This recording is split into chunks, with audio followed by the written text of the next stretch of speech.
Good evening, and welcome to the conference. The conference meeting of the City Council of the City of Orange Township held in the council chambers of City Hall, 29 North Day Street, Orange, New Jersey, on Tuesday, June 16, 2015, at 7:05 p.m. Roll call. Councilman Corbett. Here. Councilwoman Eason. Here. Councilwoman Butler. Present. Councilman Johnson Jr. Here. Councilwoman Summers Johnson. Here. Council Vice President Coley. Present. Council President Williams is absent. Also present is myself, the City Clerk, Joyce Lanier, the City Attorney, Mr. Smith, Ms. Lascari, the Chief Financial Officer, Mr. Harris, the Legislative Research Officer, Mr. Wade, the Acting Police Director, Mr. Douglas, the Fire Director, and Ms. Homer, the Clerk's Office. Please stand for a moment of silence.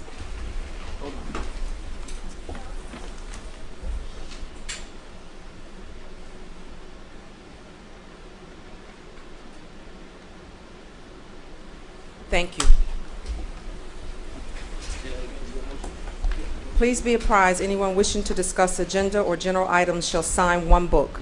There will be 2 columns in the book, one for agenda items and one for general issues. Each person signing the book will check agenda items or general issues. If they check only agenda items or general issues, they will be allowed to speak for 5 minutes. If they check general issues and agenda items, they will be allowed to speak for 10 minutes.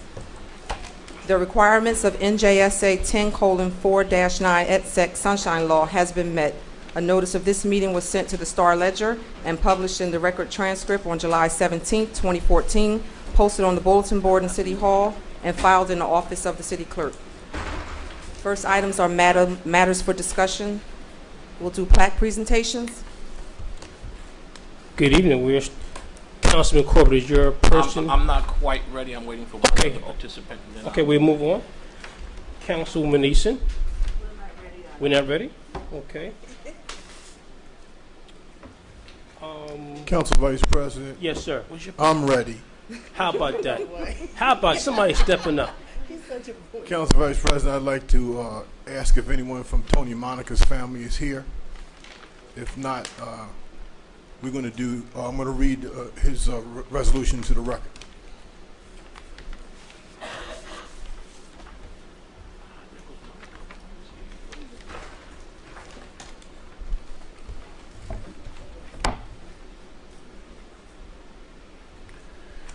Council Vice President, Council members, and members of the audience, it gives me great pleasure, and I'm proud to read in this resolution into the records for the history of the City of Orange on behalf of Anthony Tony Monica. This resolution was offered up by Harold Johnson, West Ward Councilman for the City of Orange, New Jersey. Whereas the City of Orange Township, New Jersey joins family and friends to mourn the passing of Anthony Monica, who recently departed this life on May 1st, 2015. Excuse me. And whereas we come together during this time of sadness to pay tribute and celebrate the life of Anthony Monica, who was a central and vital force in the family and within his family and community. Whereas Anthony Monica was born in Prato, Italy, and lived in Orange for most of his life. He was a producer for Comcast Cable in Union, New Jersey for many years before retiring. And whereas Anthony Monica, aka Tony, aka the grand historian of the City of Orange, was a friend to all and a positive role model in the community. His knowledge of the City of Orange and his promotion of its rich and wonderful heritage helped make him a priceless resource with regards to the people, places, things, and events that occurred in the City of Orange Township. Tony's contribution to the Orange Public Library and his Facebook page, Orange Nostalgia, must make all while mourning his loss, proud to have known him and thankful for all he left Orange. And whereas, if you ask many residents of the City of Orange Township about Anthony Monica, many, if not all, will have a fond memory of Tony. Tony loved everything about Orange, most importantly, the people in his community. whereas Anthony Monica led a stellar life and will be remembered as someone with a heart of full humility and a soul generated by love, who strived to make a difference.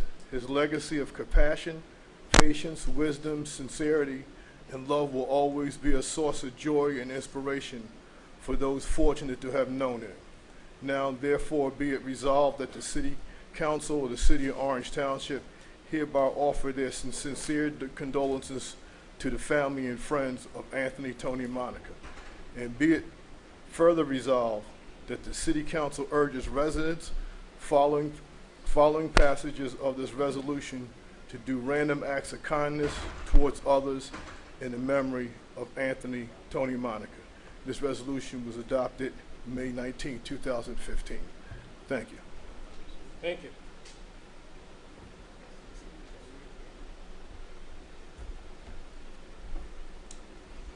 Yes, Councilwoman Eason.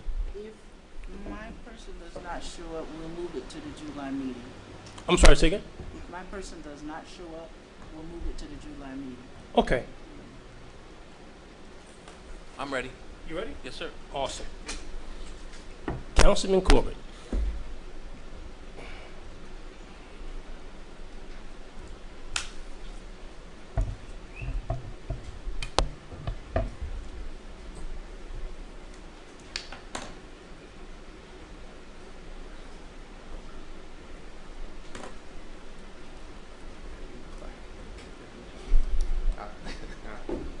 All right. I'm extremely excited to be before you tonight to make this presentation. As many of you know, the local talk publication holds a public speaking contest for the entire county of Essex, and all high school students from across Essex County are invited to come and participate. And the competition is usually extremely fierce. It was fierce this year as well. And last year I was fortunate enough to be able to present to the winner of the local talk contest, a student of Orange.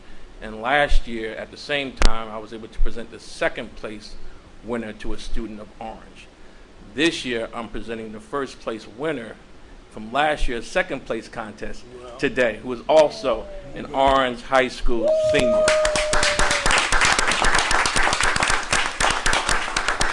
And I am also very happy to report to you tonight that the Orange High School is no longer listed as a school in need of improvement. That is really great news.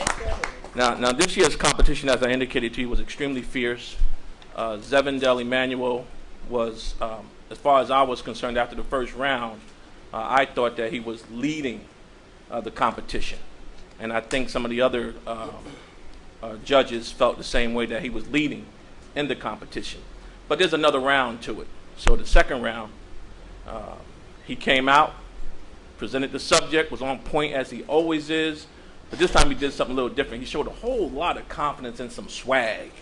All right, he came from behind the podium and made this presentation.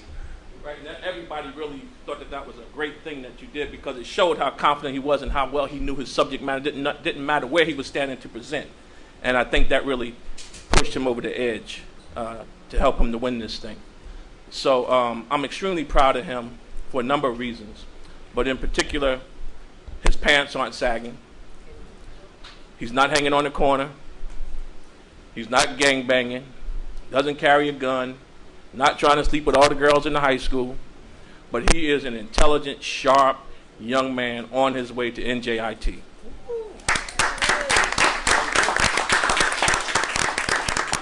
So it is indeed my pleasure to share with you this resolution honoring Zevindel Emmanuel.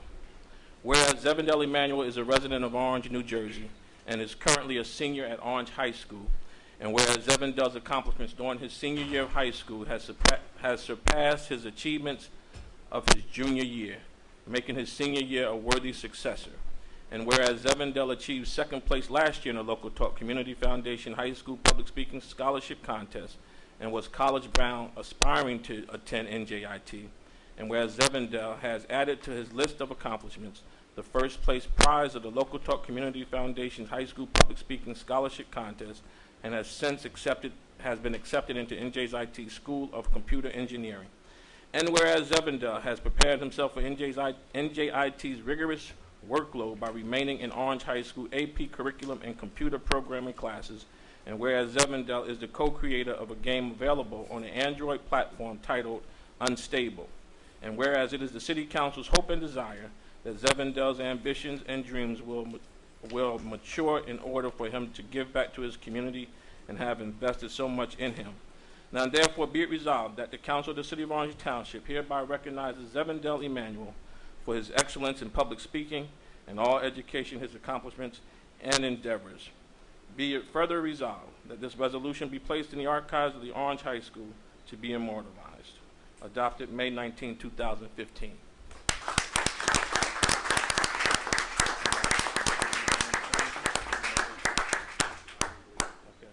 I also brought the owner of Local Talk public newspaper, as well as the founder of the public speaking contest, to come and also make a presentation to Mr. Zevendel.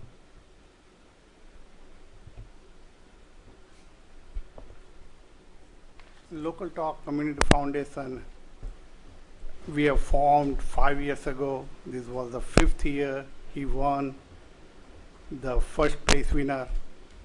And he is a bright young man who is going to go to NJIT, but at the same time, I can see he'll be a great leader in the community. Public speaking, we put it on a platform to be a leader, local leaders who doesn't get opportunity. We bring the platform and they can have the best of their ability to show up. And I'm pleased to present $5,500 check to Zevendel as a second place winner in 2013. He get $500, and as a first place winner, he get $5,000 in 2014. Congratulations, Zevendel.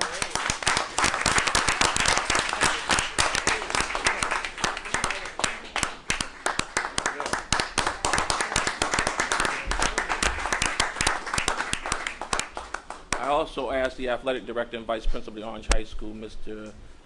Mo Abdelaziz, to come and say a few words about young Mr. Zevendel Emmanuel. Thank you, Council. Zevendel Emmanuel is a leader at Orange High School. He continues to lead regardless of the circumstances ahead of him. His attitude is always right where it needs to be. Zevendel is an athlete. He wrestled. He ended up giving up his athletics this year to focus on his academics, which obviously in turn showed out to be very, very promising. We wish Zevendel Emmanuel the best of luck at NJIT, and we look forward to him coming back to bring back all the skills that he learns at NJIT to the City of Orange. Thank you very much, and have a great evening, everybody. Now I'd like Mr. Emmanuel to come and say a few words. Council President, could we ask them to give us a sample? A sample? Oh. I don't really have a sample. I don't really have a sample prepared, but there's nothing really I could say but thank you.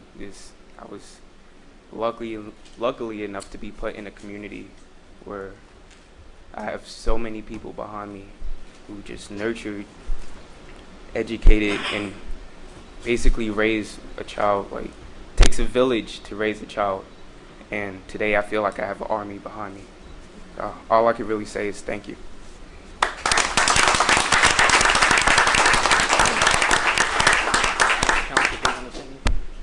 You want to ask the council if they have anything they want to say to Mr. Emmanuel? Sure. Any council comments? Yes.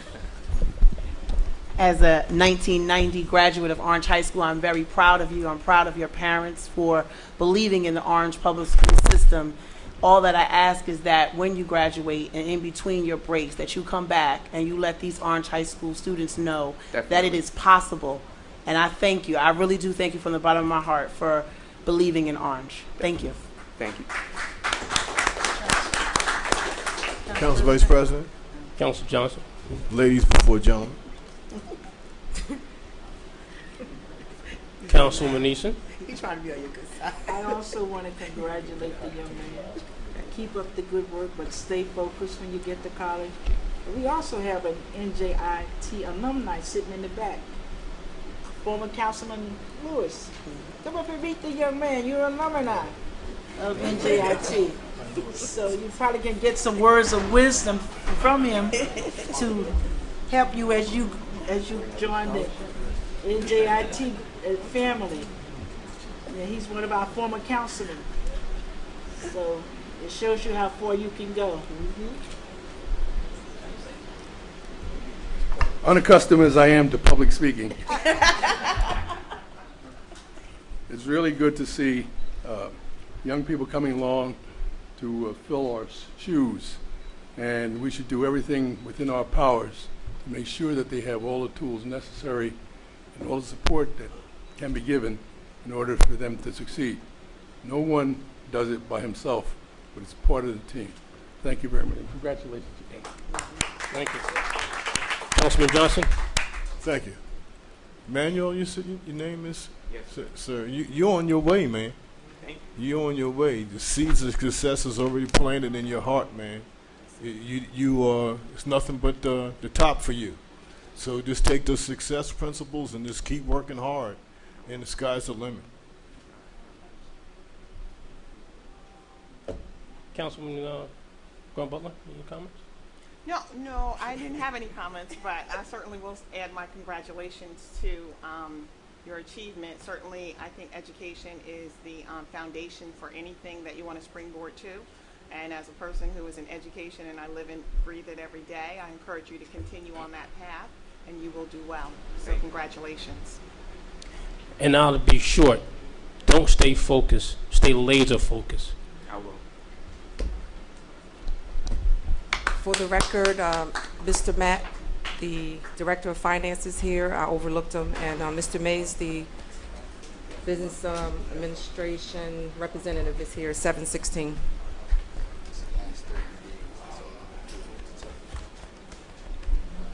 We're going to move on with the agenda. Coach Vicky.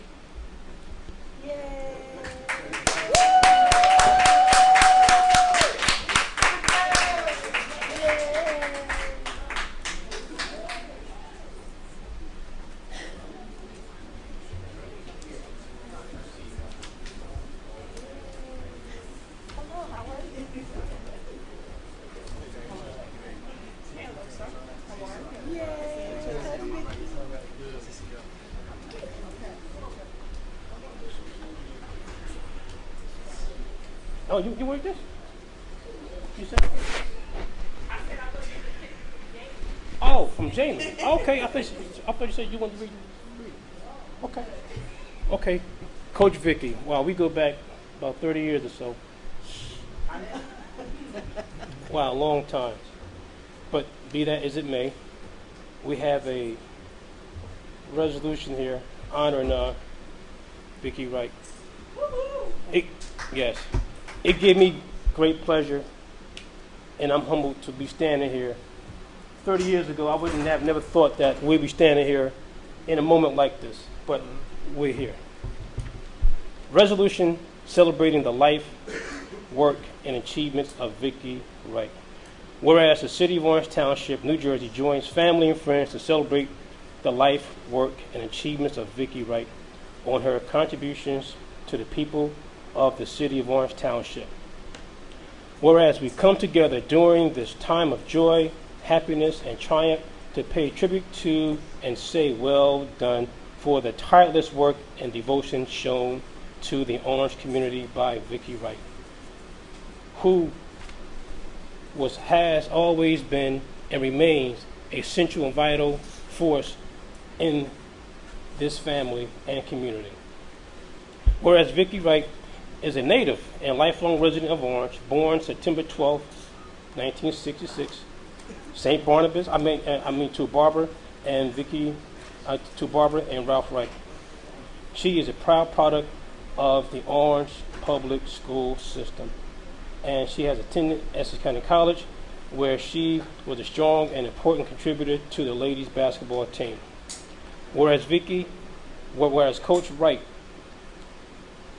has affectionately called by her colleagues and the students of Oakwood Avenue School, where she has been a kindergarten paraprofessional for the last 6 years. Whereas through her great love of basketball and the blessed talent she possessed, the same spanning from elementary school through college. Coach Vicky has coached recreational basketball for over 10 years, adding to this accomplishment in the fact that the teams coached by her have won the Orange Recreational Basketball Championship 10 times. 11 times. I stand corrected. All right, 11 times.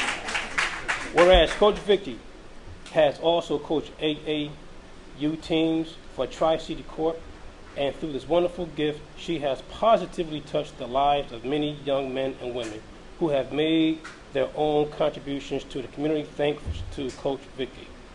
Now therefore be it resolved that the City Council, City of Orange Township, hereby praises and commends for the life and work achievements of Vicky Wright, and be it further resolved, the City Council urges residents to follow passage of this resolution, random acts of kindness towards her, in the name and honor of Vicky Wright. Dated, adopted May 19th, 2015.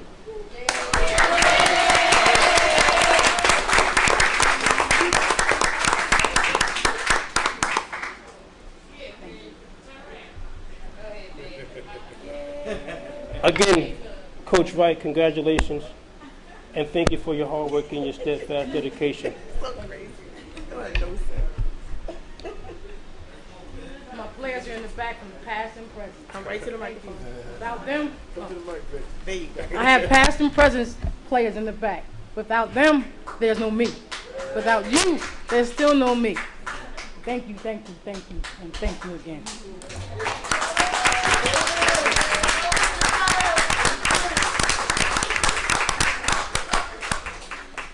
Any council comments at all? I had one question, Coach Vicky. Come back. Since we kind of, she's a lot, I was going to say we grew up about the same time, but she's a lot younger than I am. What position you play in college? All of them. All of them. You answered my question. My guys will tell you I taught them to play center, forward, and guard.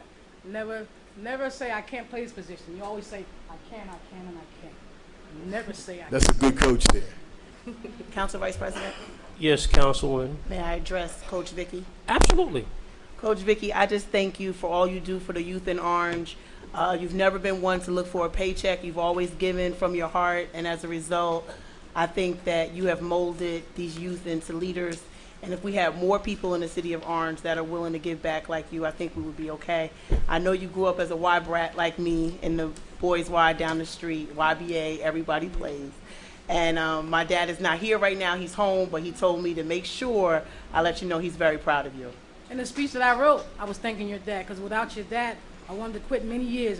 He says to me, no, those kids need you. So I'm here. So from the Summers family, we thank you. Yes, and thank you. Council President, Yes, Councilwoman Neeson. I want to say congratulations. I used to make every game, but I haven't been able to do that the last year. So, but Cleveland's coming to get you. My men in the back, still in the back, still strong. They help me out. Council Vice President. Council Vice President. Uh, You can go first. yes, Councilman Corbett. Ladies before gentlemen. Oh, thank you. So, Coach Vicky, I also want to say congratulations, and I just want to say I hope you inspire us as a council tonight so that we can be efficient and expedient in what we do, so we can catch the Game finals 6? tonight. Yes, I want to see the game. Golden State. No, you didn't. No, you didn't go Golden State. I'm a Bulls fan. Okay, but congratulations. Thank you for all you do. And last See, with that last comment, I'm ready not to say anything at all now. No, but congratulations to you. You certainly deserve this this award. Obviously, you have had a tremendous impact on our youth, because if you didn't, they wouldn't be here supporting you tonight. As you know, in basketball, it's a team sport, and hopefully the council can pick up from that and learn how important it is to work as a team. So what do you attribute your success to? Because I know offense wins games and defense wins championships, but what do you attribute your success Hard to? work. It's hard work. and dedication. How do you get the players to buy into your strategy? But Well, actually, I don't bribe them. A lot of kids wanted to play for me.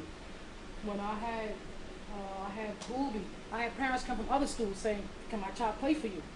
So your child has to go to Oakwood. Your child has to go to Oakwood. If your child doesn't go to Oakwood, he can't play for me. The woman said, "Man, I wish my kid could go to Oakwood." I said, "Come on, try and register. You gotta move." congratulations to you. Thank you. Good job. Thank you. Anything else? Again, thank you so much for your hard work. Thank you.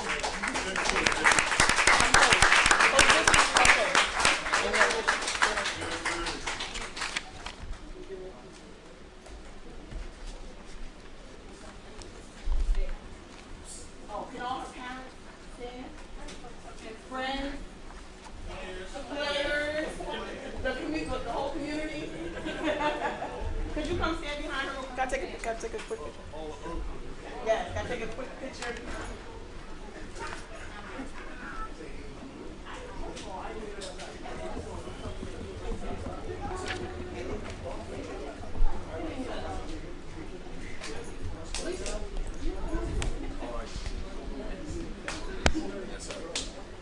Is there anyone from Galaxy Recycling here? Galaxy Recycling? Yes, someone is. He's here.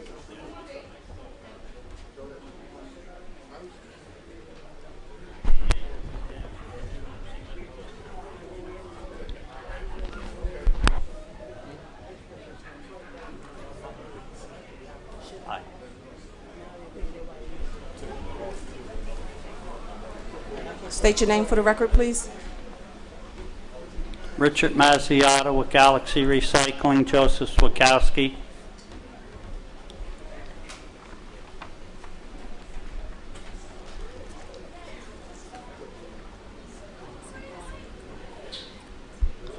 No.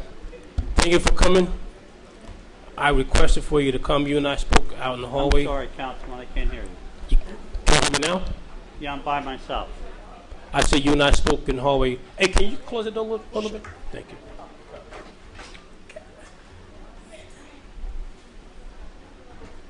I said thanks for coming. Can you hear me now? Is that good? I'm sorry, let me get closer to you. I have a problem here.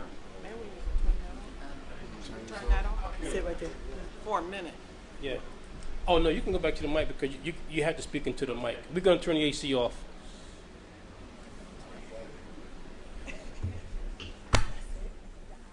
Is that better? Can you hear me now? Here. No, he can't.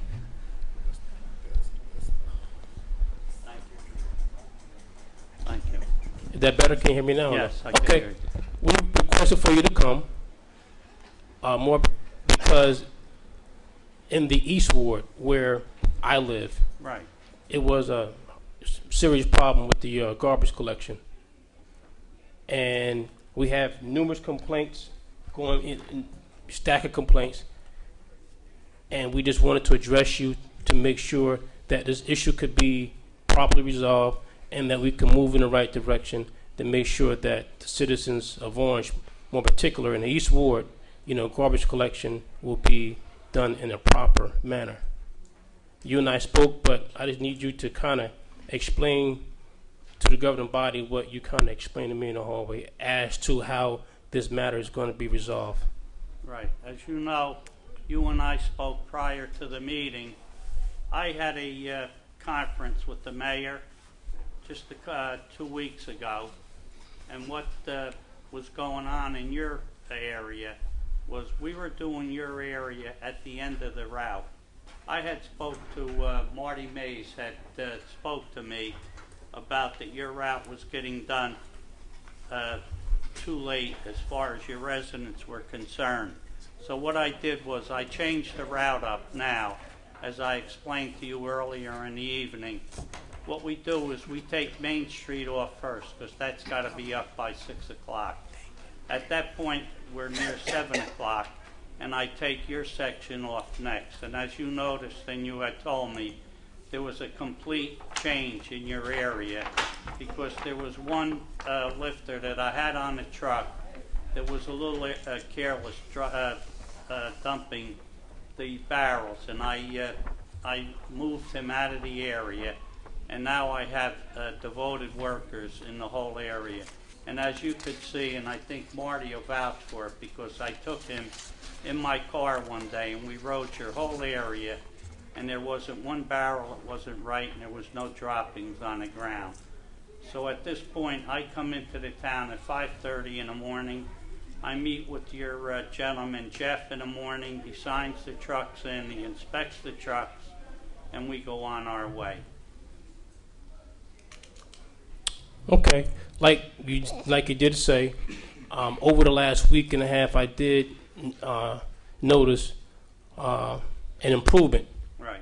And I just hope that That's the way it's going to I stay, hope that it Councilman. continues. I'm staying in Orange until the route is finished, and that I believe that Jeff is your main fella on that route, and he'll vouch for it. Like I say, everything is under control, and I want to apologize if there were any misunderstandings in the beginning in your area, but the whole town is rectified now, and I don't believe there's any problem. We haven't gotten any complaints, and if there are, I'm going to There's a stacking complaints right here speak just with from you last 30 this days. week, as you said, and we'll address it. That I'll be the first call to get, and then from that point, we can,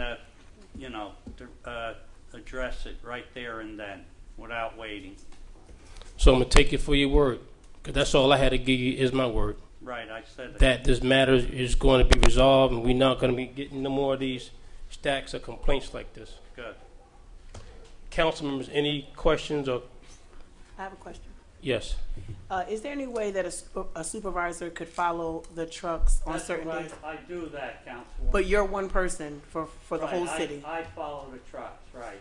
But I mean, is there anyone else that can follow also so that they don't know when you're coming? Because I know at one time that did happen, and I'm in the South Ward, and during that time I did see a difference. So what I'm saying is there any other supervisors along with you that could follow them just to make sure? We have another supervisor, Okay. D. White, that's up here also. Okay, no problem. That I believe at one meeting, you all met him. Right, he takes care of the rest of the thing. Okay, But not a problem. I'm the main supervisor. As far as there's any complaints, they will come through me, and then they will be handled at that point. Okay. That's it. Any other questions? Council President, Yes, Councilwoman Neeson. maybe, how you doing? How are you? And this is from Marty also. On Summer Street, they're finding out they're putting construction garbage out there and you picking it up. So that's why we were talking about having a supervisor, because if they're doing construction work, we should be fining them for putting out stuff that does not belong in your truck. James Covino, sorry to interrupt you, but what is done, and I think James will, Did you get Summer Street? Yeah, the residence that you're speaking of on Summer You Street. got to identify yourself. Oh, James Covino, Public Works Inspector, City of Orange.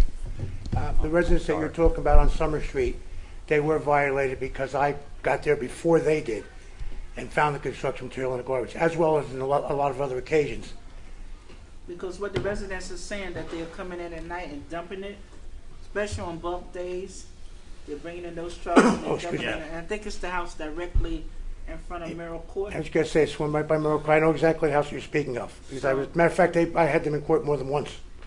So could we make sure that going forward, that you continue to find them so that Oh, they're I not do, paying? constantly. Whenever I find construction, That's items it. that weren't out there, we constantly, Rich gets in touch with me, and to answer Councilman Johnson's question, as far as checking on the trucks, I do it periodically during the day. They never know when I'm going to pop up or where I'm going to I pop up. remember you used to do it. years But we ago. do check on the trucks, and if I do have a problem, I get in touch with either Rich or the others with Dwight, and 9 times out of 10, it is taken care of almost as soon as I hang up the phone.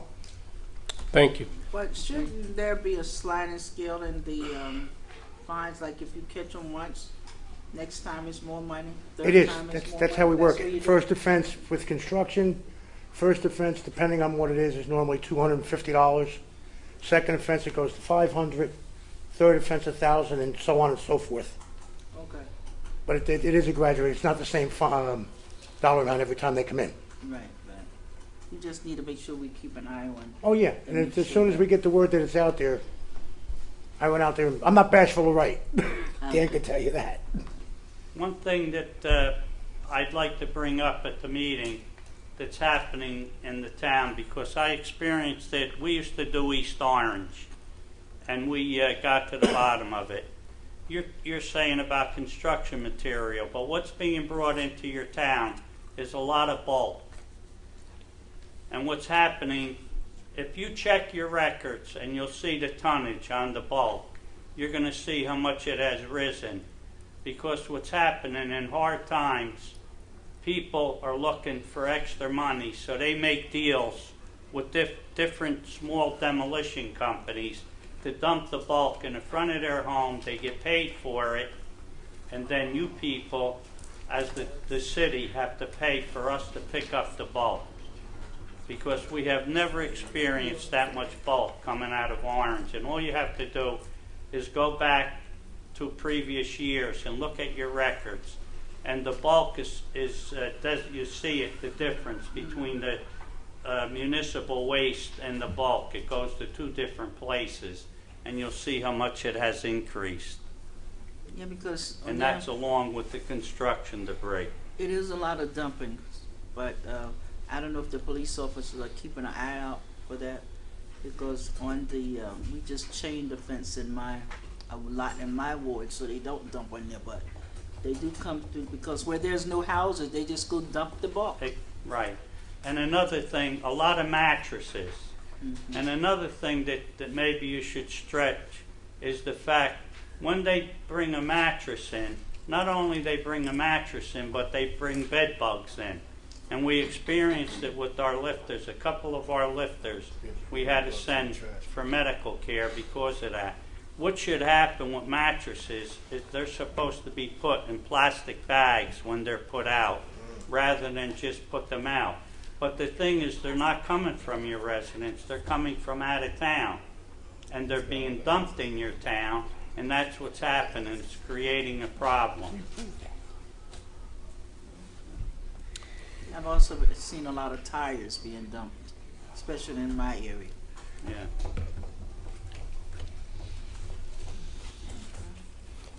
Okay, thank you for coming. Hey, Councilman Councilman Johnson, I now that apologize. we all over the warm and fuzzy stuff, the reason why your name is Rich, Richard, the reason why we called you in because I'm in the West Ward, and the reason why we called your company in because really we're not satisfied with your service. We can debate all the different scenarios with tonnage and so forth, but you're here to address the fact that your guys aren't doing an adequate job. I happen to be home today on my block, and I got pictures that I can show you right now of the debris. Whoever you're talking about was in the East Ward that got displaced.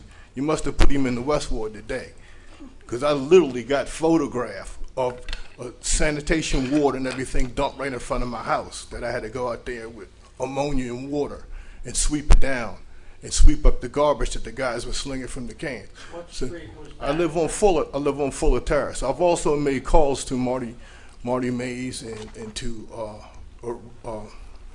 Corvino on several occasions from some of my neighbors. So the reason why you're here today is several, not only council people, but several constituents in my ward are upset that of the service that you're giving. So I just want you to be well aware of that. And I know you're going to be working with Mr. Mays and Corvino and Council Vice President, but it's not all hunky-dory. It's not all when you're here because of we perceive your service to be not the best.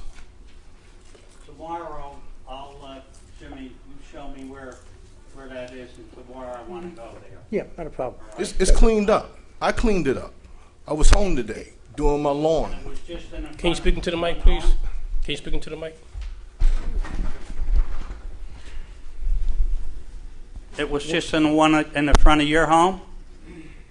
Yes, like it was over 2 properties. And it was dropped out of the garbage cans? Is that what happened? Yes, the guy's slinging the cans and missing the back of the truck, and then the liquid that's draining out of the truck. And we got a pristine, brand new block. It's not hard to see how they got messed up within. By the time they got to South Center Street, I literally had to go out there in the middle of the street and throw buckets of ammonia water and sweep it up. Well, Because I didn't want to the stuff to stay. apologize for that, and I'll make sure that that never happens again, believe me. Because I'm trying to get one section at a time to straighten it up, but I will definitely take care of that tomorrow. I'll Richard- find out what truck was on your block, and I will take care of the work. Richard, it that's on appears that to truck. me that your workers are under such time constraints that they're getting careless. The fastest the guys are going to the back of the truck, the driver's taking off, and then they turn around and slinging the cans back in front of people's houses, and then they run into the next location to pick up whoever's slinging the bags or the garbage, those guys are under extreme pressure to keep up with the driver, and that's where your carelessness is coming from. They're not broom sweeping nothing after they drop it. They just taking off running after the truck. I've witnessed it myself today. The unfortunate thing today, Councilman, there was a novice driver on a truck because our normal orange driver was out sick. And that's why I say I want to find out where your house is, and I'll know exactly what truck it was.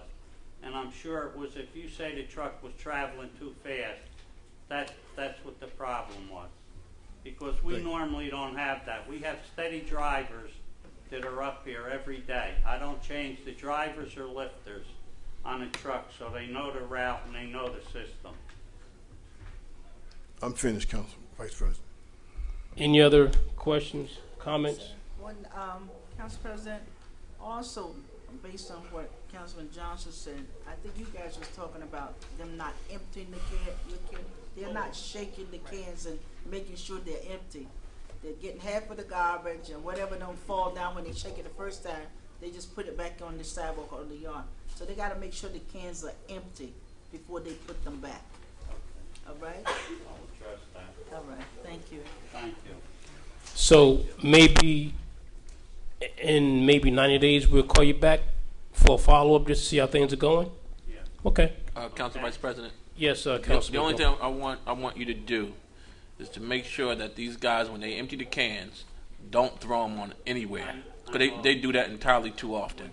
This past Saturday, they actually sat my can up right, and I didn't know how to react to that. Normally they just take it and throw it across the lawn. You know, that's not professional at all. You know, you have a contract. We pay you guys, so we want better service. And we try to do our best, believe me, They, Councilman. All right. they should be standing the cans up because I spoke to them on more than one occasion. they did in reference Saturday, to that. but I've seen that myself and they've addressed it. The top of the can be one place, and the can be tossed someplace else.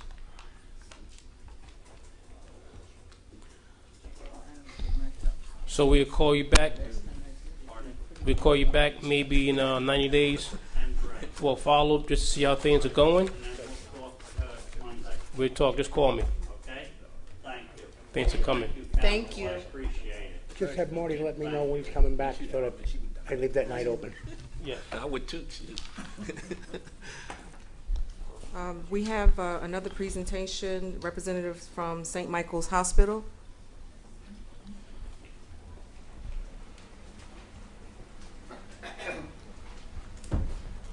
Thank you. My name is Dave Ritchie. I'm the president and CEO of St. Michael's Medical Center in Newark. And over the weekend, we had a number of churches that we visited through the leadership of the black clergy. And at one of the churches, Dr. Ray, who came with me as by adult supervision, said that we were asked to come before you this afternoon to try to explain to you in a very quick fashion where St. Michael's is and what challenges that we're facing. Because I'm not sure that you know what we're up against. St. Michael's 2 years ago signed an asset purchase agreement to be acquired by a third party known as Prime Healthcare. Prime Healthcare had asset purchase agreements with also St. Mary's in Passaic and St. Clair's in Denville. Both of those have been approved. We've been involved in the state regulatory process. I won't bore you with all the details, but that has been engaged for over 2 years with no decisions being reached. Under the state laws, the Attorney General and the Department of Health do 2 reviews, and they have no time constraint on how long it takes them to do the review. And they can ask as many completeness questions, which they're called, until they feel they have enough information to deem an application complete. We've answered over 300 questions. We just got another set, round 6, 2 weeks ago, that are 22 questions. And we're having difficulty getting to the point of having a conversation that concludes with the application being deemed complete, so we can get into public hearings and allow the community to be engaged in the discussion. In the interim, the state authorized Navigant, a consulting firm, to do a healthcare needs assessment of the area that included East Orange and ourselves. And the conclusion that Navigant reached, or the recommendation Navigant reached, is that East Orange and St. Michael's Medical Center should be turned into ambulatory centers and all inpatient services be removed. I can assure you that if that occurs, St. Michael's will close. I can't speak to East Orange because there's just not a way to carry that baggage with just outpatient services and an emergency room. So I was asked to come and make that presentation. You'll hear more, I'm sure, because the black clergy alone is not alone in their support for St. Michael's. All of our unions, we have 4. We have 1,400 employees that could lose their job, 900 of whom are unionized in 1 of 4 unions. 700 live in Essex County, 300 live in Newark. So in no way, shape, or form does this make any sense. And so that's a quick summary of where we are. I could go on for hours, as you might imagine, and I don't want to do that to you.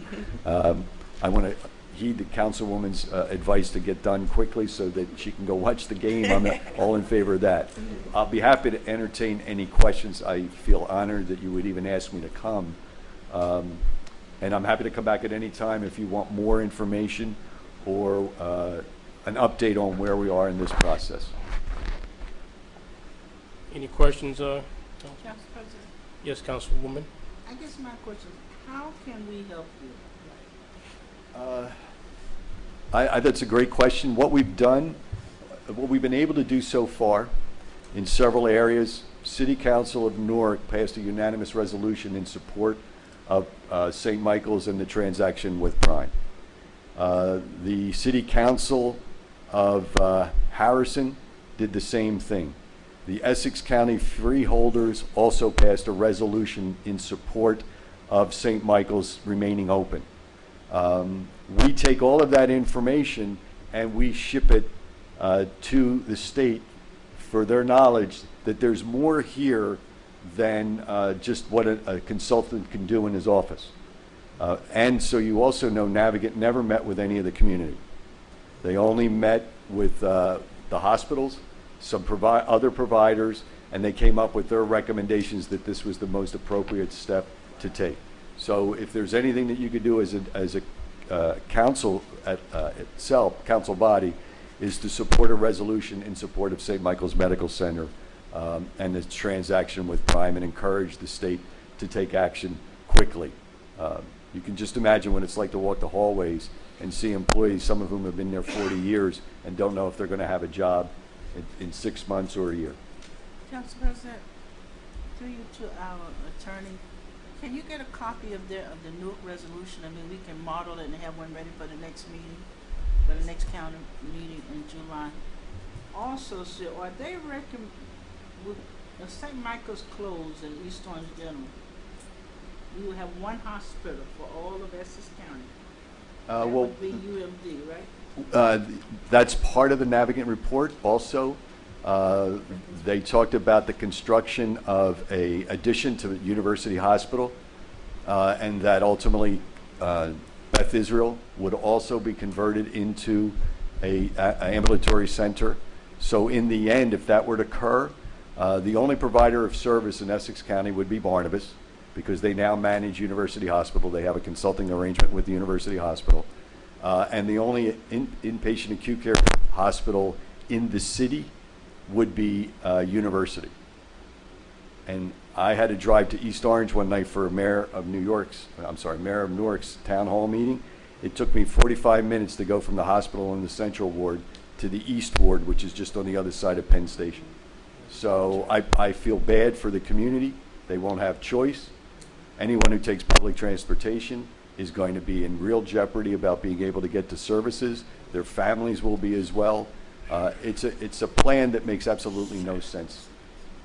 And I'm happy to give you my card if you would like to contact me, because I can get you the copies of anything that you would like. Council Vice President. Councilwoman Butler. Yes. I don't know, sir, if you have cards, but if we could all get a business Oh, card, sure. that would be I great. brought a whole pack. But the other thing that I would like you to define for us or make clear for us is the difference between ambulatory care and acute care. Sure. So that our residents know, and so the council members need to know as well. The hospital provides many services, and it's across a broad spectrum. What we provide is inpatient acute care services, not only in medical and surgical cases, but also behavioral health. We have a 20-bed behavioral health unit. Some of those beds are, I forget the word, but they're state contracted beds so that they have availability to those beds. Ambulatory services are things like laboratory services, radiology, cancer treatments that are not inpatient based, chemotherapy, radiation therapy. We are a teaching hospital. We train 80 residents and fellows. If we take away all those inpatient beds, we have to get away from teaching, because there'll be nobody to teach them on. And so what the community loses in that regard is a viable institution that also is well known for its cardiac services. We do upwards of 200 open heart procedures a year. That doesn't include the catheterizations that we do, the interventions that are not as invasive as surgery. So that's the big distinction. And if you remove the inpatient beds, you also remove the need for a lot of physicians, and you remove the need for a lot of employees. So in the end, in this area, I can name a couple of hospitals that already tried this and it didn't work. West Hudson, they closed the inpatient unit, opened just an emergency room and ambulatory services. They were closed in 2005 by Barnabas. St. Michael's had two other hospitals when Catholic Health East acquired it from Cathedral, St. James in the East Ward and Columbus in the North Ward. The state required both of those hospitals to close, yet we had to provide services there. Those services ultimately went away, because when you're a patient that wants emergency room services and you think you might be admitted, you're not going to go to one place and then go to another place because you have to get admitted. You're going to want to go to the place that can provide for all your needs. So those strategies have not worked very effectively. And to leave the city with only one hospital and controlled by one entity, we estimate that the cost to the community could be upwards of $180 million more, because you're now dealing with a monopoly, effectively a monopoly. Thank you. Thank you. Any other questions, comments? Thank you. Thanks for having me. So moving the agenda forward, the items on the regular meeting. Sir, real quickly, Oh, yes. what is the major drain on the hospital? Because it's not financially stable? Yes, oh boy, now you're taking me into the weeds. I apologize as if this is more than you want to hear. When Catholic Health East bought Cathedral Healthcare from the Archdiocese, the financing for that came through a state allocation known as the Hospital Asset Transformation Program, and they issued $252 million of state-backed bonds. Those bonds were used in these categories.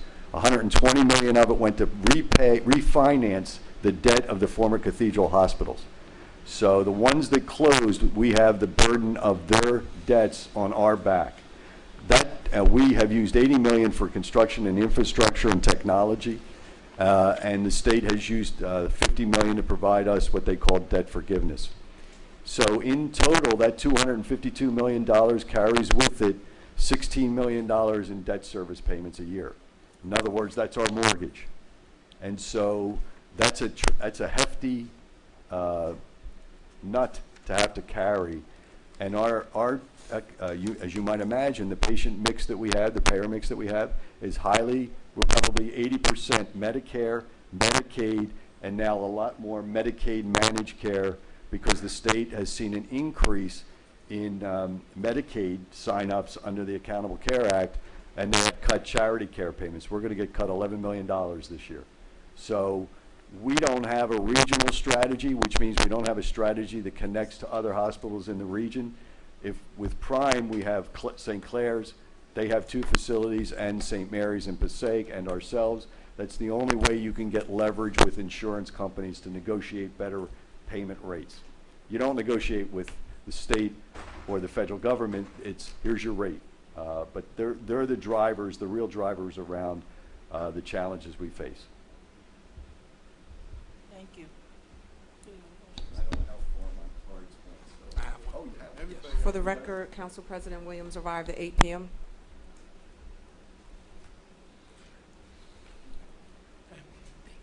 Any other questions, comments for Council Vice President? Oh, Mr. Johnson? Yeah. Yeah, just want to thank David Ritchie for his presentation. That was very informative, because I've heard talk in Orange what's going on in Newark, but not really getting a gist of what's going on. But I really appreciate your presentation this evening. Thank you. I appreciate those nice comments, and it was really through the intercession of one of your council members over the weekend that got me here. And so that's why I appreciate the time that you gave us. We've been focused in Essex, Newark, more than anywhere, but I'm ready to go anywhere to tell this story, because I think it's something that everybody should be paying attention to, because if it can happen in Newark, it can happen in other locations, and it's not a good thing for healthcare. Mr. Ritchie, before you leave, council members, St. Michael's does have a mobile unit that is available, and they have made themselves available to be at the Gospel Fest on Saturday. But you have the contacts, Councilwoman Easton, if you need it at St. Matthew. I know you do a lot of outreach in the community, but if there's any other ways we can get the word out in terms of the need for another hospital not to close and or use the mobile unit.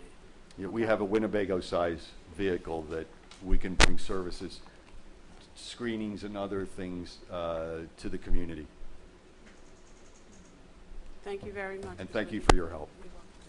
Thank you. Councilman Easton, are you ready or no? Okay. We'll move it to the next meeting.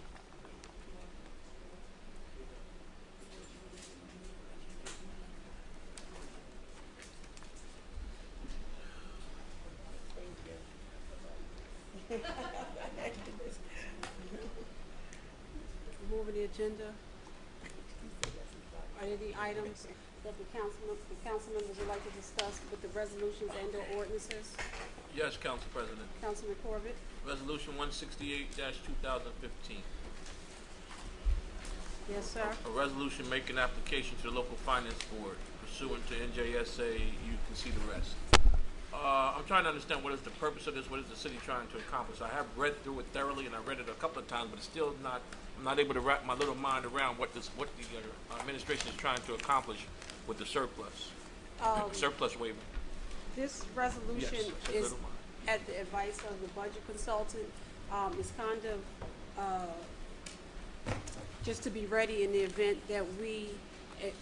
Mr. Mapp, do you want to? I'm sorry.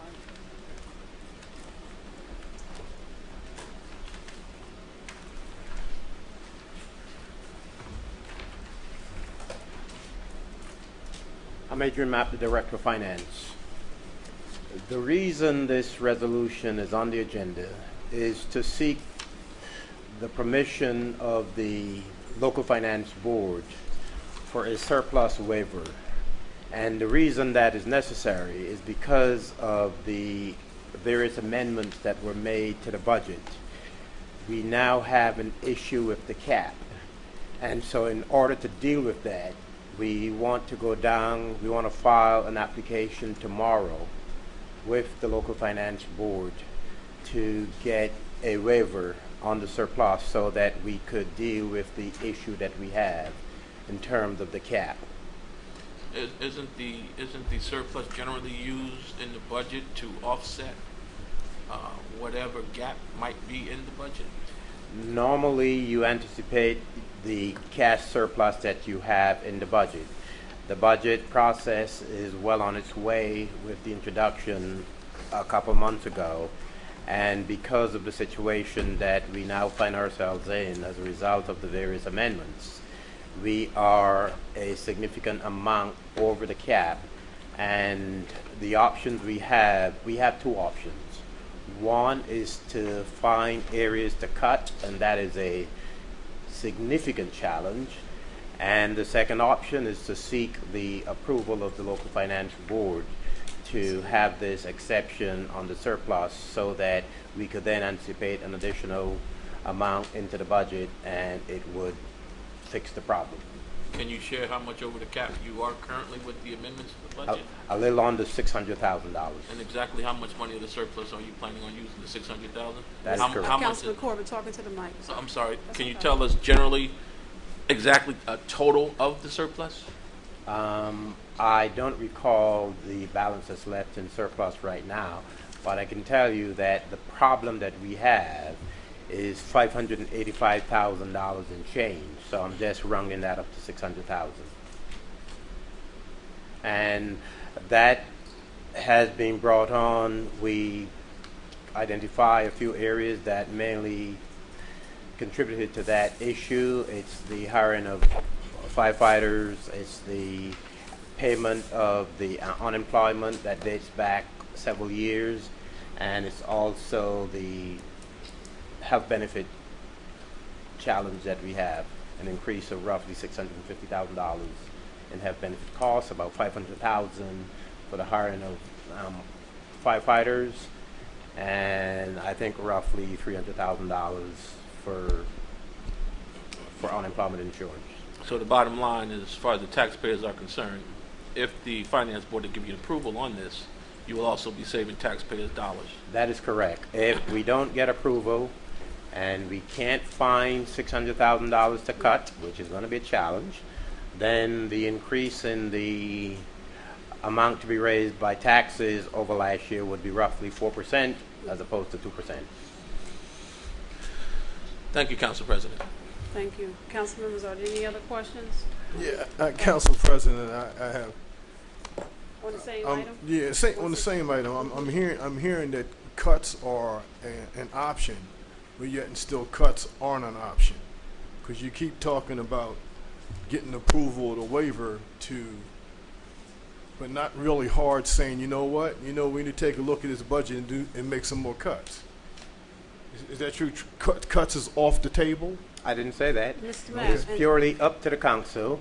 And I wanted but you to finding cuts would be very challenging. Note that you have made adjustments throughout this budget process that you've gone through, and you've added here, you've added there, you've cut there, you've cut here, and it has led us to where we are. And so if you were to attempt to find $600,000, it wouldn't be easy. But Mr. Mack, can you add that the budget consultant wanted us to be in front of this as opposed to behind this. So there will be an opportunity if we choose to make cuts, but if we cannot make the cuts, he wanted this meeting to happen with the local finance board so we would not prolong the budget anymore. Thank you, Council President. I thought that's the way it was supposed to be. And another reason why this is important is because in order for us to get on the July agenda for the local finance board, the application has to be in by tomorrow. Right. And Council President. Councilwoman Eason. And what I want to add to that, and Mr. Knapp sort of alluded to. Councilwoman talk up. That Mr. Knapp sort of alluded to, but didn't really say, is we want to avoid layoffs at all costs. So if we can move forward with an alternative, he didn't say that, but that's what he was hinting at. So we don't want to have to go through that layoff battle again. Council members, are there any other questions on any other ordinances and or resolutions? Yes, Council President. Councilman Johnson Jr. Resolution 166, 2015. Yes. Council, I'd like Council Matt President. probably should stay. is the- 166, 2015.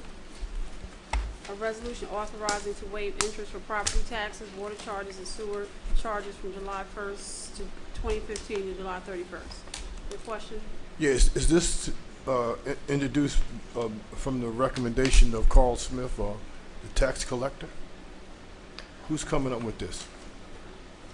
I'm not sure whose recommendation that, where that is, whose idea that is, but it is something that is done from time to time in different municipalities.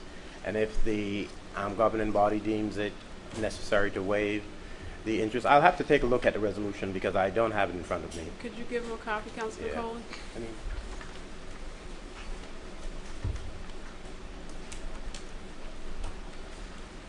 He has it. Thank you.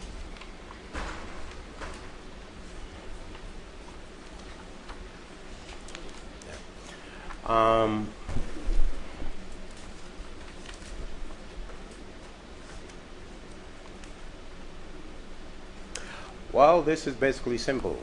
This is an incentive that would, or that seeks to encourage people who are behind to come in and pay up without having to face the penalty. And the goal is to hope that people, knowing that there's an amnesty on the interest, it will be an incentive for them to come in and catch up on their taxes. And that is the purpose behind this, to make sure that we generate revenues, while at the same time encouraging people to catch up on their taxes by waiving the interest. Council President, through you to Mr. Mapp. Does Mr. Mapp know when the last time the City of Orange did this? I believe this was done last year. Same Same period time, last time. It Same was- period last year. Same period?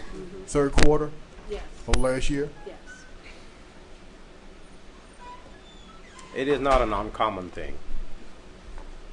And this would omit those that were under the bundle tax sale. Those who were under the bundle tax sale are not included in this opportunity. It basically says, whereas municipal liens sold to third-party lien holders shall be exempt from the amnesty. So that's correct. Are there any Okay, thank you. Are there any other questions, any resolution and or ordinances? Let's move the agenda, clerk, move the agenda. Motion to adjourn. Your motion to adjourn? Move. Moved by Councilman Corbett, second by Councilwoman Gaunt Butler. Roll call, Councilman Coley. Yes. Councilman Corbett. Yes. Councilwoman Eason. Yes. Councilwoman Gaunt Butler. In favor. Councilman Johnson Jr. Yes. Councilwoman Summers Johnson. Yes. And I am in favor as well. Do we need a break or do we need to move forward? Keep it moving. Keep it rocking and Keep it rolling. All right. Moving on. A regular meeting of the City Council of the City of Orange Township held in the Council Chamber, City Hall, 29 North Day Street, Orange, New Jersey, on Tuesday, June 16, 2015, immediately following the conference meeting. May we all stand for the Pledge of Allegiance.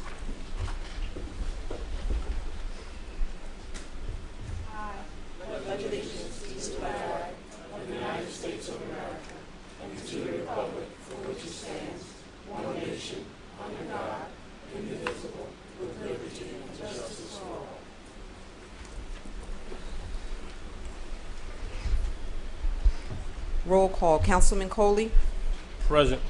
Councilman Corbett, Here. Councilwoman Eason, Here.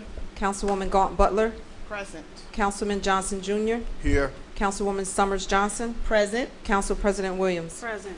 Also present, myself, Joyce Lanier, the City Clerk, Mr. Smith, the City Attorney, Mr. Mapp, the Director of Finance, Ms. Lascari, Chief Financial Officer, Mr. Harris, Legislative Research Officer, Mr. Wade, Acting Police Director, Mr. Douglas, the Fire Director, Mr. Mays, Administration Representative, and Ms. Homier, Clerk's Office. The requirements of NJSA 10:4-9 et seq., the Sunshine Law, has been met. A notice of this meeting was sent to the Star Ledger and published in the Record Transcript on July 17, 2014, posted on the bulletin board in City Hall and filed in the office of the city clerk. Approval of the minutes. May 19th, 2015, conference and regular meeting. Move. Moved by Councilman Corbett. Second. Second by Councilwoman Summers Johnson. On the motion, seeing none, roll call. Councilman Coley. Yes. Councilman Corbett. Yes. Councilwoman Easton. Yes. Councilwoman Galt Butler. In favor. Councilman Johnson Jr. Yes. Councilwoman Summers Johnson. Yes. And I am in favor as well. May 27th, 2015, special meeting. Is there a motion? Motion. Motion by Second. Councilman Corbett, second by Councilwoman Galt Butler. Sure. Councilwoman, on the motion, seeing none, roll call. Councilman Coley. Yes. Councilman Corbett. Yes. Councilwoman Easton. Yes. Councilwoman Galt Butler. In favor. Councilman Johnson Jr. Yes. Councilwoman Summers Johnson. Yes. And I am in favor as well.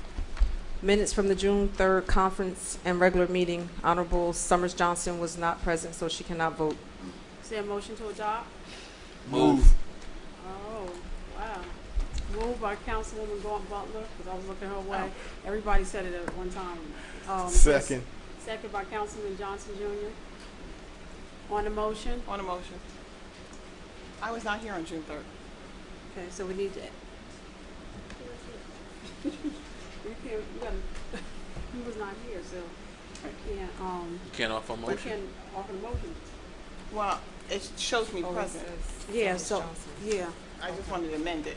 but were they both, Okay. were they both absent?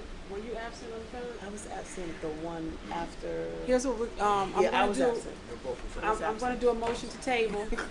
And I have a motion to table. Move. Moved by Councilman Corbett, Second. second by Councilman Johnson Jr. Roll call, Councilman Coley, Yes. Councilman Corbett, Yes. Councilwoman Easton, Yes. Councilwoman Galt Butler, In favor. Councilman Johnson Jr., Yes. Councilwoman Summers Johnson, to table. Yes. And I am in favor as well. We'll review it. Reports. The clerk's office. The fees collected for the month of May 2015, $495.26. Community service. Fees collected for the month of May total $13,226. Department of Planning and Economic Development. Fees collected for the month of April 2015 total $166,345. Department of Planning and Economic Development. Fees collected for the month of May 2015 total $35,646. Constable reports. Richard Noisy, month of May 2015, Pro Cop Security Service. Mohammed L. Touri, the month of May, no activity. OPA requests. For the month of May 2015, 106 OPA requests were received, 92 completed, and 14 outstanding. Council reports. Councilman Corbett, Councilman Coley, is there anything from the police department? No, not for me. Not absolutely nothing tonight. Nothing from the police department. Councilwoman Galt Butler, is there anything from the fire department? Nothing new for the fire Yes, department, or do you yes, have something, yeah. fire director?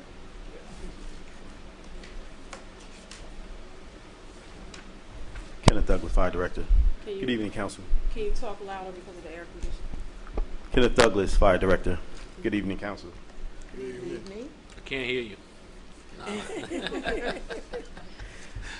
From the last meeting, I'd like to give a brief report on the closing of the firehouse. The closing of the firehouse was initiated by Minimum Manning. It's actually not a firehouse, I apologize. It's closing of a fire company. One company will be closed when minimum manning isn't met. The minimum manning of the fire department on any given shift is 12. If it falls under 13 and 12, one company will be closed. Now, it doesn't take away from the manpower, because initially when I came into this position, the minimum manning was 12. It just takes a company out of service that actually is manned that's become unoperational. Since June 8th, we had 15 particular shifts, 12-hour shifts, that actually the company was closed. But during that time, we only had one fire, which actually was a small fire, actually the day of the closing, which is the 8th. Any questions? Tomorrow, we have an event tomorrow? Yes, I was going to get to that. I just want to get any of the council who have any questions about the closing of the company. Councilwoman Eason? Director, I just want you to define company so people will understand that it's one truck. Yes. Okay. One vehicle, not Yes. So in the city of Orange, we have 4 vehicles. We have 1 ladder truck and 3 engines. For the closing, it will be 1 vehicle, one of the engine companies. We do have a single company engine on Washington Street, which that entire house will remain open. Is one of the companies, which is the fire engine on Central Avenue, which is the headquarters. One of those companies will be closed down, closed for that particular shift if minimum manning isn't met at that time. You say if minimum. If minimum manning isn't met, yes. Any other questions regarding, Councilwoman, did you say, I'm sorry? He needs new firefighters. Okay. Thank you. Additional firefighters. It means additional firefighters. Well, and I was hoping you were going to explain a little bit, not so much about minimum manning, but that this is kind of a proactive move because you're going into the summer season where vacations are taking place and other things that might affect manpower. That might affect manpower. I was hoping you would explain that a little Yes. more. What predates me, this has been a practice that's been happening for the last 7 years. It's not the platform that I came upon being the fire director. It's something I wanted to avoid, but I came into it, and I have to make the necessary. I have to make the hard decision to actually continue this. But I changed it slightly. I lost my train of thought. But I am trying to rectify this. Of course, we just acquired 11 firefighters, but those 11 firefighters actually got absorbed to actually what we didn't have before. Back in 2011, we only had 50 firefighters in the Orange Fire Department. Now we have 71. But to help with this situation, everybody has to be trained properly. It is going to be a proposal to the administration to hire new firefighters. Now, this can't happen. I can't get all the firefighters I need in one shot, of course, because it'll put a strain on the city's budget in years to come. So over probably the next 3 or 4 years, looking to bring this number up probably about to 86. Because actually, within the next 2 years, I have a potential 21 firefighters actually that can retire, and that's including 8 of this year. But also, Councilwoman Eason? Yes. You got one key element of that. Yes. It will reduce your overtime. Yes, my overtime. The overtime is reduced, and actually this did have to happen because I don't have an approved budget yet for the fire department. So I have to go with what was proposed. Until that budget comes, the decision I have to make either to reopen and raise the minimum manning or keep and maintain it. In 2014, this closing of the company actually lasts 6 months. So potentially, it can happen the same way this year again. And the program that you and Director Wade are working on with the summer program for the Junior Safety Academy. Yes. Have you reached your max in terms of applications? Not yet. No, we haven't reached the max yet. Okay. And regarding your celebration tomorrow? Okay, tomorrow, members of the Orange Fire Department are recognizing a recognition ceremony for Deputy Chief, or actually Fire Chief Martin DeMarzo. Chief DeMarzo actually passed away, they say, on duty. He had gotten an injury that actually botched surgery that caused his demise. So he, to my understanding, by listening to the members of the department, he was actually a loved and actually individual of the city of Orange Fire Department, not only just the members of the fire department, but the entire city. To my understanding, he did a lot of work actually with the finance department to assist, Orange getting their books together and amongst other things. So they actually have a lot of friends within the city and the Orange Fire Department. Now, this was initiated during the memorial ceremony at the end of May when we were passing wreaths out to all the memorial sites. So it's come to my surprise, I didn't know that he had a memorial site. So one of the deputy chiefs was explaining it to me. I said, well, why don't we do something for him since nothing's ever done if y'all love this gentleman so much? So, you know, one of the chiefs ran with it, reached out to the family, and actually a lot of his friends in the fire department actually will be retiring the next year. So before they leave, they want to do something for the family because a lot of the new members actually are not familiar with Chief DeMarzo. So tomorrow at 10 a.m., Valley Street by Forest in front of Hat City in the Center Aisle, he has a memorial site there.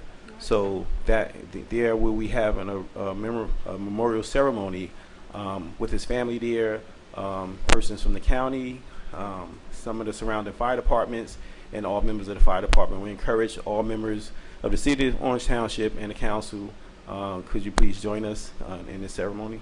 And that's at 10 a.m. 10 a.m. Valley Street across Matt City and Yes. the island. Where Yes, in the Center Aisle where his memorial is located. Thank you. Are Thank there you. any questions? I'm sorry. No questions. Thank you very much.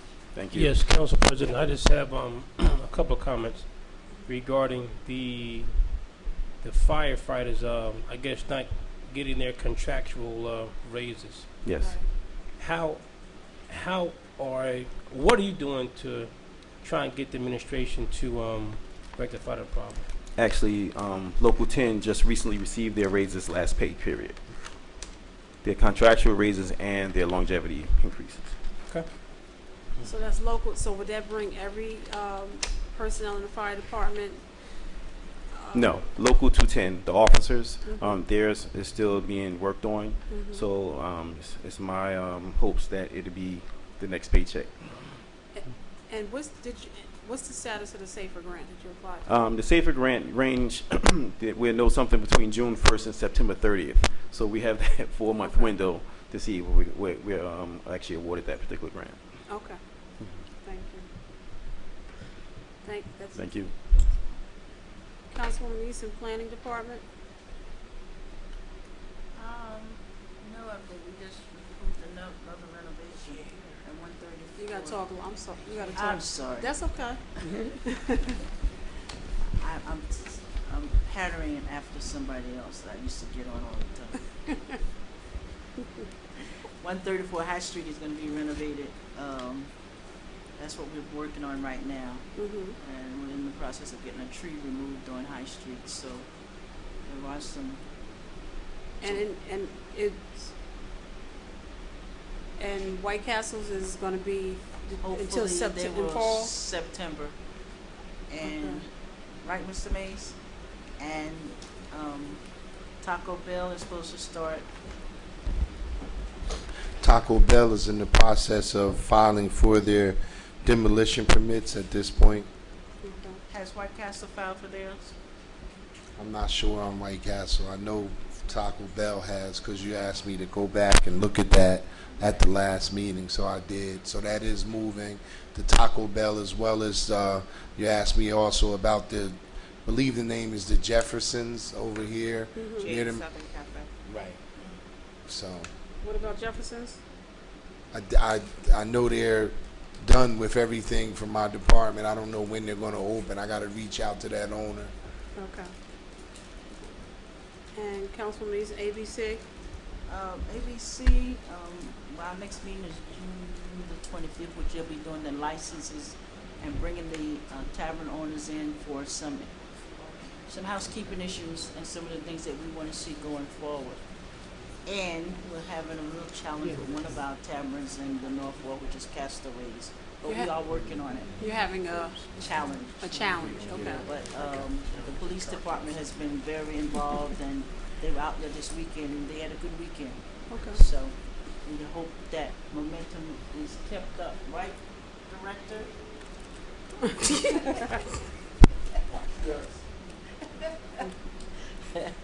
And I also spoke to the owner, so he's doing everything humanly possible to make sure that the residents are happy, and some of the other ones in the area on another side of I said they don't have any problems, so they don't know what the issue is, but we're still working on it anyway.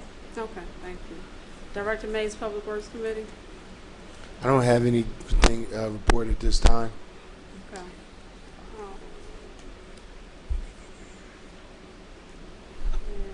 Council President, Housing Authority. are you forgetting about me? No, I'm going down the list right Are you now. going down the list? Yes, Housing Before I Authority. give my report, can somebody tell me why my picture's not on the wall no more? There Y'all are trying two to tell me pictures something? that actually fell off the wall. I think, You've been and I bad. happen to be here, and I see, and I actually, is it Councilman Can I Corbett? get the video? President, I just took tell him what Councilman- happened. Can I He's get been the bad. video? Councilman Corbett down because it was sweltering and it was about to fall off, so they have to replace them, the framing and everything. You've So been we, bad. Well, we expect them apologize. back up by next council meeting. Yeah, whatever. We'll get them back up. Yes, sir. Councilman, tell them their heads was too big for the head. Nobody asked for comments from the peanut Nobody gallery. asked for no comments. So I'm glad nobody was sitting while it happened. Now she want to Right. concerns. But now onto the Now housing she authority, want sir.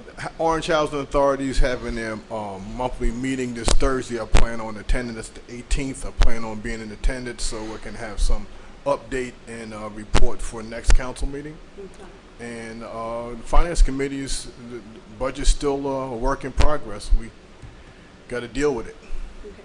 And No. concerning, were you able to talk with anybody from Oakwood Avenue and the Housing Authority regarding the demolition during school hours?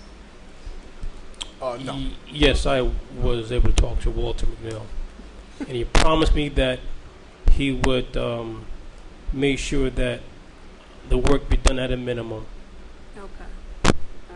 until school is out. Until school is Yes. out. Can you, and include the report, can you just have a statement regarding that? No problem. Library. I do not have a formal report, but I did send a list of questions to the director. I did not receive adequate answers to my questions, so I am putting forth an open request for those answers. The questions came from residents from my South Ward meeting and also residents that have come before the council, and I really didn't receive the answer. They didn't give me anything, so I just want the public to know that I'm on it, and by the next council meeting, I will have a formal report because it's 7 days, right? They have. So I will have a formal report and answers to those questions. Thank you. Thank you. And that completes the reports. Communications and petitions, none. Pursuant to Section 4-10 of the Code of City of Orange Township, each person addressing the council shall step up to the microphone, shall give his or her name and address in an audible tone for the record, and unless further time is granted by the presiding officer, shall limit his or her address to 10 minutes.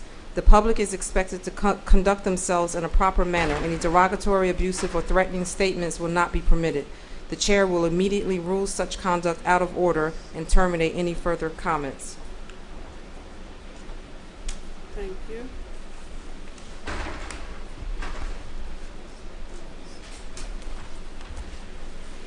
William R. Lewis.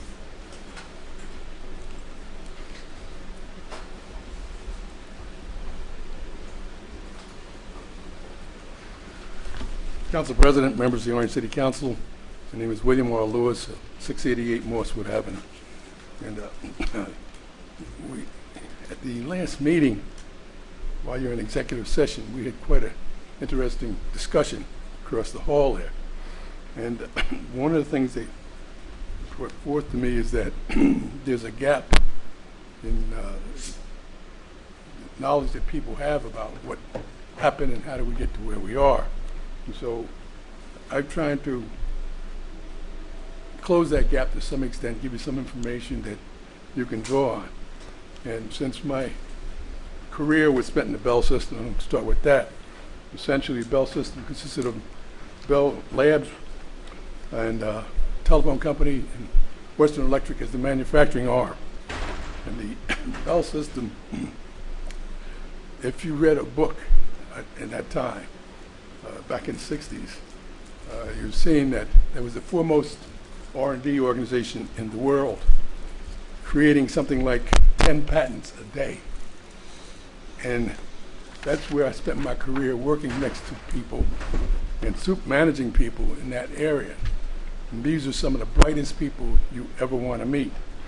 So you get an appreciation of what man's ability is.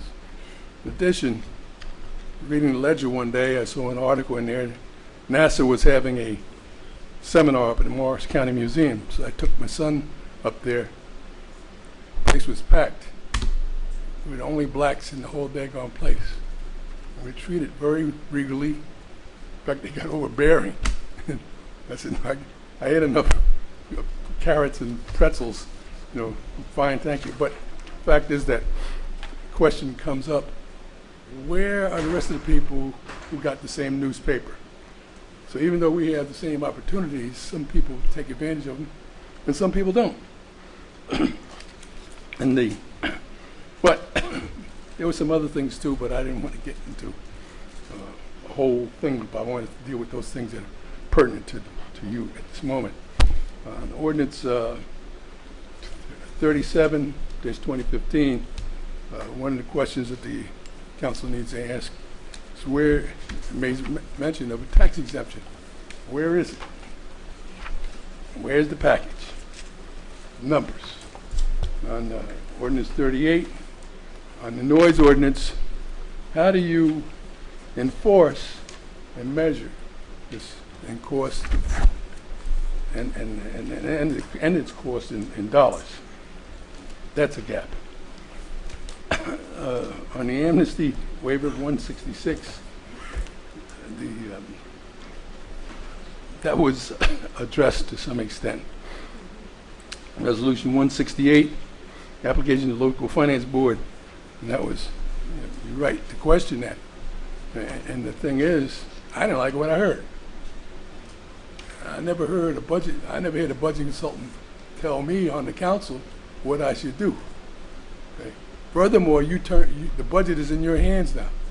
So why are you listening to the finance director about something that's a council problem issue? Deal with that.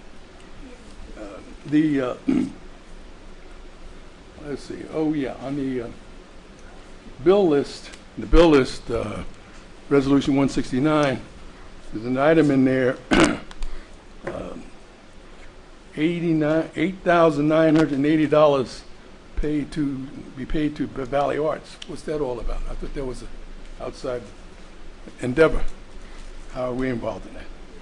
Anyhow, at the last meeting, Council President, I asked for legislation concerning the transfer of funds relative to videography. And did you get it yet?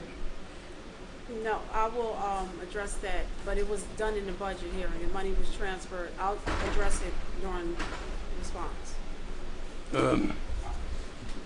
Well, I'll address it. Remember now, I was the finance chair. Don't try to get tricky. Yes, sir.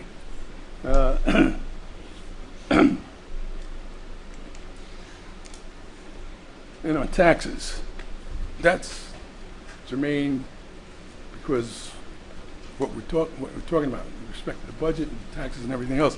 But in essence, I do my own taxes. And so as a result, I have a broad view of what happens when the puts and the takes in that sense. And I have never filed a tax appeal for the simple reason that taxes, property taxes, are deduction on your federal income tax. So if I get a tax appeal, that money goes to somebody else, somewhere else, and not to the city of Orange. So I never filed a tax appeal.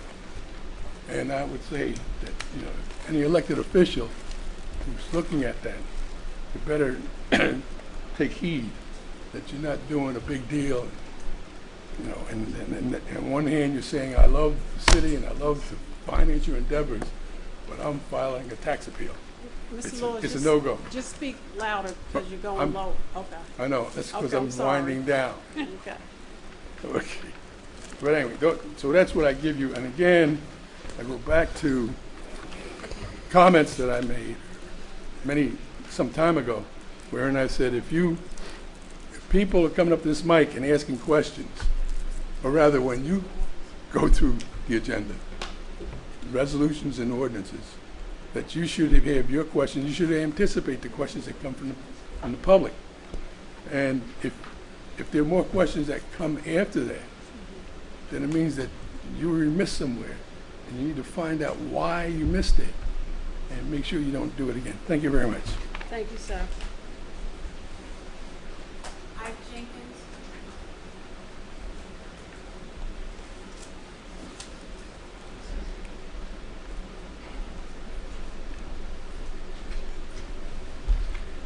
Good evening, Ike Jenkins, County of Essex. Good evening to you, Madam President, council members. Just a couple of things to share from the county tonight. One being just an update on the roadway paving in the Township of Orange. I'm advised by the Public Works Director that there are 2 roadways that are scheduled for paving this year. One being High Street between Washington Street and Main Street, which I believe has already been done. And the other is Main Street between where Valley Road and Northfield Avenue meet at High Street, which I believe if it has not been done, it's scheduled for next week or the week after. Okay. Another area that I spoke with Councilwoman Easton, Lincoln in Maine, a big hole there, and I'll communicate that back to Public Works Director tomorrow, and we'll look into that this week. Mr. Mayor, just so you know, I asked him to put some of the extra tar in those 2 holes, and he's going to work on getting that done. Just make sure. Okay.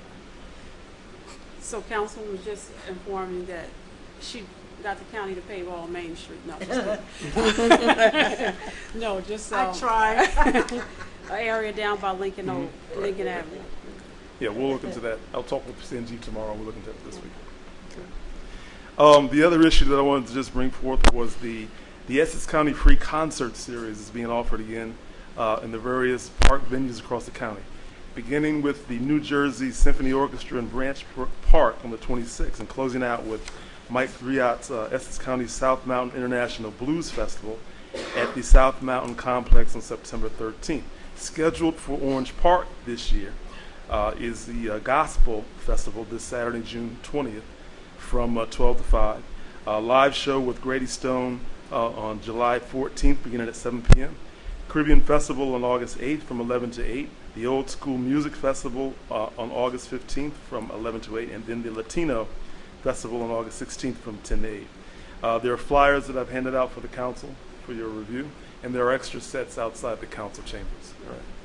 And that is all I have for the council tonight. Can you deliver a box? Because it seems that the distribution was very limited on the summer program. So if you can see if we can get a box to the clerk's office, that would be, yes, yeah, sure. be helpful. Thank you. Council President, I have just one thing. Councilman Coley? Right on Central Avenue, near South Center Street, near 210 Central, right there on the curve, right on the bend. Some work was done. I'm not sure, but it's maybe a half dozen square, like I guess like holes that was done. That some underground work was done, and it wasn't properly refilled. Is that Central Avenue and where? Central Avenue and South Center. Okay. About 100 feet east of South Center Street.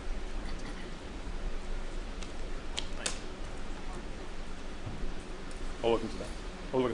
Thank you. Thank you. All right. And you'll be here for the duration of the meeting?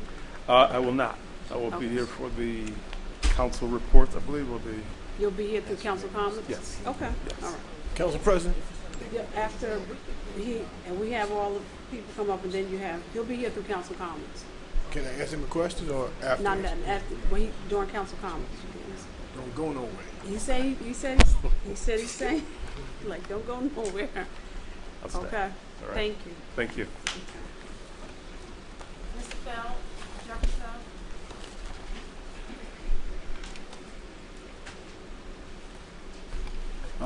Good evening. My name is Jeffrey Feld. I am an attorney and a local business person whose business address is 268 Main Street, Orange, New Jersey. As my custom, I've posted various heads-up questions and comments on the city's www.nj.com public website, which I incorporate if I don't get into it today. I can't explain what's been going on in the last 2 weeks. I definitely believe that there's fate and history are converging. I believe that there's angels, like Ms. Stewart, who walked the earth.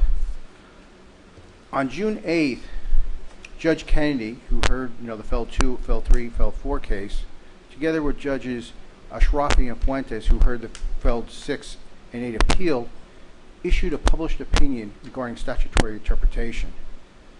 They adopted my analysis. What I was arguing for over the years, they put down as how you read statutes. And I raised that because tonight you're going to have to do some statutory construction. Last Tuesday, there was a hearing in the bankruptcy court regarding the WYCA lease and option to buy agreement. I appeared. The city did not appear.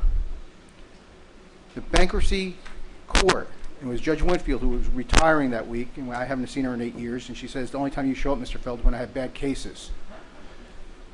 And we had a discussion. She did not dismiss my allegations of malfeasance or misfeasance of the city. The bankruptcy court did not retain exclusive jurisdiction over the lease and option to buy agreement. She said the questions as to the representations, both the United States trustee and the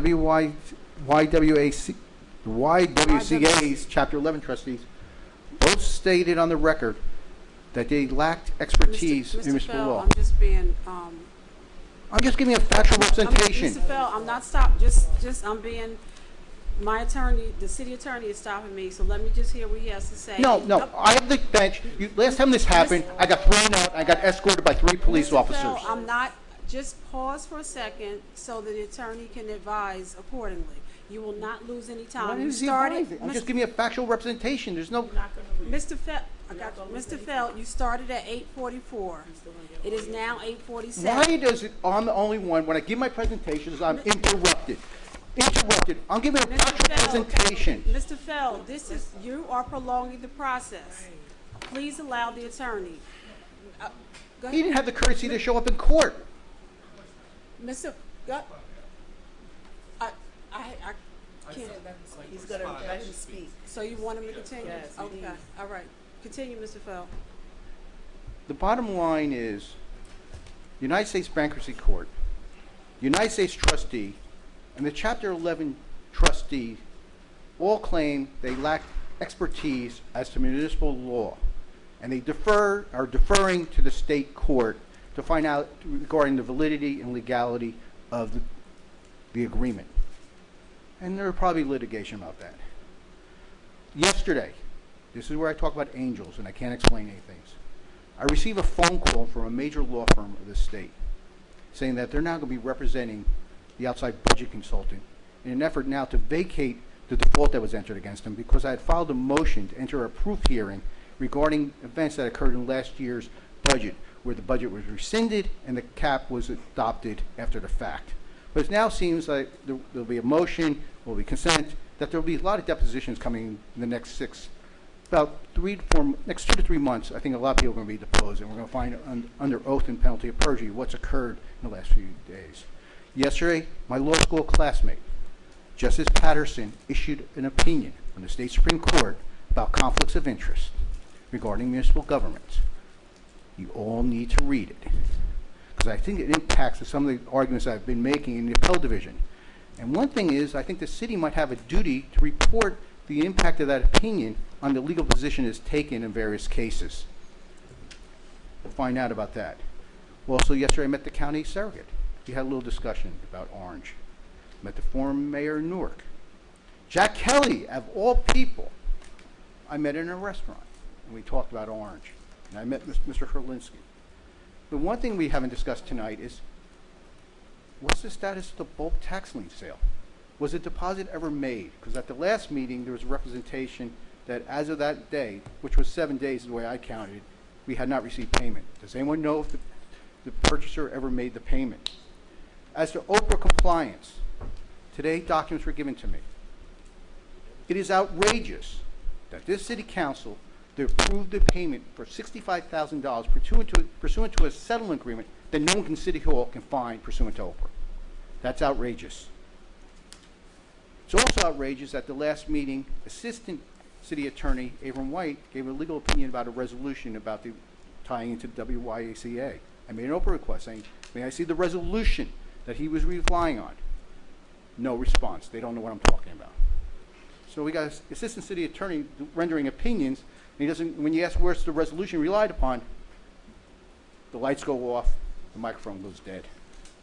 As to tonight, first, as to the amended sale sidewalks, snow removal, everyone should know that what's the amended resolution, there's an amended resolution. Let's make sure we go through the right process. Because the ordinance that you're considering, there's language that differs. I appreciate that the changes have been made, that are there, or what I did, but let's make sure we go through the right procedure. As to the Oakwood Towers pilot, I don't know what to say. Under state law and under Judge Kennedy's opinion, you have to follow the law. And the law says you need to approve an application. There's no application in your packet. So I don't know how you do it as a matter of the long-term tax exemption law. If you look in your packet, I mean, I feel for the redeveloper because they submitted documents in March and early April to Mr. Mays, and today is June 18th and it's finally being processed. The ordinance says the second reading is going to be in 16 weeks, in 2 weeks on July 1st. I would suggest as an option, if we're going to have a special meeting later in July, have the second reading at that time or have it in August. There's too many issues that have to be resolved. I need an opportunity to look at the numbers like Councilperson Lewis was talking about. We haven't seen them. They're not made up to the public. In addition, you have to tie this into the certificate of need that was done, you adopted, I think, in February. Where's the evidentiary support? Because in the last 60 days, there's been, or 90 days, there's been case law that came out for the state Supreme Court about the affordable housing obligations that you need to know, and you need to bring a case that each municipality define what is their affordable housing obligations and whether they've satisfied it. We don't know the answer to this. I don't want to put brakes on what they're trying to do, but I think to have a return date in 2 weeks is too short. That we really typically have a month, but because we're in July, we don't have the option, either push it off to August, or if there is going to be a special meeting regarding the budget, have it at some time later in August, allow the public to look at the application and look at the underlying documents, and let it tie in to the litigation that's pending as to the prior owners of Oakwood Towers, the pellet things. Because there's questions that, because we're soon to Oprah, memos have been produced to me that weren't produced during the litigation, was produced after the fact. I think the council needs to look at those memos. As to the local finance board application, it's kind of outrageous again. An application is being submitted, it has to be submitted tomorrow. Why wasn't it attached to the application? I mean, it makes no sense. But I invite us to go to the local finance board because I invite it because it gives me an opportunity and gives every stakeholder, resident, and taxpayer an option to appear before the local finance board and explain everything that's happened this tax year. To find out how the council approved monies, how people are getting paid salaries for positions that were never approved by ordinances. I just love this because there is something called a State Supervision Act. The last time I was before the local finance board, they did not like me because I pointed to statutes. And this time, there's going to be more than me that's going to come down to the local finance board and say, what is going on in Orange? Do you have a business administrator? Do you have a tax collector? How come bills, how did $100,000 leave the city coffers and end up in a Chapter 11 trustee's bank account prior to the adoption of the budget and without the consent of 5 city council members? That's the magic question. The bankruptcy judge heard that question. She goes, I don't know the answer, but someone better find out the answer to that question. And it's going to happen soon. As to the bill list, salary and wages, there's no line items there. Are there people being paid salary and wages for amounts that this council has never approved? The only question I would really like to have tonight answered for me, if you can, besides trying to delay the second reading on the pilot, is what is the status of the bulk lien tax sale? Did the purchaser pay the monies? Where are we? Thank you. Thank you, Mr. Bell. Can you just wait? I'll let you respond at the time. Thank you. Mr. Ricky already went. Caitlin Gordon.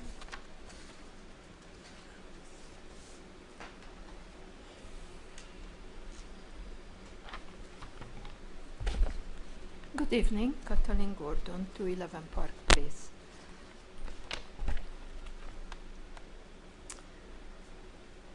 Council President, I signed for 5 minutes only. Please, if I overrun, give me a little more time. I could have signed for 10. Thank you very much. I will be trying to be short. Resolution 168/2015.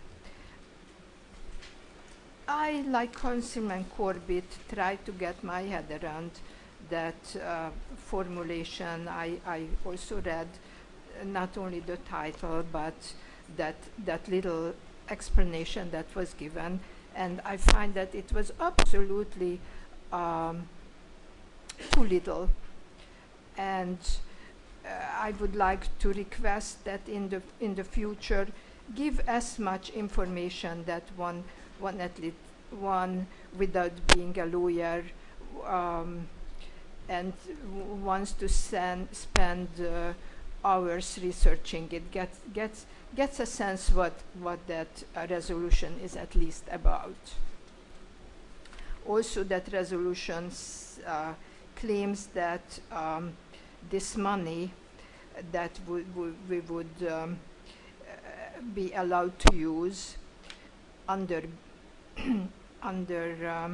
point B for the health, wealth, convenience or betterment will not create undue financial burden. And I think the operative word is undue, and who knows what undue financial burden is when we are getting close to 4% of the taxes when the cap is 2.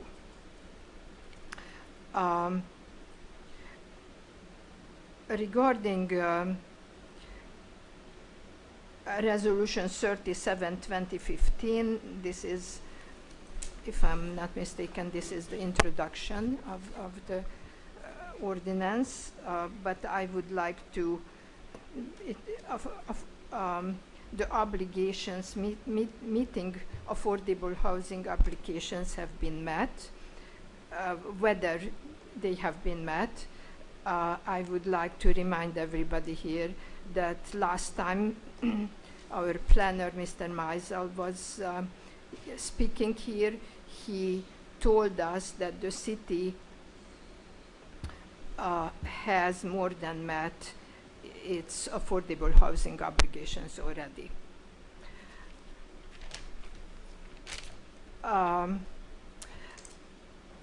At the last meeting, I requested for the second time a review of the voter payment structure. About a year ago, I requested it. I would like, please, to give me some kind of a yes or no or timeline. Will it really be considered, reviewed, or I am just talking? And how would that happen?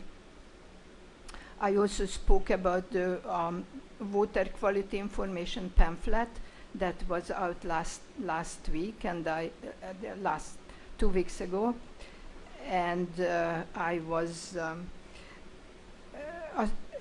worried that again it is not going to be sent to the households. It is important information, and lo and behold, I got the little card again telling me where to look on the internet or come into the city hall if I am more interested. Again, I am telling you, it is important and somewhat complicated information, and even if you send it out, very few people will look at it. But if you send a card to have the public jump hoops to see it, nobody will look at it, and that's not appropriate, even statutorily.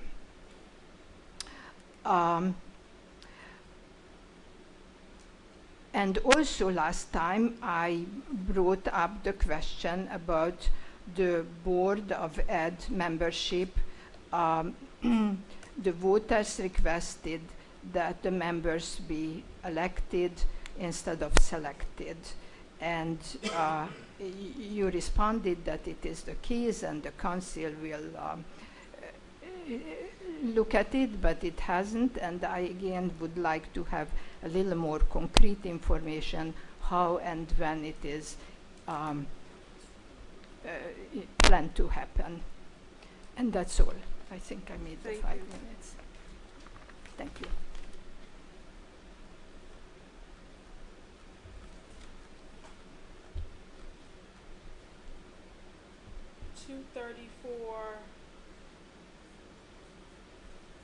Richmond Drive? No, I can't read the name. Okay, so I'll go to, if somebody didn't come up, I missed your name, I apologize. Gloria Stewart.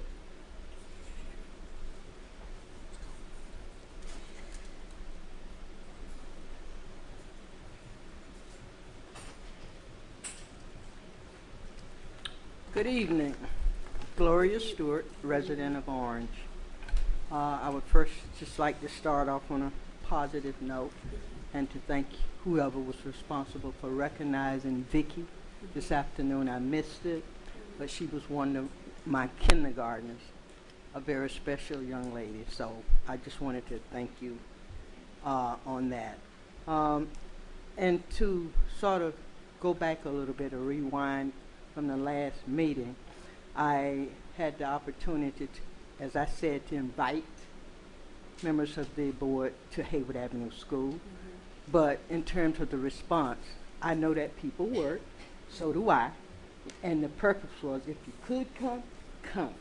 But if you'd rather not be invited, I can do that too.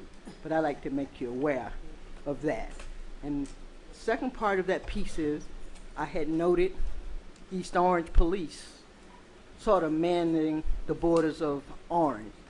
And I sort of had a problem with that because I think we have police officers, and I also know that we have spent, I think, $500,000 in police cars. And so if we need to put officers in that to take care of our city, I think that we need to do that. And also as it relates to the students coming out of the school, you know, I think we are capable of doing that, or should be. So I just wanted to touch base with my reasoning for stating that. Let East Orange patrol East Orange, and let Orange patrol Orange. To move on to Walter G.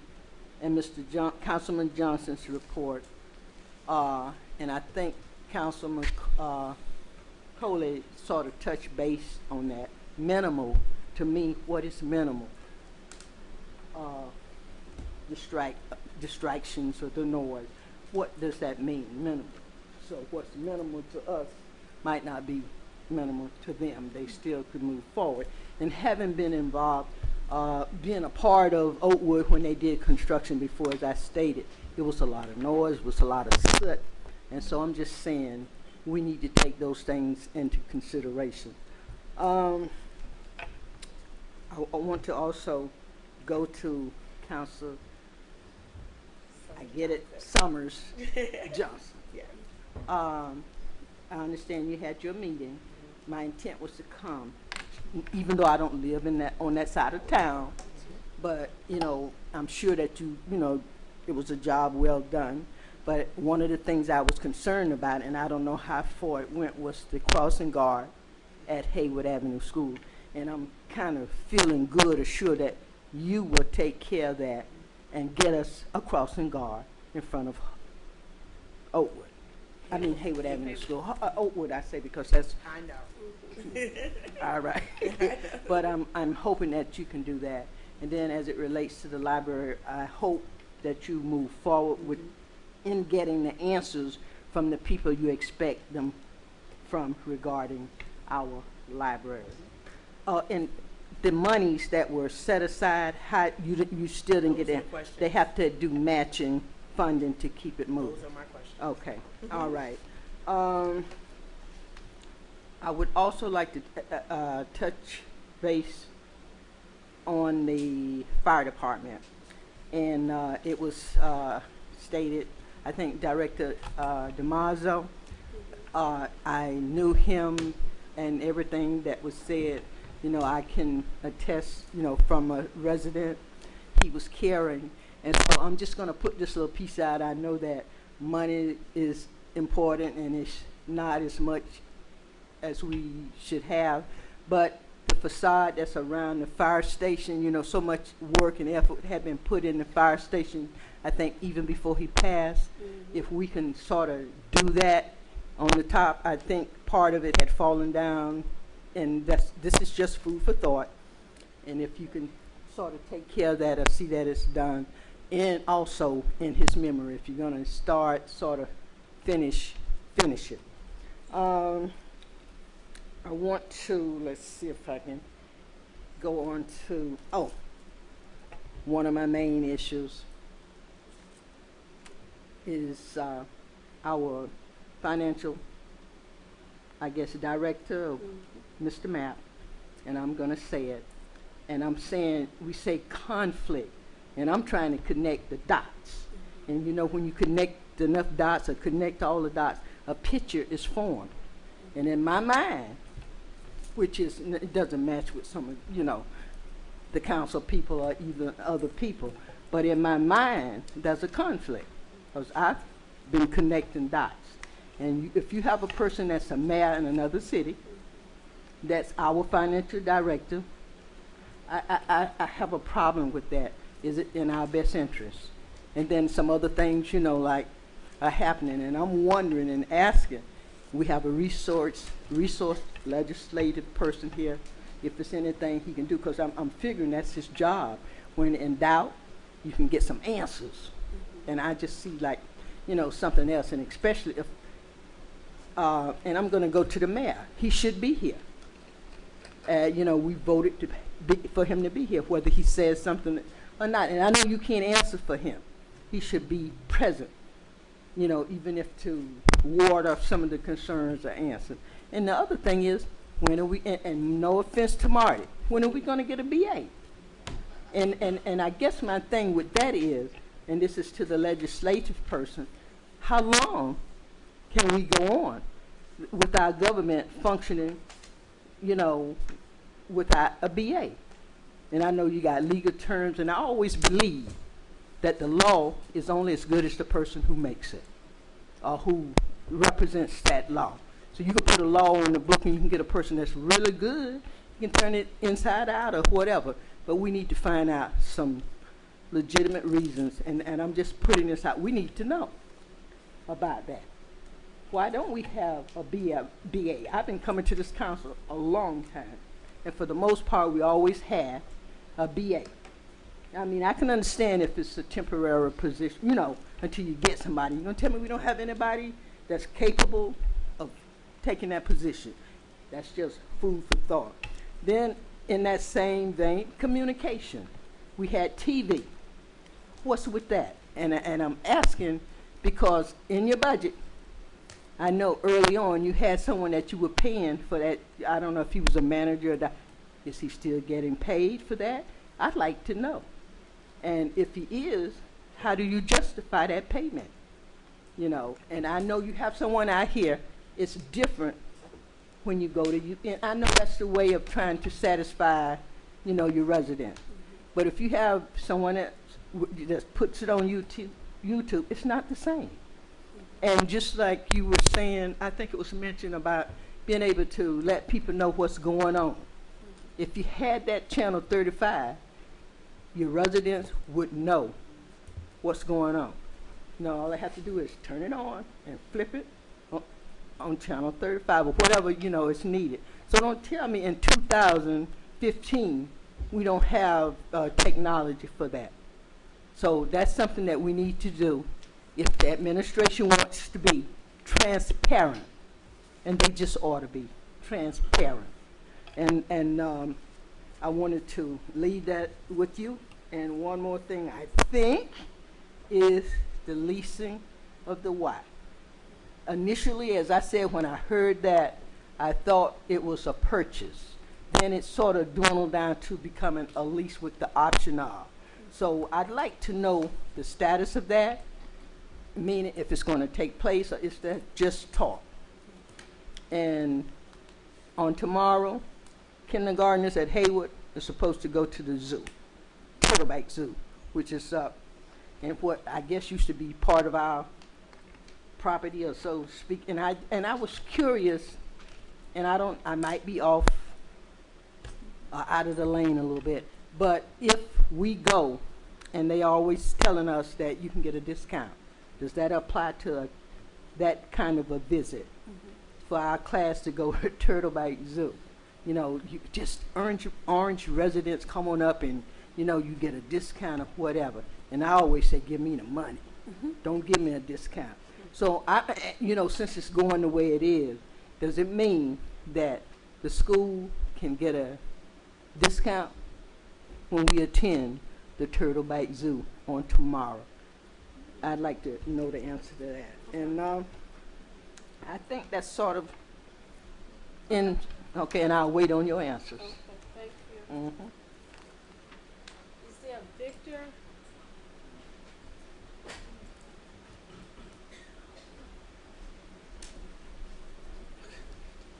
Victor Holinsky Jr. of the law firm of Sills, Cummins and Gross. Don't worry, I don't have a lot to say. Sure. I'm here representing Oakwood Terrace Urban Renewal LLC. It's on for tonight. I'm just letting the council know that I'm here to answer any questions that you might have. Okay. We believe this is a very good application that is going to improve the life of the residents that are there. We would ask, obviously, for you to approve it on first reading today, and then we're on the July 1st second reading, and that's all I have to say. Is the second reading? During the yeah, okay, I just want to make sure. During the open no, I just wanted to make sure that session, was the correct I know there's not a give and take now, but I am here available if there are any questions. Did you want to give a summary of what your intentions are? Well, the intentions are, when the original tax abatement was approved, there weren't any renovations required. We are a separate entity from what was approved last time, so we're not the first person to come in for another bite at the apple. What we've done in the process of acquiring the property is really judged and said that, you know, there needs to be some real improvements made, new bathrooms, new kitchens, new everything. And it's not going to be a gut rehab. I don't want the residents to think that somehow they're going to be put out. Certainly when we redo the kitchens, we're going to make we're going to make adjustments, and, you know, somebody's going to have to have something in. But we've been doing this for a number of years, and when we're coming in, we're going to do it on a rolling basis. We're not going to clear out the building. I don't want anything people think they're going to have to move. Certainly when we're installing the new bathrooms or the new kitchens or whatever other improvements, there's going to have to be some accommodations, but people are going to be basically in their homes, and we've done this many times before, and we're going to come in and, again, I think really improve the quality of life for the people that are there. Okay. So again, I'm here to answer any questions if you have them. Okay. At the appropriate time, we'll during council comments. Sure. Thank you very much. I added Molly Rose Kaufman to the list. You weren't on the list, but I know you were here. Did you want to come up and just, if you want anybody to stand in your stead, you know, you have students here.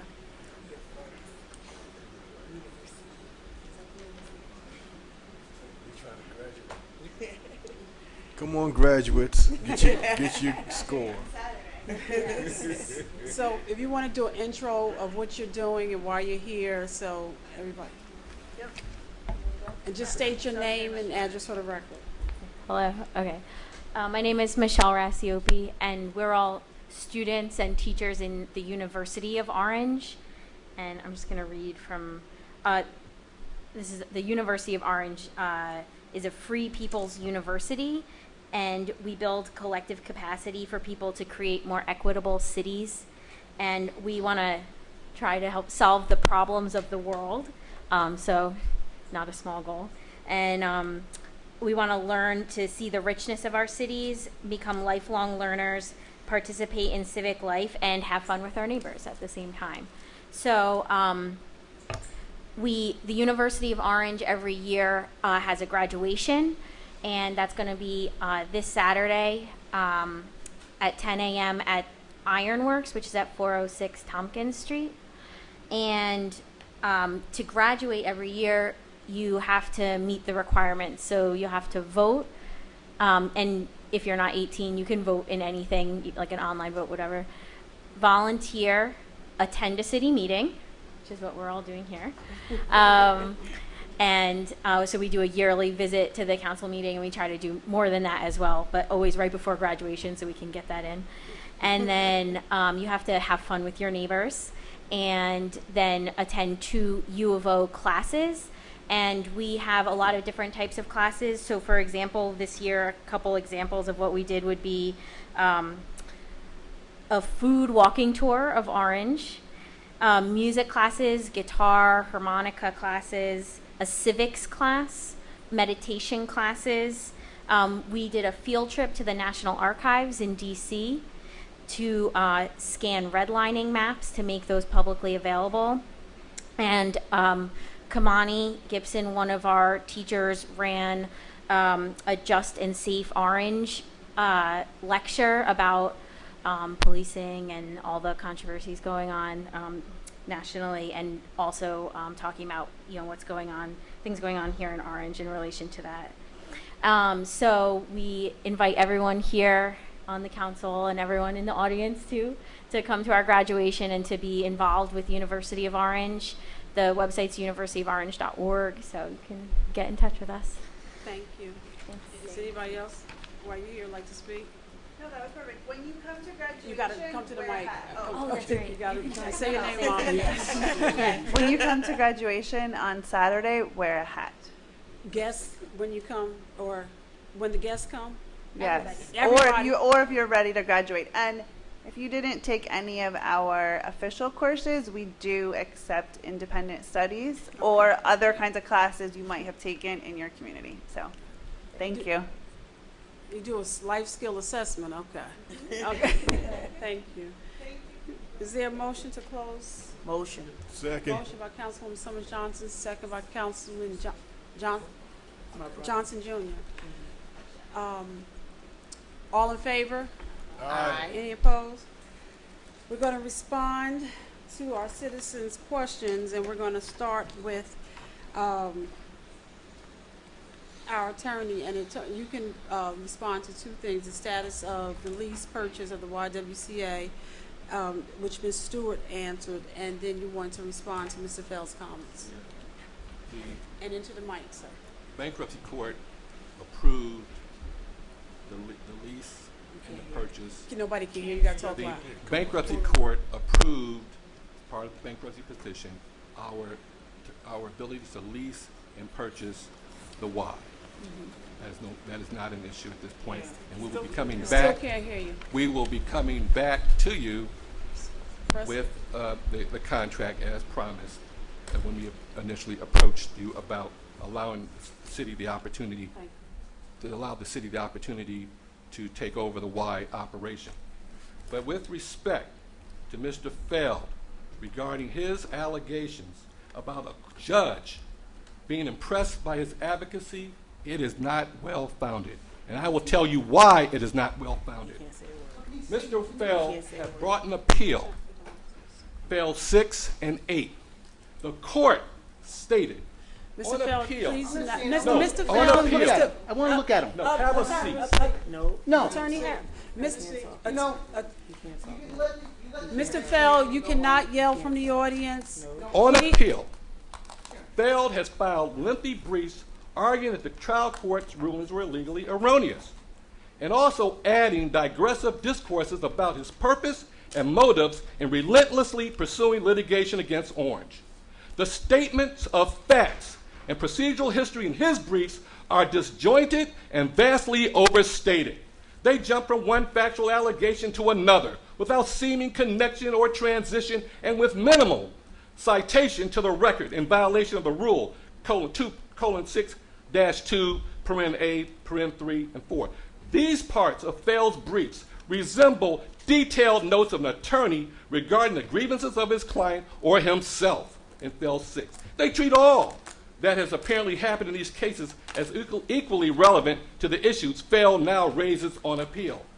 The argument section of the briefs are sprinkled with references to published and unpublished decisions from which Fell draws unwarranted conclusions of law. Fell's arguments cloud more than illuminate the issues we must decide. The complaints were dismissed on defendant's motion under the rule for failure to state a claim upon which relief can be granted. They then went into standing, about Fell's lack of standing to pursue the lawsuit. Attorney Smith, just if I raise my hand, stop talking so I can get him to, just so we. No. Okay. Please. Our courts will not entertain proceedings by plaintiffs who are mere intermeddlers or merely interlopers or strangers to the dispute. Fell contends he has standing to pursue his claim, even without showing a personal financial stake in the outcome of the case, because he seeks to vindicate the public's interest in the lawful operation of municipal government of Orange. We reject this basis for granting standing to Fell to pursue his claims in Fell 6. We cannot say here that the public interest is so exceptional that any slight personal interest of Fell is sufficient to confer standing even under the common law. Fell is neither a resident nor a property or business owner in Orange. He lives and pays property taxes in the same county, Essex, but not in the same municipality. He does not have the standing of a resident or property or business owner of Orange to challenge its municipal actions.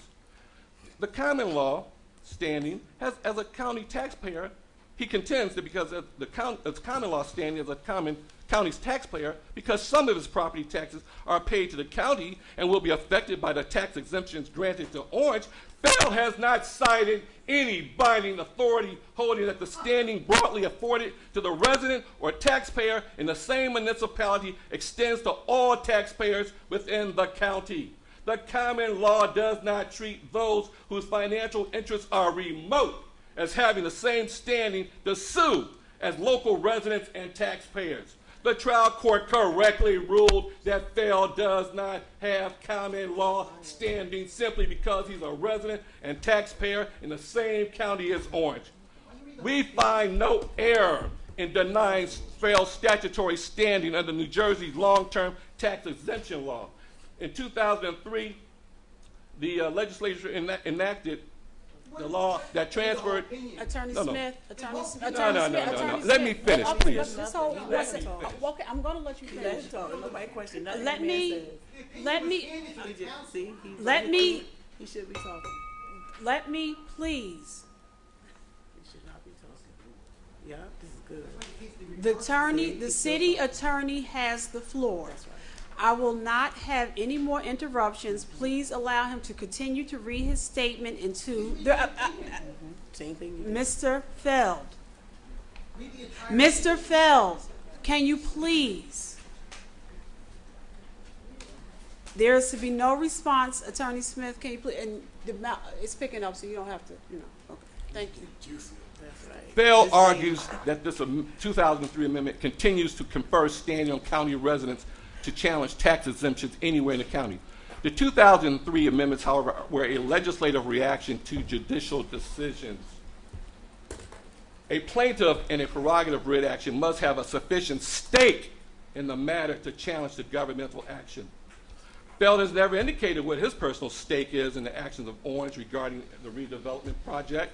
We also reject Fell's argument he's a creditor of the municipality and therefore has statutory standing to sue Orange under the Federal Bankruptcy Code and Uniform Fraudulent Transfer Act. He just made reference as to how the bankruptcy judge gave him some kind of carte blanche when the bankruptcy judge ruled in our favor.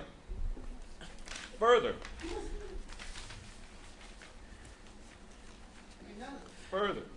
No. He should have let him answer before. Plaintiff makes a number of other arguments, many of them questioning the good faith of municipal officials who were involved in redevelopment plan and conveyance of township property. The additional arguments are without sufficient merit to warrant discussion in a written opinion. This is the man that's before you, not a citizen of Orange, not a business owner in Orange. He stands here. This is not Short Hills. There's no bond obligation to attack. He can do it there. That's where he's a resident, not here. And I would just submit to the court that he has misrepresented he has misrepresented what the court has indicated regarding his standing to be here, the issues that he tries to raise against us, and it's just a mean-spirited act on his part every time he stands here and misrepresents what the court has said invariably when he goes before it. Attorney Smith, and for the record, what were you reading from? An opinion. Mr. Fell, I cannot have you yell out from the audience. But that is Mr. Fell. Attorney Smith, can you please, the opinion that you read from, provide to the clerk's office? Thank you. And just for clarification, in the first part of Attorney Smith's response, he stated that the court has approved the lease / option to purchase. And so application will be coming before this council based on that. Yes. Thank you. Mr. Ike, from the county, one of the questions that came up, I seen you shaking your head. I will say, Ms. Stewart, the discounts that are afforded to the resident city of Orange are on the reservoir side and to the paddle boat, not to Turtleback Zoo side. But I don't know if the students are participating or going to the reservoir and are participating on any of those activities. I would ask that Ms. Ike, do you have a card, and have the administrator contact Mr. Ike? But it's not on Turtleback Zoo side; it's on the reservoir paddle boat. That's where the discount is. Okay. And Councilwoman, did you have something to say, Councilwoman? Not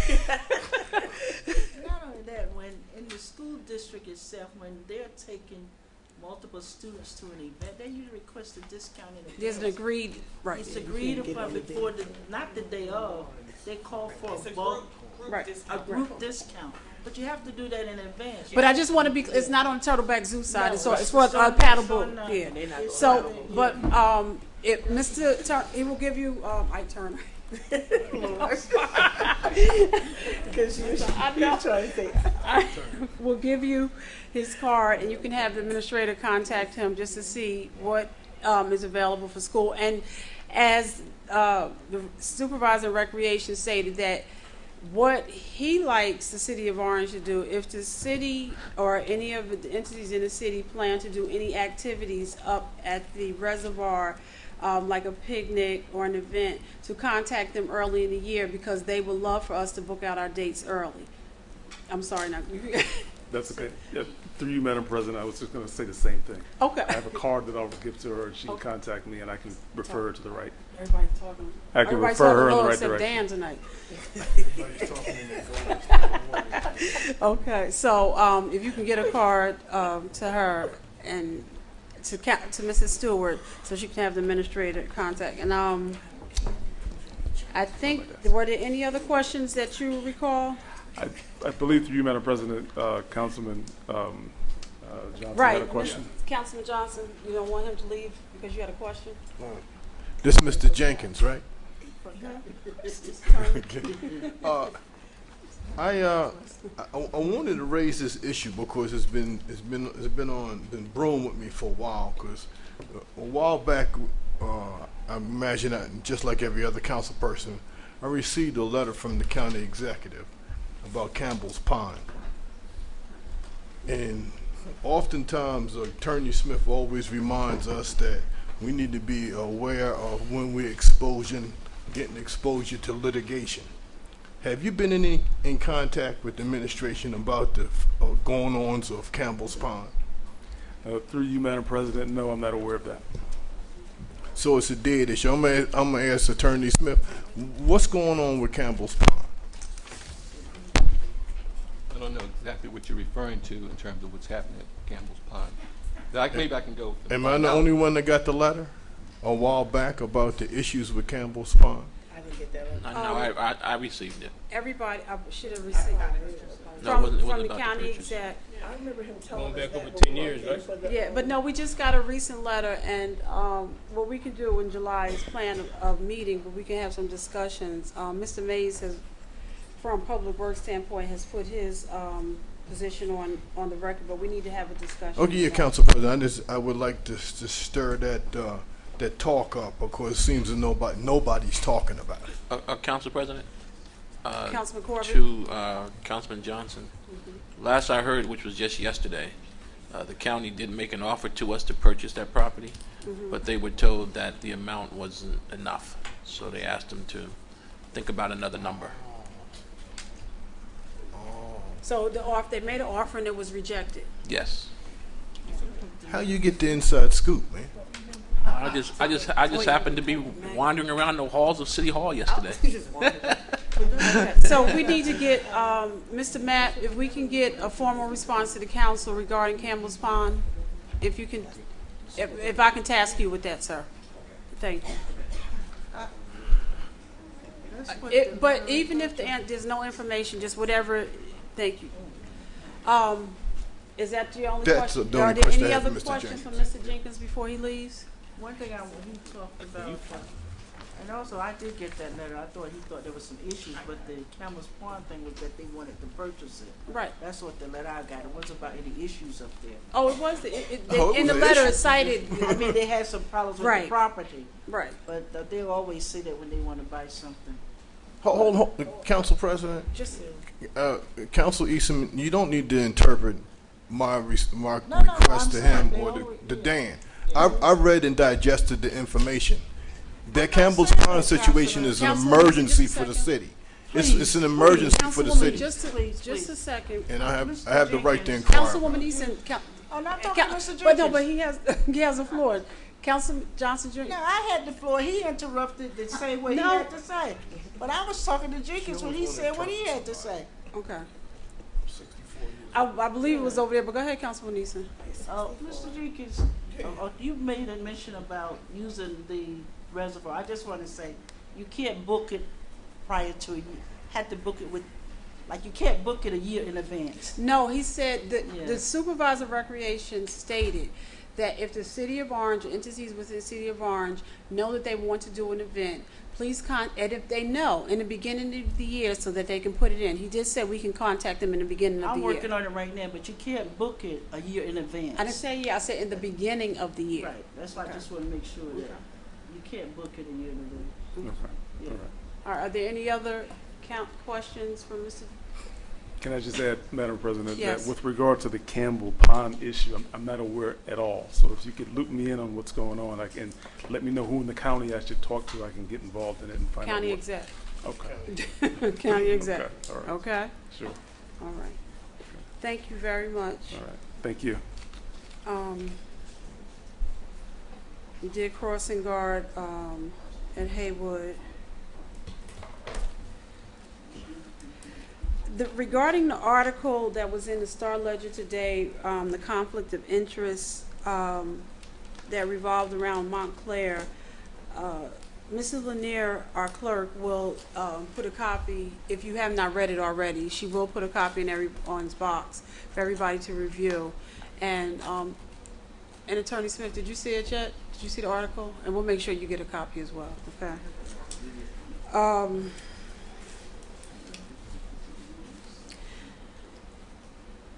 Mr. Mobley.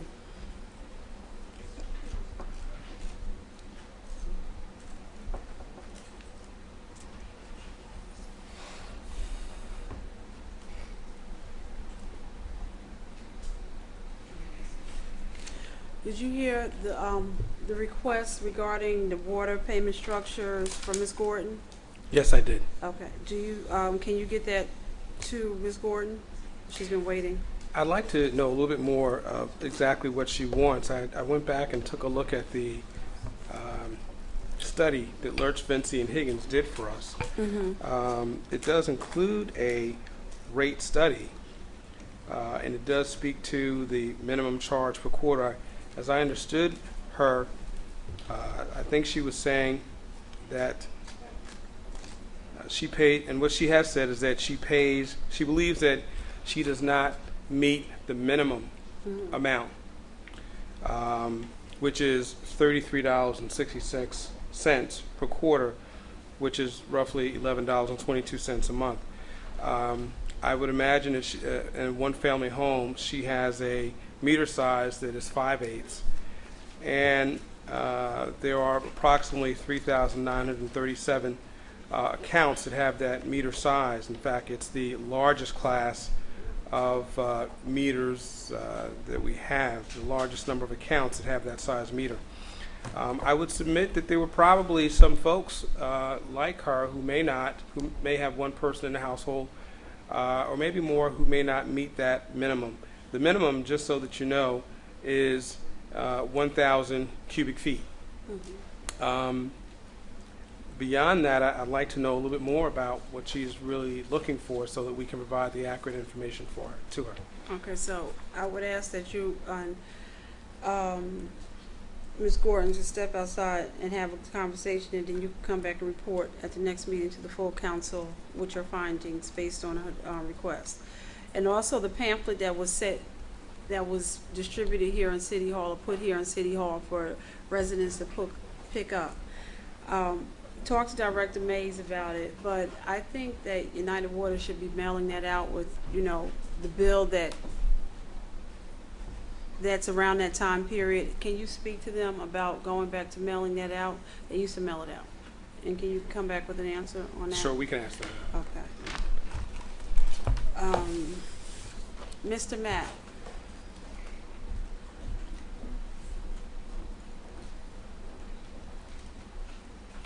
Regarding the bulk sale, has the payment, the down payment been received, and has the total payment been received? No money has been received. No money has been received to date?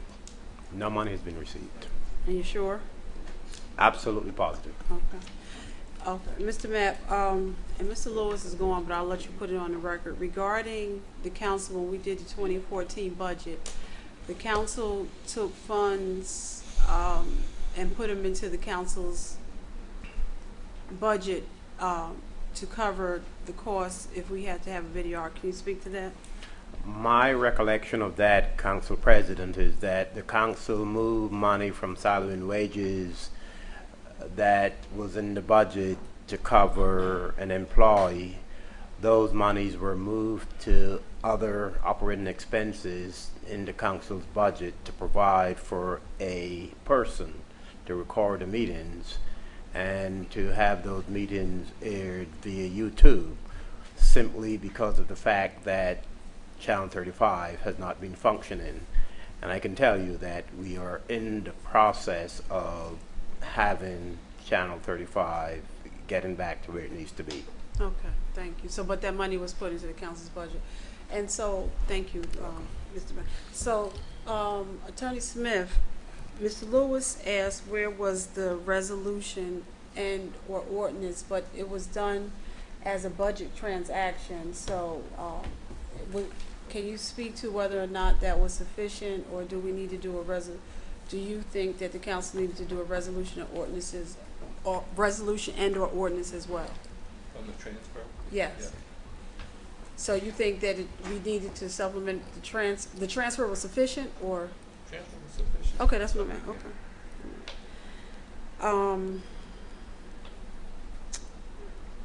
Street, and I believe that's it.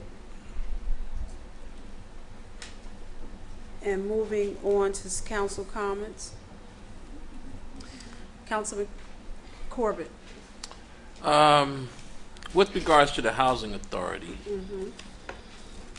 have they been billed to pay their pilot payments? Would anyone know?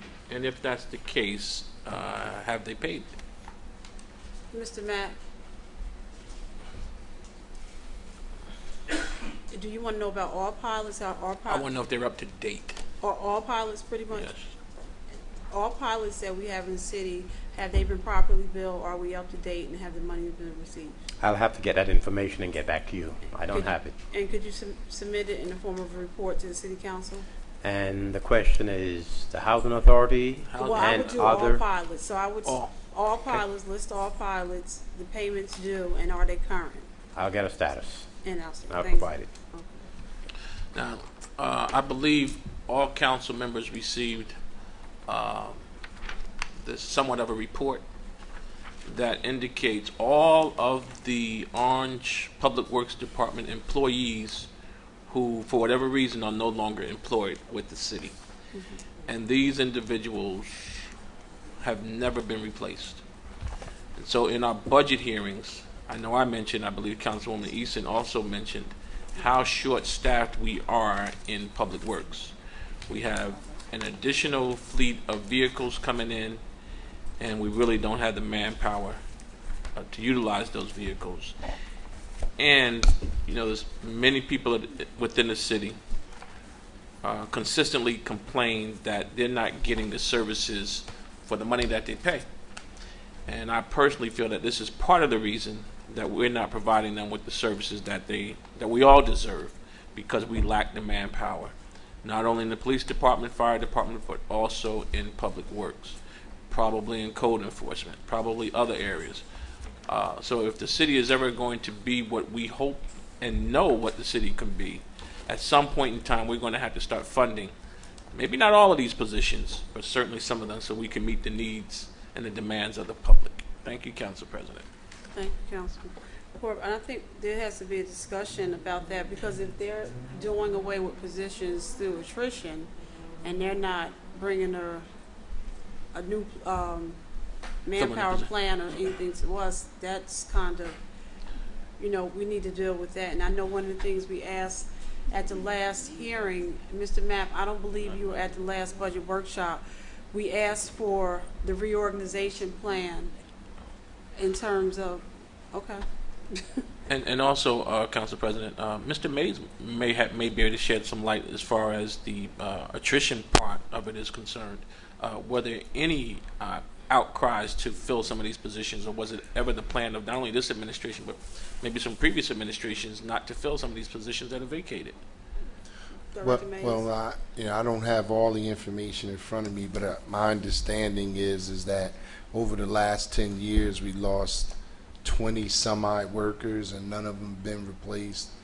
And it's pretty difficult to do what we do on a daily basis without having those individuals. And I think Councilman Corbett makes a strong point that it's not just in the Public Works Department, also in code enforcement. We had an ongoing issue here where we talked about the vacant property list, and certain council members wanted things changed. I've been looking and doing a study on all the surrounding towns. We're the only town out of the 4 towns that surround us that don't have a person who primarily and solely works on vacant and abandoned properties, which is another area that we're hurting in. We are also the only town that does not have a full complement of code enforcement inspectors, meaning 1 inspector per ward. And we are the only town that has 1 clerical person, which is opposed to multiple clericals in the other towns. And I'm just making mention of that because you can't really compare in some instances, because those towns are much larger than us. But I think it's a point that needs to be addressed in this year's budget. We want certain things. We want our vacant and abandoned properties worked on. We want this, we want that, but the manpower is sorely lacking. Thank you, Director Mays. Councilwoman Eason? Yeah, Mr. Mays, while you're on that subject, do you get notified when they auction off vacant and abandoned properties? In Orange, we haven't auctioned off anything. But I mean, I know there's 2 in my ward that's supposed to be auctioned tomorrow. Unless it's a private Are you talking about auction. sheriff's sale, Councilwoman Eason? There you go. So it's the sheriff's sale. So do you get notified? Not when they- not necessarily, no. But do you get notified if that property is acquired by someone so we can take it off of the abandoned property? Yes, that it would go through a process, we would know that, but And we then you don't, would get it after the fact. right. If it's successful, yeah. Let's see. This is for, Mr. Mays, how are we going to curtail? We notice a lot of our duplex properties with large yards are being bought, and they're putting soccer fields and volleyball. So is there any way we have anybody that goes around and sort of give summonses when they do a proper without getting the proper permits? We do have the construction official and other people that do that, but in this case, it would be a zoning officer. Right now, we have an acting zoning officer who is also our planner. And that's a good example because that's what we've done over the years. When somebody has left the position, we've sort of added that position to somebody else, and it really hasn't been a good practice in terms of trying to get things done. And this is just another example of that happening, and it's not a good practice. So Mr. Mizell is the zoning officer also? Yes, currently. So how would he know? Someone would have to call him to tell him to go out and look at the property? Right. It's just like a code enforcement officer. It would be something that would be reported or discovered, and then the enforcement part of it would be up to him. And then what happens in the process? He gives them a summons? It's just like any other infraction. He could go take the person to court and so forth. But does that stop the construction? It should stop it, yes, because it would go. Doesn't? If it doesn't, that person would receive a fine or a penalty. Council President, I have some questions for the gentleman that was Oakwood Towers. The attorney from Oakwood Towers. Yes.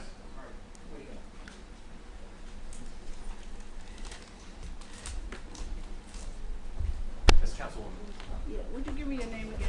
Victor Herlinsky. Oh, I thought that was you. That was me. Mr. Herlinsky, Yes. are you in your renovation project, are you planning to improve on the security at Oakwood Towers? Yes, we are. I know there's some, are you changing security companies or? I'm not sure. We haven't gone through that procurement process, but I know based upon what we're doing, and if that's a suggestion, I'll take it under advisement. So that, because there are some issues. The other thing I wanted, Let me just say, it's a completely different ownership, coming in. We're purchasing it from the people that exist, and I would say I think we'll run our property in a different manner, and I think the local residents, I think the council will like the way we run it. and one of the things I want to do a comparison between Washington Dart and Oakwood Towers. When we did approve the renovations for Washington Dart project, which is across town, Lessons learned, huh? it was a lesson learned. Lessons learned. One of the things that happened was through the renovation process, the toilets are too low. They lost space, they lost lighting. So how are you going, because this is a senior building, the toilets have to be higher. So are you guys taking that into consideration as you do the renovations to make sure they are, what do you call it, not handicapped? Like the handicap style toilets. Yeah, like handicap style, so they can get on and off, and because the ones in Washington Dart ended up being too low for a lot of the residents. Yeah, we will, and again, we're in the improvement process right now. The approval process, and those are certainly things when we meet with when we submit our plans. I would imagine that the building inspectors will tell us what to do. I will make a note of that. But I'm thinking that you probably have to come before the planning board. I think so. With the design and all of that stuff. I'm not sure we necessarily have to come before planning because we're the renovations. We're not changing anything other than adding all new facilities. Mr. Mays? Yes, it would have to be submitted to the building department for review. But not through planning? No. Okay, all right. So just make note of, to make sure that you take those things in consideration, because we'll still battling over the loss of space, the toilets, and all of that stuff at Washington Dock. Yes. Thank you, Mr. Hermisky. Thank you. Council President, can I chime in that, or should I wait until on the? Did you have one more question from Councilman? No, I was going to make an announcement. Okay, Councilman Corbett, go ahead. When you're renovating these apartments, where are the tenants going to be able to stay while this renovation is going on in their particular apartment? From my understanding, it's not like we're installing new kitchen cabinets. We're installing new bathrooms. So, we'll obviously notice the tenants and say, look, on such and such date, we're going to come in and do the cabinets. It's not going to take a week to do the cabinets. I mean, you're going to put the same cabinets in every. So you come in and basically put in. I don't know how long it'll take. It may be a day or two inconvenience. And the same thing with the bathrooms. It's like, there's a certain system. We have the same crew coming in and doing it on an ongoing, rolling basis. I'm not sure of the logistics, but it's not our intention, nor have, when we renovated properties in the past, gone through. It's not like somebody's going to have to move out for 6 months or even a month. There may be a couple days where there's an inconvenience, but they're going to get a brand new apartment while we do it. And I think there's the ability for them to stay. Obviously, the bedrooms are going to be painted if there's any issues that come out there, but it's not going to be an ongoing, extended process. So for a short period of time, a couple of days or a week at the most, hypothetically. Right. So the tenant will be staying someplace else in another apartment while that work is going on. Or we'll make arrangements to relocate them to a local hotel. And then they move back into their original apartment. Correct. So when you're dealing with the cabinet space in the kitchens, Mm-hmm. are you taking away cabinet space? Are you adding? Or are you keeping it the same? I don't have that answer. We would like to know that. Sure. Again, lesson learned. We don't want to repeat the same mistakes that we did years ago. Also, on page 11 in your ordinance, right, 4.04 annual service agreement charges, paragraph A, you talk about annual service charge commencement date. Annual service charge for the project shall be an amount equal to or greater of 8% of the gross revenue. Yes. Is that the first 15 years? Because in the very next paragraph, you're talking about 16 years plus. I believe it's yes. Okay. So you settled on 8%. Yes. We couldn't get 10%. Well, the thing is, you gave 10%, but you didn't. When you gave 10%, there was no requirement to do these repairs. We're getting 8% to do all the repairs. Go ahead. I was going to say allow the attorney to come up as well. Who's much smarter and more eloquent than I am. No, just because she's very versed, familiar. Because if I can get 10%, I'd take the 10%.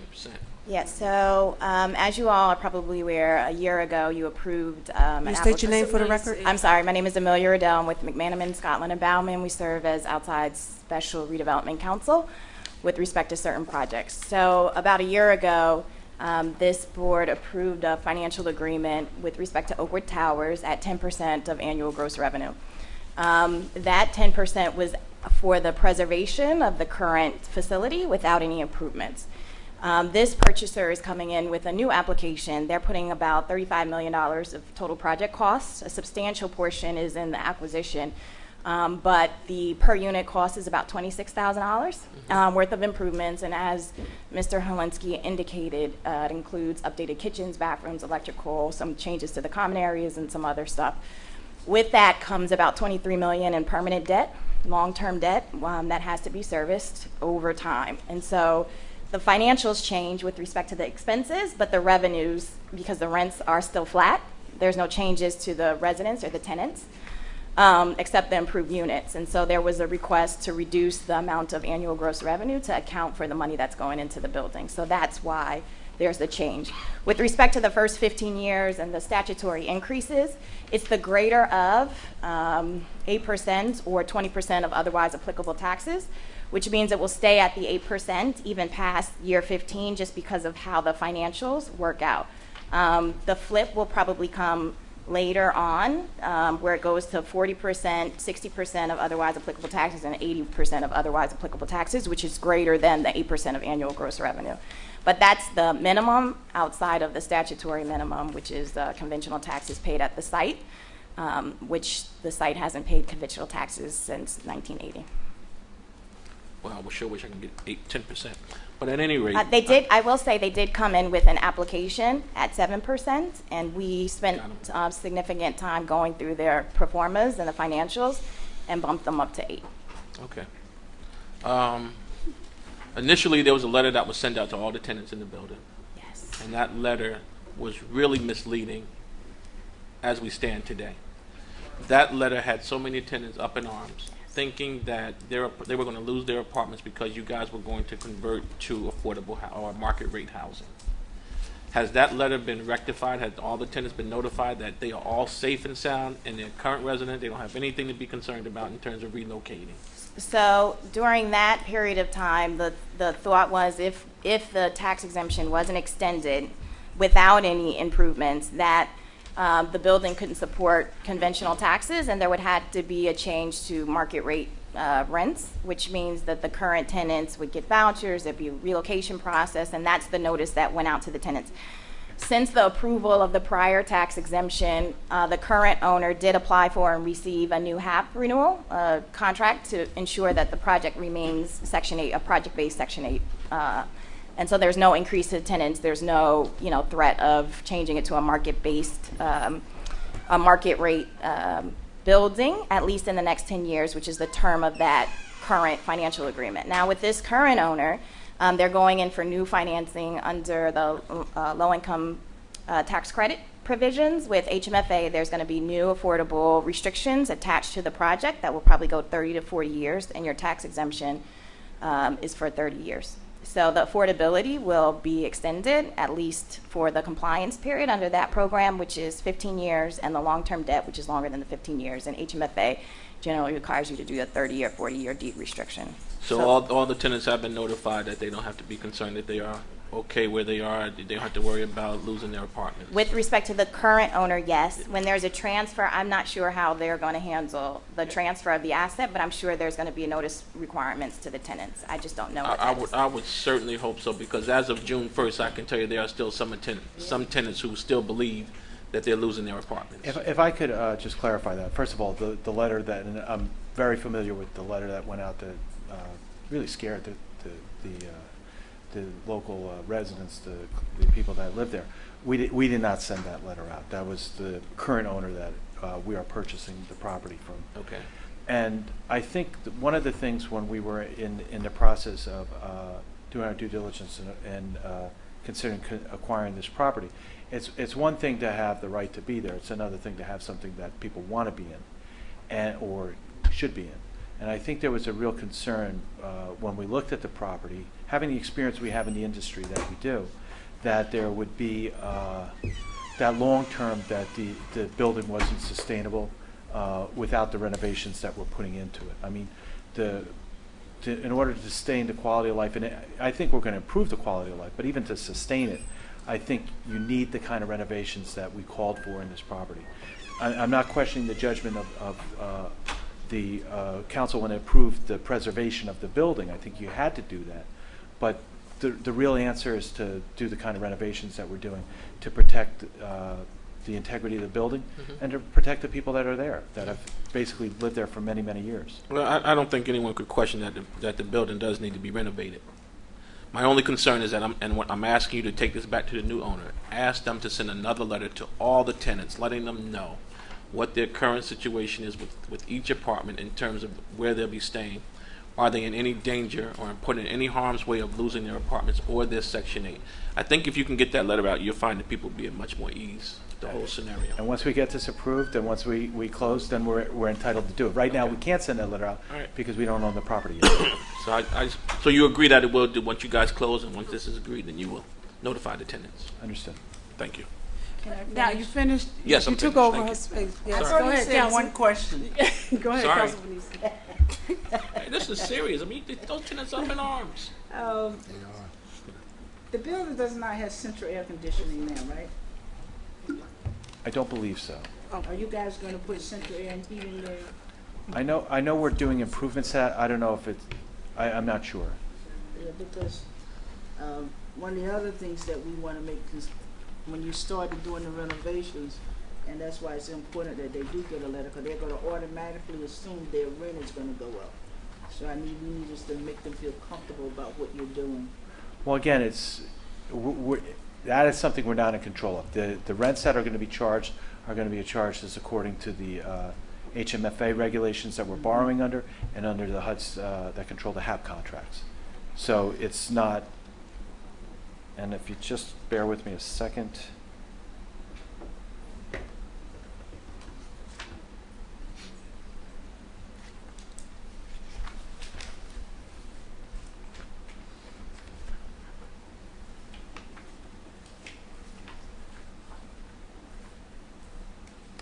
I know there's an upgrade. I don't see where we're doing anything as far as the air conditioning. You might want to take a look at that because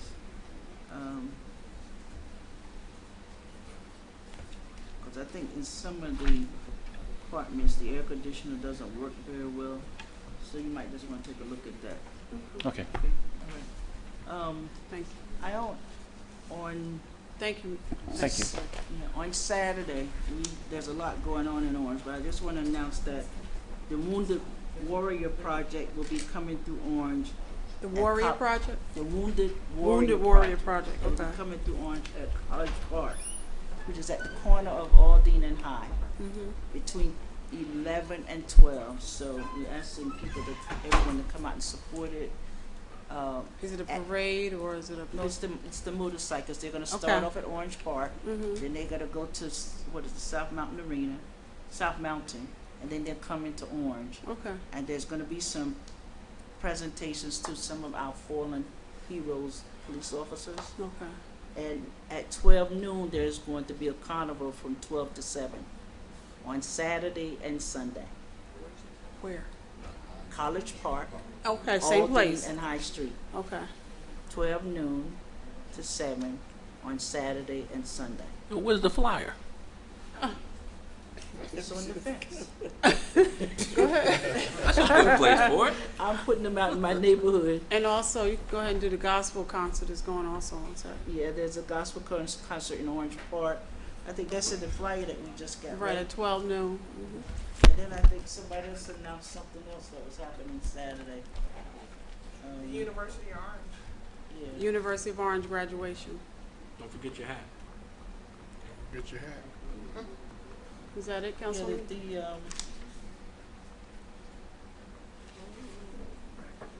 Is that it? The gospel, yeah. Oh. That's 12 noon to 5 Okay. at Monty Irvin Orange Park. Right. The gospel festival. So. Guide yourself accordingly. Councilwoman Gordon Butler. I was trying to get the score of the game, but I wasn't able to. You know what?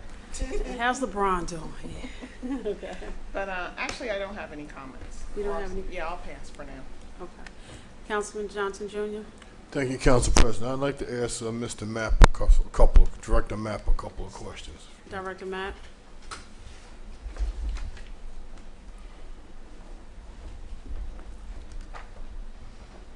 Good evening, sir.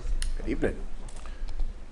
Can you give us some insight on what exactly happened to this bulk sale tax and what happened to it? I have no details on what happened to the bulk sale. All I know is that there was an arrangement whereby there was to be a 10% deposit with the balance due within 30 days, and I do not know what happened. The government agency that you sent the letter down to, you sent that before the 10 days was up that we was going to get the deposit. Is that correct? I sent it prior to those Prior- 10 days. Right. Not knowing whether or not we was going to receive the down payment or the deposit. That has no bearing on it. My responsibility as the Director of Finance is to take actions that will be in the best interest of the city, and I wanted to be in a position to be able with the approval of the division to anticipate the money in the budget as long as we had a signed agreement. Do you have to send another letter to the division? No, I do not. So how do they know that it's not active? It's not active anymore, that we're not going to receive the money? I don't know that we're not going to receive the money, so I'm going to make that leap. I'm a little confused, because if they didn't do the deposit, then the deal's done, correct? I have no idea. I don't want to put any information out there that I have no knowledge of. We passed a resolution that called for the Director of Finance to be in charge of this whole bulk sale. It's in the resolution that he is the point person. So we're asking the point person the questions tonight. And I'm giving you the answers. In the bankruptcy court, in the contract, there was mention that the city wanted to purchase using $700,000 from the bulk sales of the liens. Now, if the bulk sale of the lien deal is not going to happen, the courts has documentations that we're going to receive. We're going to have at our disposal $700,000. Is that correct? I have no knowledge of what the court has. You didn't see the document that was prepared by the mayor? I don't know anything about the YWCA transaction. Okay. This is getting scary. This is getting scary. Council President, who do we ask questions to? We don't have a deputy BA. We don't have a BA. The finance director is claiming he doesn't know anything. The mayor doesn't show up. Who does the council ask questions to? What you can do is give the question to Mr. Mapp, and he can go back and get the answer and email us tomorrow. I'll be more than happy to do that. So what's your question he will take back? Okay, my question is, the bulk sale, we're not going to receive the $170,000, which is the 10%, because the time expired. Now, whether or not you know about waivers and extension times, we as council don't know that. We're fixed on 10 days. I've known that the mayor has been sent a letter to ask him questions, but he's sitting on responding to council on that. But where's Attorney Smith? Because he stated tonight that the court accepted the lease agreement that was in there, and in the body of that language was a payment to purchase that for $700,000 that was supposed to be used out of the money for the bulk sale lien. Now, all I can do is respond to stuff that I read. Let me attempt to.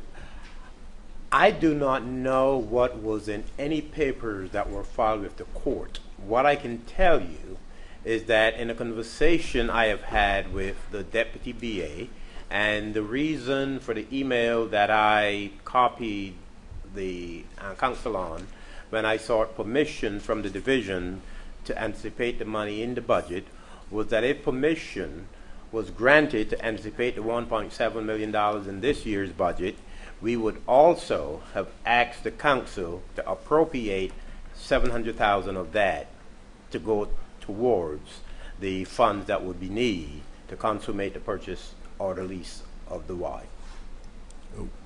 One more question. You're the finance director.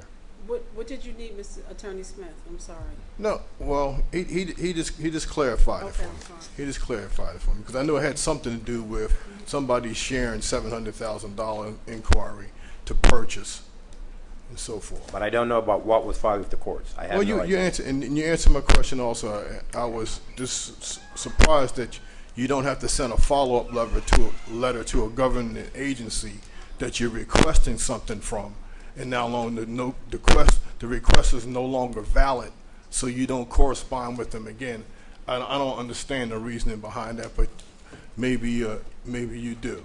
Counselor, I don't know that the request is no longer valid.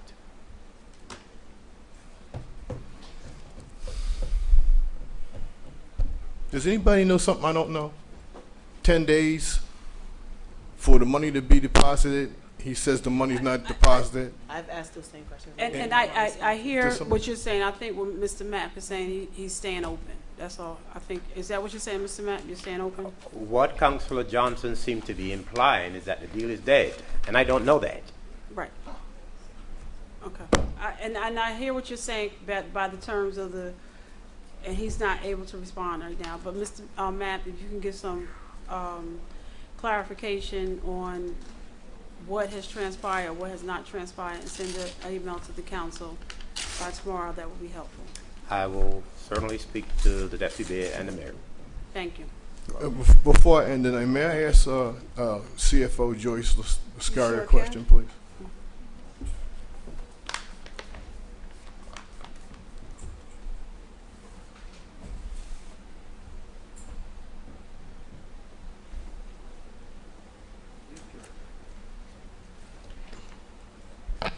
Good evening, Mr. Lascaria. Hi.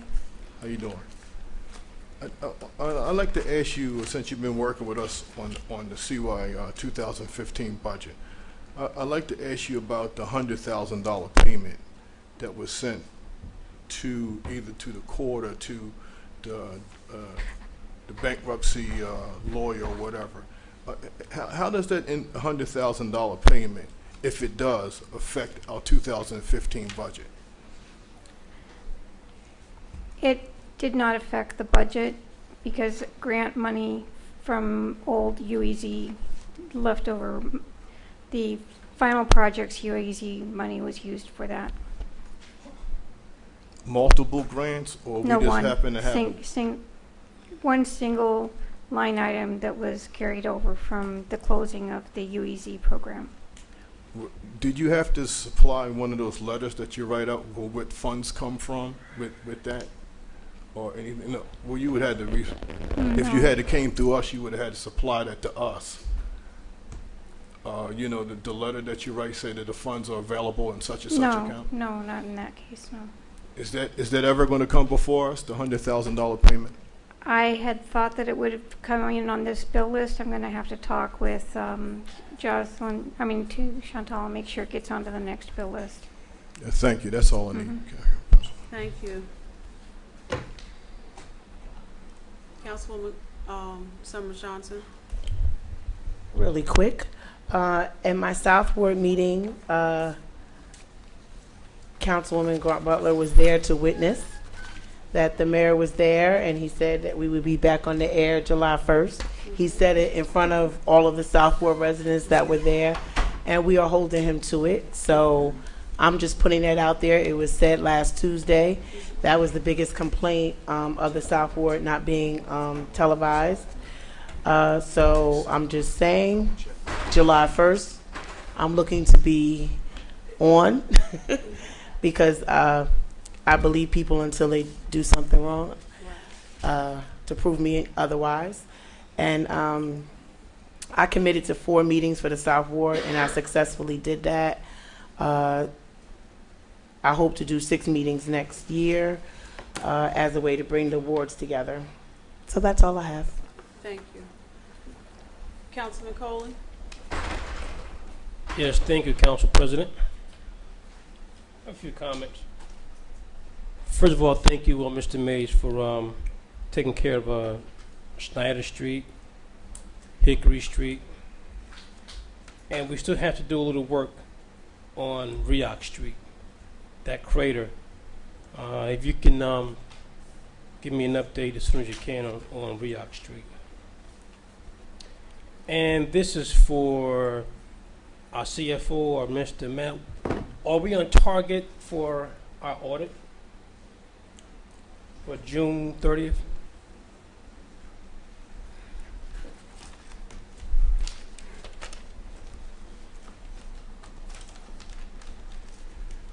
We've had the auditors in for quite some time now, and I believe that they've been making very good progress, so I do believe that we will have the audit on time. Okay. I'll hold you to it. It's not me doing the audit now. Okay.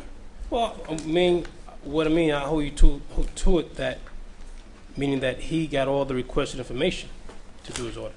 We've been working very closely with the Okay. auditors. All right. All right. And I also want to thank the administration for taking my idea to extend City Hall hours to take care of some city business. Very good, Councilman. And Do you want to announce for the record what time? Do you have that in front of you? I don't have it in front of me, no. I left it at home. And Mr. Mays, can we get like an update for that list of the streets that we're going to be repaving this season? Yeah. Right. And also that an update on the new traffic light at Main and Oakwood Avenue. And in recent, one of our employees had a little situation in West Orange, and I don't think that we have a policy in place with our employees to run our to do a DL check every so often. I think it's imperative that whomever drives our city vehicles, we have to do our due diligence.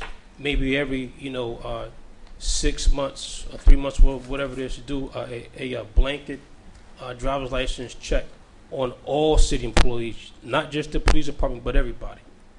Because at any time, anyone can be behind the wheel of our vehicles. I think that should happen like as soon as possible. And I made a request to get a copy of the certificate, the certified list to hire police officers. And I thank the Deputy BA for giving me this information very quickly.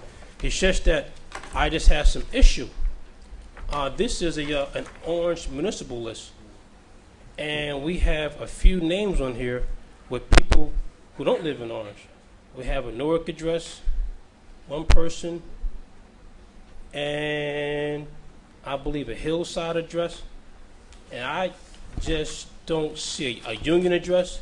I just don't see how we can have a certified list for Orange and we have people with outside addresses.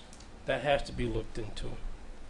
And my last question, or last comment, the Housing Authority next Wednesday, June 24th, will be having I guess like and not the groundbreaker, but the open door for that new development on Oakwood Avenue. And one last thing, was it someone just made a comment about UEZ money? Was that the CFO? What UEZ money? You said there were different UEZ programs. Can you be a little more specific, if you don't mind?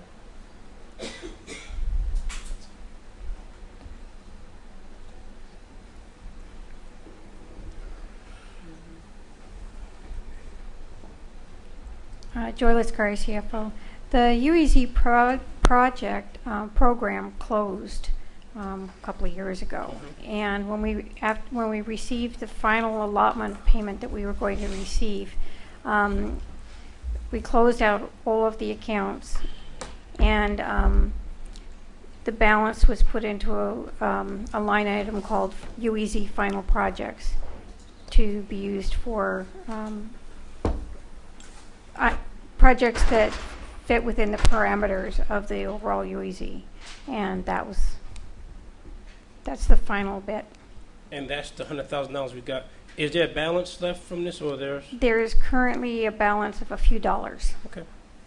All right. Thank you, Ms. Liscari. Council President, thank you. Thank you. Councilwoman Neeson, before you, I know you have more questions. I got.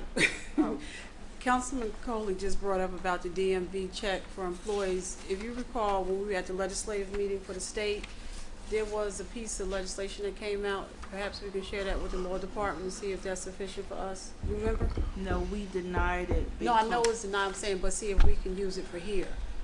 If we can show it to the law department. if it's passed through the New Jersey League, it will be state mandated. That all police officers will have a DL check. Just briefly, we sent it back to ask that it be done every 2 years and not every year, because the police department that has 100, 300. Most of the laws that come through New Jersey League are from South Jersey, where police department that has 10, 15, 55 people. So that's why we sent it back. We thought it would be more cost effective to do it every 2 years versus every year. And they needed some tweaking on. But just so yeah, people, so, everybody can catch up that the state is already considering. The state is already considering. It will be back on September. For reconsideration in September. Councilman Cole. Council President, it doesn't cost anything to do a DL check. Okay, well, we'll review, we'll get what we have and send it to the, Attorney Smith. And Councilwoman. Thank you. Councilwoman, you wanted me to come back to you? Oh yeah, Mr. Starry, I think I wanted to ask her some questions on the trust. The list you got for the trust? Yeah. On page 4 of 7. And the reason I'm asking is because this is probably going to become a budget issue for us. Do you have it in front of you, Mrs. Yeah, that's right. Took my time coming up so I could grab my copy. I'm looking at the off-duty police Yes. employee account. So is that 4, 5, and Yes, 6? it's several pages. Okay, so Yeah, it finishes on 6.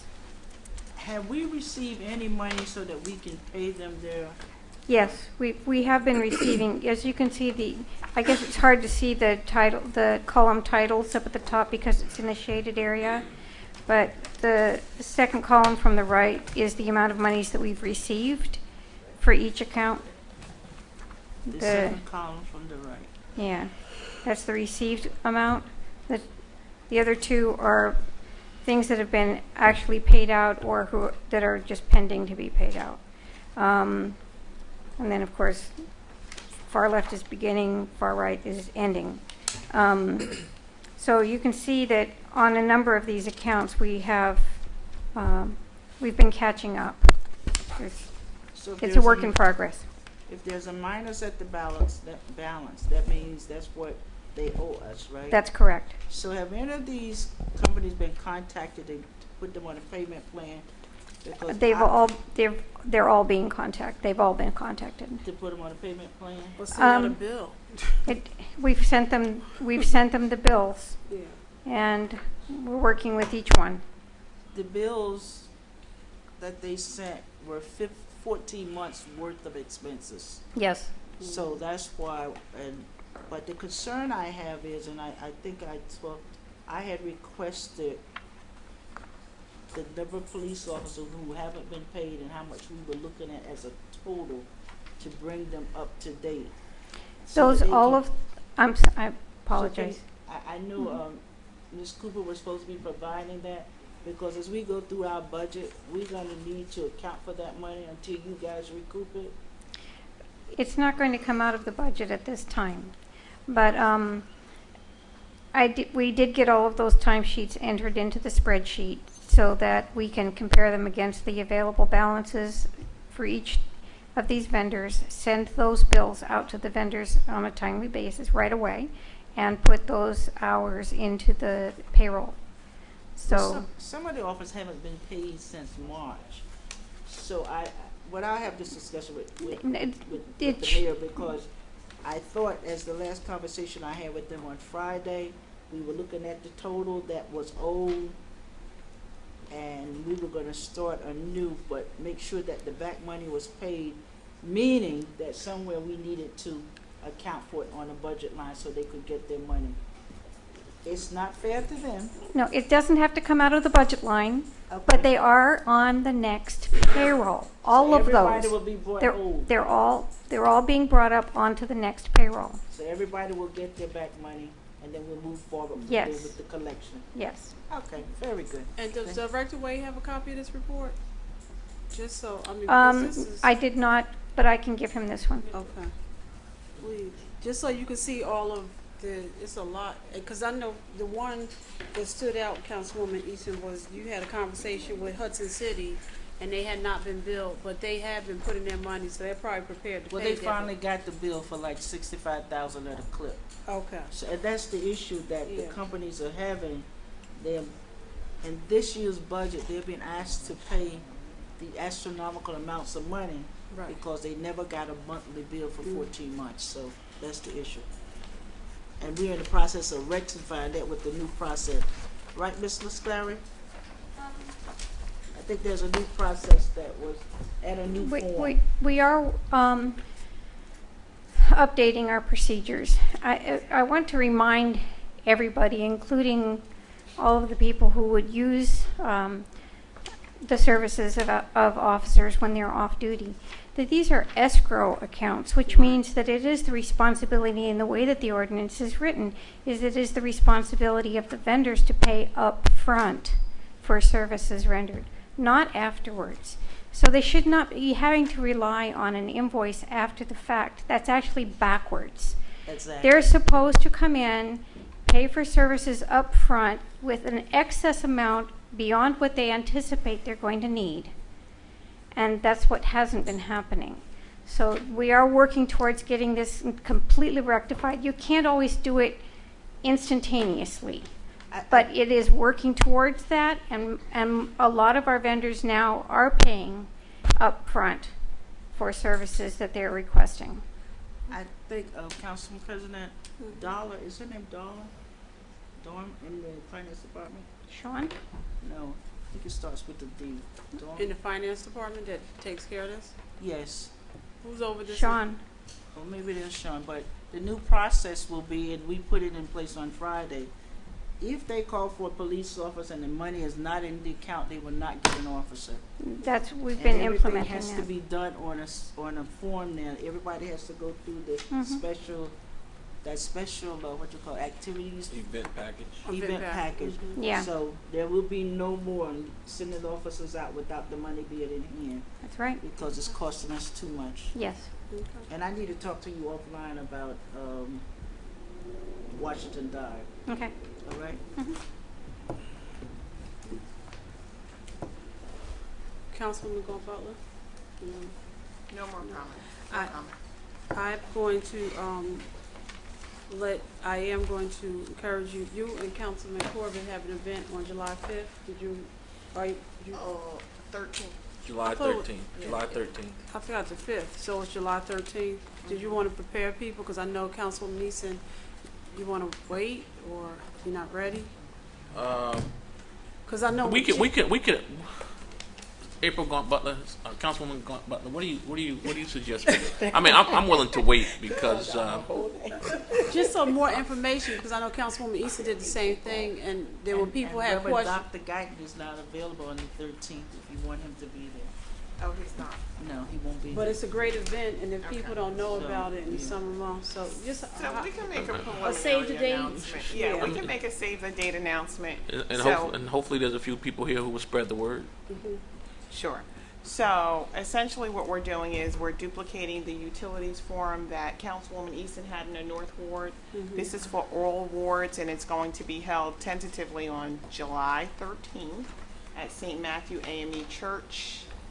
Time, I think, is 6 or 6:30. 6 or 6:30, and there will be more information coming, but please save the date. Folks like PSE&G, the county liaison, Verizon, Galaxy, all of those folks will be there, so you can ask Comcast. questions. And this is really a forum for residents to get their questions answered. But in addition to that, maybe there will be some presentations that might have information where residents can benefit from. So it's a question and answer session. The presentations will be brief, and so it will be more about getting answers for the residents in the community. Did I leave anything out? No, for the preliminary, I think you did excellent. Thank you. You're welcome. And I'll pick up right that FiOS is here in It's here. Orange. FiOS is in Orange, and they're out in the neighborhoods. Marketing. So if they have not come to your street, your neighborhood, they will be coming soon. So it's it's good that this forum is coming up because now you can ask questions in terms of this new service being offered in Orange. But how come Orange tried to be dead last? And that could be a question as well. That's a good question. Director Mays, at the Public Works Committee meeting, Public Service was there, and they asked for a list of all vacant and abandoned properties. Did we get that list to them? Excuse me, Council President. I need a motion to extend the meeting. Move. Moved by Councilman Corbett. Second. Second by Councilman Johnson Jr. Roll call, Councilman Coley. Yes. Councilman Corbett. Well, the last I checked, LeBron was losing, so yes. Councilwoman Easton. Yes. Councilwoman Gordon Butler. No. Councilman Johnson Jr. Yes. Councilwoman Summers Johnson. Yes. And I am in favor. It was 10. Motion passed, 6 yeas, 1 nay. I also want to bring to the attention of council members that the lack of service given to our clerk's office and bills not being paid. This council passed a resolution regarding the video services that we are receiving, and again, it's not on the bill list. And this provider has been here servicing, putting the meetings up, and invoices has been submitted to the city clerk's office and submitted through the system, and they have not been paid to date. This council followed up with a resolution to the administration to pay this vendor, and to date is still not paid. And I want the council to be aware of that, and that this is not something that we should look upon lightly. There was also the issue of our clerk's office being without computers, internet service, and even though our clerk put in several emails to the administration, it took a very long time for it to be responded to, resulting in a lag in the work that had to be done in the clerk's office, which is a lot of daily work, so it's just compiling. Council members, I asked Ms. Lanier to put together, because the problems they have, number one, is they're trying to fix old computers and just putting Band-Aids on the problem. We have asked the administration to give us a list of all of the computers, to do an inventory of all the computers in the city, within the city, so that we can see on an ongoing basis how computers have to be replaced. We have not received that list yet. I have asked Ms. Lanier to put in, to get a quote for the computers, new computers in her office, and she has put that in, and I'm asking that you consider it for this budget, because if they're working with Band-Aids, tapes, and bandages, it's not going to provide efficient service to the citizens of Orange, to us as them being the secretary to us, to the governing body, and it's just not fair. They're there every day.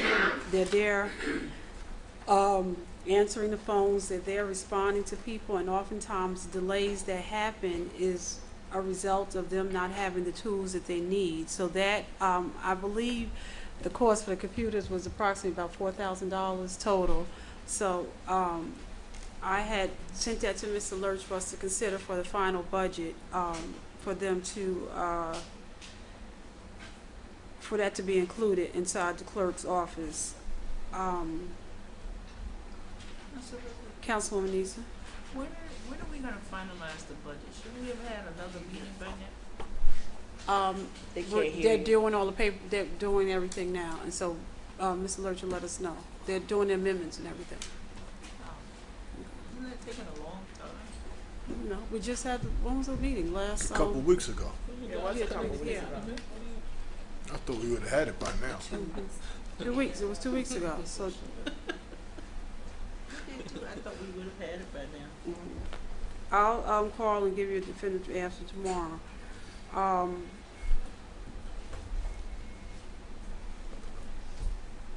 And Also, on July 1st is the reorganization meeting. This is not this is not an election year, so the reorganization meeting happens at the council meeting. So July 1st is on a Wednesday, so the next meeting will be Wednesday, July 1st, not Tuesday, June 30th. And the meeting will be at 5 p.m. here in council chambers. The reorganization meeting will be again July 1st, Wednesday at 5 p.m. here in council chambers. And I think, and by way of, this has been a challenging week in terms of the losses that Orange has sustained to our family. My brother-in-law, Fred Turrentine, who was born and raised in Orange, employee of Orange Housing Authority, retired. He passed. His funeral is tomorrow. Also, Larry Hill, from the Hill family, he passed Sunday. Larry passed on Sunday as well. And I don't believe that I'm missing anybody, but I ask that you keep my family in prayers. Again, my brother-in-law's funeral is tomorrow in Alabama,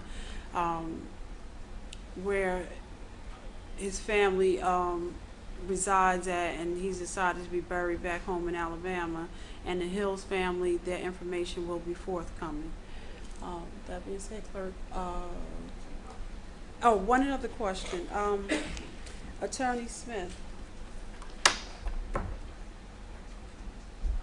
while you were out working, one of the things Mr. Mapp said was that no money has come in for the bulk sale lien. So with this ordinance that's coming up from the amnesty, do we need to put a clause in there that states that because it exempts those who are included in the bulk list, do we need to add a whereas that in the event that it's not successful, that will open it up? You know what I'm... So Mr. Mapp said no money has been received. So if that doesn't go through, do we have to... I can't hear. It'll be like everyone else. So do we need to put that in that resolution? Well, no, if he doesn't comply, those individuals are back on the list like everyone else. So, but do we need to... They can't hear. Are you talking to the list? To the mic. To the mic. I'm sorry. If he does not pay, right, he loses his right. he loses his right. And those individuals will go back on the list. But do we need and to... they would then be potentially able to pay their outstanding amount without the with the amnesty. Consistent with the amnesty. All right, but you don't want to put any language in there to reflect that? We can, but by operation, it would automatically go back. So it's resolution 166. Whereas municipal liens sold to third-party lien holders shall be exempt from the amnesty provision as an incentive for investors, unless, do you want to put unless what? Lien holder Go ahead. fails to comply. Unless lien holder Fails to comply with terms of bulk lien. with terms Of the bulk lien. of the bulk lien. That's it? Okay, that should be suffice. Okay.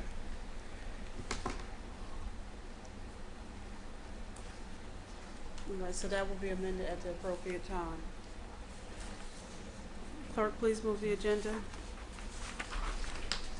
Ordinance, second reading, public hearing. Ordinance 24-2015 was tabled. Is there a motion to lift it from the table? I think we're gonna, have we gotten anything in the clerk's office? think the reason why this was tabled was because Councilwoman Gaunt Butler wasn't present at the meeting. Oh, 24, I'm sorry, this was, okay. So a motion, is there a motion to lift from the table? She says leave She it. said leave it on Oh. the table. Leave it on So the table. we're gonna leave it on the table. 25, Ordinance was postponed from the June 3rd meeting. Let the record reflect that ordinance 25/2015 is being amended to reflect the following language. Said access shall include the creation and maintenance of a minimum of one passageway from the street, avenue, or highway to the sidewalks, which shall be a minimum of 24 inches wide. 25/2015, an ordinance amending Chapter 185 of the Municipal Code of the City of Orange Township regarding streets and sidewalks, sponsored by Councilmember Coley. is there anybody from the public that would like to be heard on 25-2015? Mr. Feld?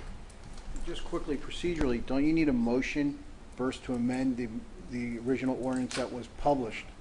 Rather than just reading into record, don't you need to approve the amendment of what you already advertised to the public?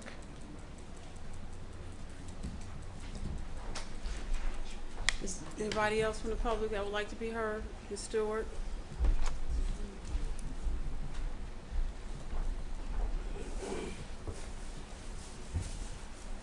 Gloria Stewart, resident of Orange, and I guess I'm trying to seek an understanding of this as it relates to the opening. You say 24 inches wide, and could you go into more detail about this? Because one of my concerns is when it snows, if I'm on the same, that it's very difficult to gain entry to the sidewalk or vice versa to the road. And I want to understand, exactly what this ordinance means. Councilman Coley or Councilman Johnson Jr., would you like to respond? Yes, it is what exactly it says it is. When there is accumulation of snow, the passageway has to be at least 24 inches wide in order to get from the sidewalk to the street. So you don't have to walk over that mountain of snow. So does it tell you how many, openings, or say if I'm at the post office, give you an example? Just one passageway. Just one passageway. Just one passageway. What about it, like to the corner, like when you go down, on the sidewalk? Yeah, from the That's side. the responsibility of the city. Okay, so they will take, Right. does this apply to the city too? No, this is only for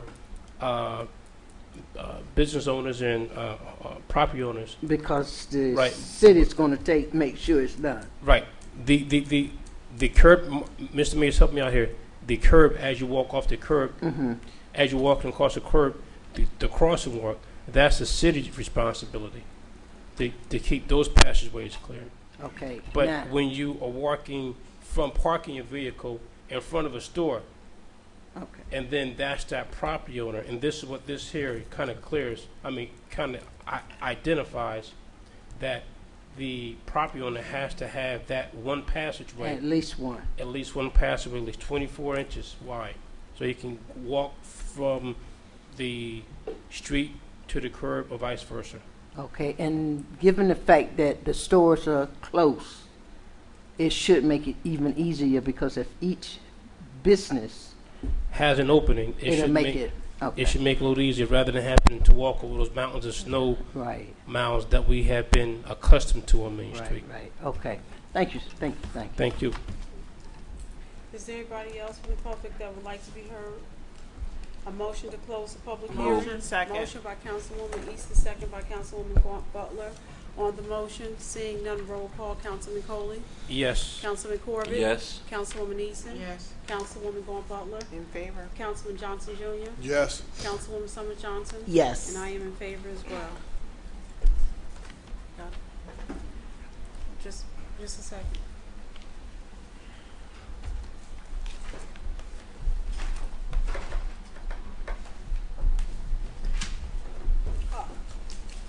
I want to do a sub-motion to accept the amendment that was read in, by the clerk prior to the public hearing. Is there a motion to accept the amendment? I make a motion to accept the amendment. Second. Motion by Councilwoman Easton, second by Councilwoman Gaunt Butler on the motion. Seeing none, roll call. Councilman Coley? Yes. Councilman Corbett? Yes. Councilwoman Easton? Yes. Councilwoman Gaunt Butler? In favor. Councilman Johnson Jr.? Yes. Councilwoman Summers Johnson? Yes. And I am in favor as well. Motion to adopt on final reading. Move. Moved by Councilman Corbett, second by Councilwoman Gaunt Butler on the motion. On the motion, Council President. Councilman Corbett?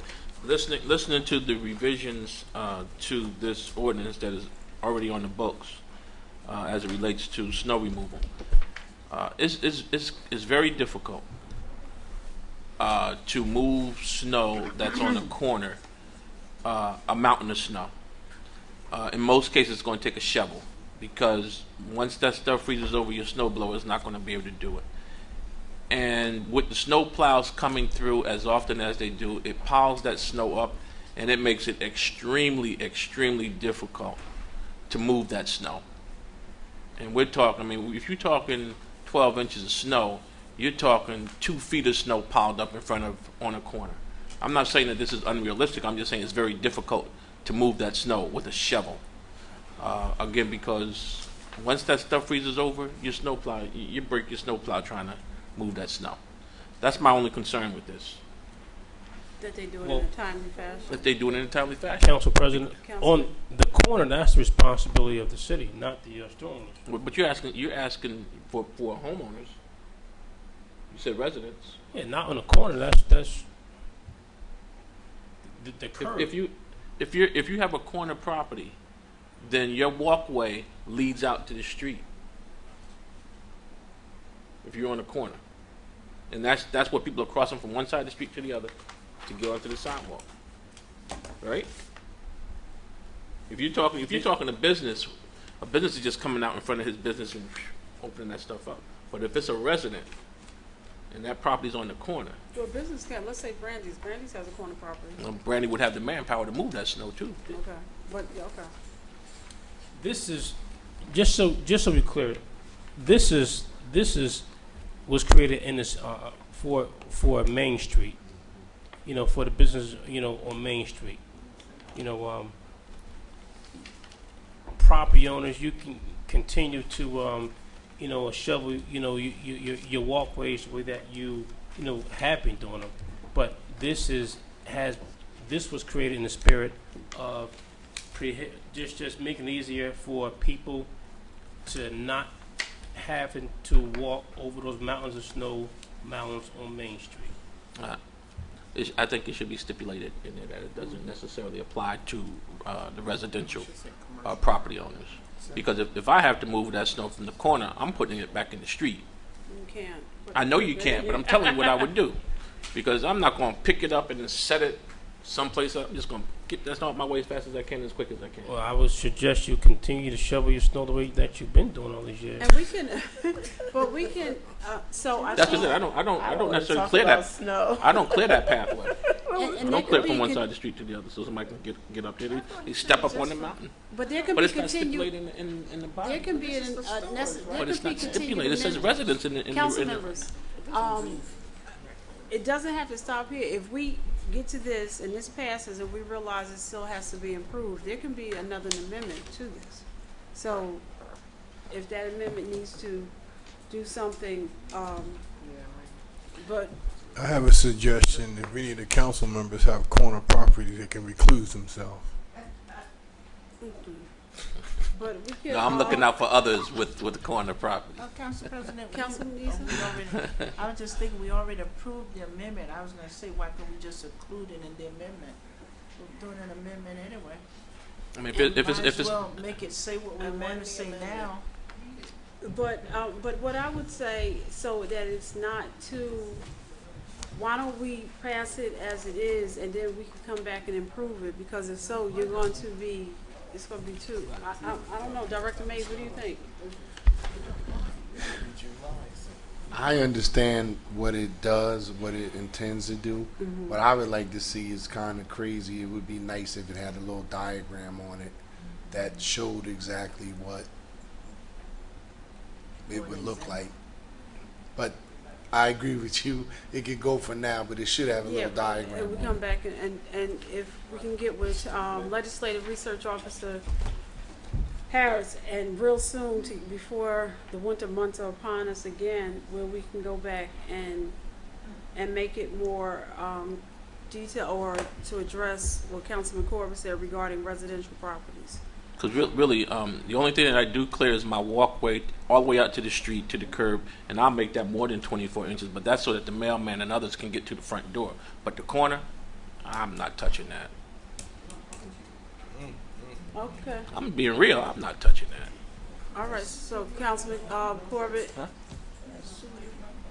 It's in the street, it's not on the corner. Councilman Corbett, Yes, if ma'am. you can get with Attorney Harris and y'all can come up with some dialogue to further amend this. Okay. Okay. Are there any other on the motion? If not, roll call. Councilman Coley? Yes. Councilman Corbett? Yes. Councilwoman Eason? Yes. Councilwoman Gaunt Butler? In favor. Councilman Johnson Jr.? Yes. Councilwoman Summers Johnson? Yes. And I am in favor as well. Ordinance on introduction, first reading. 37-2015. An ordinance of the City of Orange Township authorizing the execution of financial agreement with Oakwood Towers Urban Renewal LLC, granting a tax exemption for Oakwood Towers. Motion to adopt. Motion by Councilman Corbett, second by Councilwoman Gaunt Butler. On the motion? On the motion, Council President? Yes. To Mr. Victor. Is the closing date contingent upon the passing of this ordinance? Yes. It is. Okay. Yes. Is that you? So I needed to know. Okay. Ms. Rideau? After consultation with council, we would suggest adding language to the financial agreement on page 9 on first reading. The section that deals with community benefits, which is 2.07. Wait, slow down. Page Okay, 9. sorry. So on page 9, community benefits actually starts on, Right. okay. But in section 2.07, at the end, right before 2.08, adding a new section E called Tenant Advisory Board, which should read, the entity shall establish a tenant association or tenant board, which shall be self-appointed and provide advice and recommendations to management on an ongoing basis, period. And the thought was out of the community meeting that we had a year ago, that there were several concerns of residents about certain improvements that they would like to see and the maintenance of the building, and this is an opportunity to give them that platform. So I can do a motion to accept the amendment. Move. Second. Moved by Councilwoman Gaunt Butler, second by Councilwoman Eason. Roll call. Councilman Coley? Yes. Councilman Corbett, I'm sorry. Yes. Councilwoman Eason? Yes. Councilwoman Gaunt Butler? In favor. Councilman Johnson Jr.? Yes. Councilwoman Summers Johnson? Yes. And I am in favor as well. Going back to the main motion, to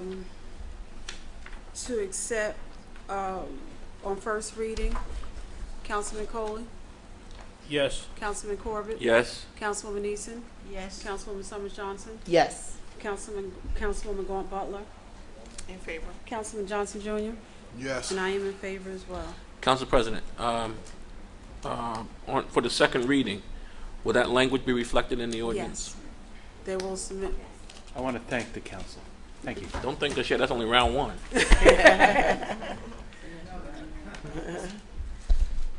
38-2015, an ordinance amending Chapter 138 of the Municipal Code of the City of Orange Township entitled Noise, sponsored by Councilmember Eason. Is there a motion? Move. Moved by Councilman Corbett, second by Councilwoman Gaunt Butler. On the motion, seeing none, roll call. Councilman Coley? Yes. Councilman Corbett? Yes. Councilwoman Eason? Yes. Councilwoman Gaunt Butler? In favor. Councilman Johnson Jr.? Yes. Councilwoman Summers Johnson? Yes. And I am in favor as well. The public hearing will be July 1st, 2015, 5 p.m. It's reorganization followed by the conference, followed by the meeting. Consent agenda. All items listed with an asterisk are considered to be routine by the City Council and will be enacted by one motion. There will be no separate discussion of these items unless a council member so requests, in which event the item will be removed from the general order of business and considered in its normal sequence on the agenda. Council members, would you like to remove any? I'm requesting that we remove, I don't think we need to. 169. 169 is being removed. 168 can state, but notice that we haven't voted on it yet, that there is amended language in there. So, 166. 168, there was amended language, and count 166. You want to Yes, remove?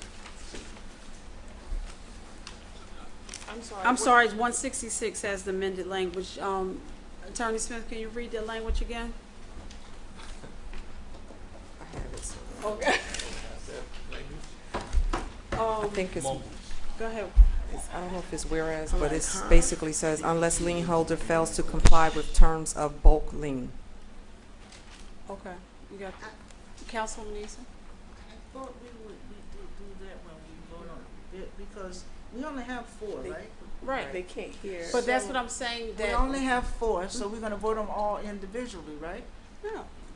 Some of the Yes, stuff. really, you pulled off all One- of them. Only no, we did not. Only thing that was pulled off was 166 and 169. Oh, so I was saying, I thought we were gonna amend it when we read the resolution to be approved, right? And that's when you amend it. That's when you amend it. 166 and 169. Ready to do the consent agenda? And I'm sorry. What about 168? 134 2015. Let's remove 134 2015. So consent agenda. The consent agenda consists of 167 and 168. Is there a motion? Move. Sorry. Yes. I'm sorry. You said the consent agenda consists of. 167 and 168. Can I pull off 168? Sorry about that. So, okay. We voted them all Okay. separately. Yeah. Okay. Resolution 134-2015. A motion to lift the consent agenda? It's Or a motion to lift resolution 134-2015? Actually, it was actually just postponed. 134 2015. Is there a motion? Move. Second. Moved by Councilman Corbett, second by Councilwoman Eason. On the motion, On the motion. Councilwoman Gaunt Butler. Yes, I have a quick question. Why is this in lump sum fee? Did everybody receive the note that Mr. Mobley just handed out? I did receive that. Okay. Mr. Matt, why is it in lump sum fee? Do you know? Do you know, Mr. Mays? Mr. Mobley, do you know why it's in lump sum fee?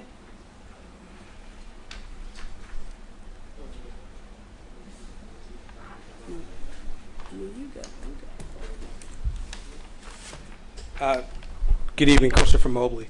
When we received the proposal from the contractor, it was in a lump sum fee, and my understanding is that several of the proposals that we have received from them have been a lump sum fee, and so we submitted it as such. Several of the proposals that you have received from who? Previously from different engineering firms and other contractors. Okay. And so we received it that way, and we moved it forward to the council in the same form. Are there any other, Councilman Corbett, you had a question? Not a question, just a statement. I'm not crazy about going into this with the East Orange Water Commission. I have my reservations about that. But since this is an emergency, it's on an emergency basis and based on the facts that Mr. Mobley provided in his memo, I will support it because I don't want us to get caught with our slip showing. And I don't want to bring any harm to the residents. In the case of emergency, we'd be stuck without any water. But I just don't like partnering up with the East Orange Water Commission in light of some of the issues that they have had in the not so distant past. I understand some of those things have been addressed, but still I'm just very uneasy about it. Are there any other on Councilman Johnson Jr.? On the motion, Council President, but in practicality, from all the information that I'm receiving, the connection in the contract to make the connection was geared up for us to connect to East Orange. There is no other source. Am I correct? Mr. Mobley?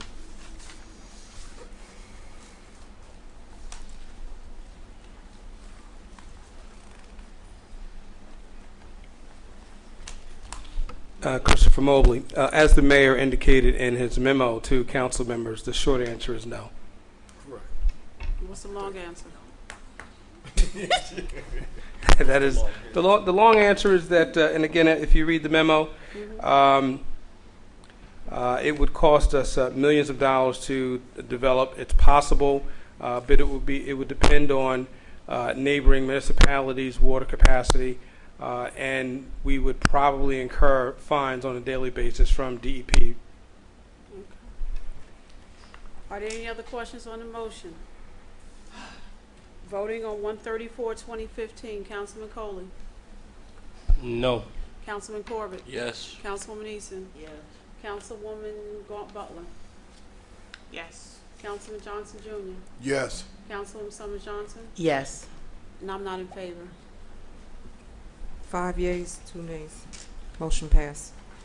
Resolution 166, a resolution authorizing amnesty to waive interest for property taxes, water charges, and sewer charges from July 1st, 2015 to July 31st, 2015. Move. Moved by Councilman Corbett, second by Councilwoman Eason. On the motion, there is an amendment which I would ask the clerk to read into the record for a second time. I'm sorry. And that's to the, which, whereas. Whereas, unless lien holder fails to comply with terms of bulk lien. Okay. And that's, okay. Motion to accept as amended. Moved by Councilwoman Gaunt Butler. Second. Second by Councilman Johnson Jr. And this is just for the amendment to be included. Councilman Coley. Yes. Councilman Corbett. Yes. Councilwoman Eason. Yes. Councilwoman Gaunt Butler. In favor. Councilman Johnson Jr. Yes. Councilwoman Summers Johnson. Yes. And I am in favor as well. Now we're voting on the motion. Councilman Coley. Yes. Councilman Corbett. Yes. Councilwoman Eason. Yes. Councilwoman Gaunt Butler. In favor. Councilman Johnson Jr. No. Councilwoman Summers Johnson. Yes. And I am in favor. 6 yeas, 1 nay. Motion passed. A resolution awarding a contract to Carson Food Service, Inc., 3409 Rose Avenue, Ocean, New Jersey, 07712, in the amount of $174,712.80 for the summer food program for children, 2015. Is there a motion? Move. Moved by Councilman Corbett, second by Councilwoman Eason. On the motion, seeing none, roll call. Councilman Coley. Yes. Councilman Corbett. Yes. Councilwoman Eason. Yes. Councilwoman Gaunt Butler. In favor. Councilwoman Summers Johnson. Yes. Councilman Johnson Jr. Yes. And I am in favor as well. 168-2015, a resolution making application to the local finance board pursuant to NJSA 40A:4-45.3 Move. Moved by Councilman Second. Corbett, second by Councilwoman Eason. On the motion, On the motion, Council Councilman. President. I asked this question earlier. Mr. Mack couldn't answer. Perhaps Ms. Lascari can answer. How much money do we have in surplus? I don't have my binder. yeah. Thank you.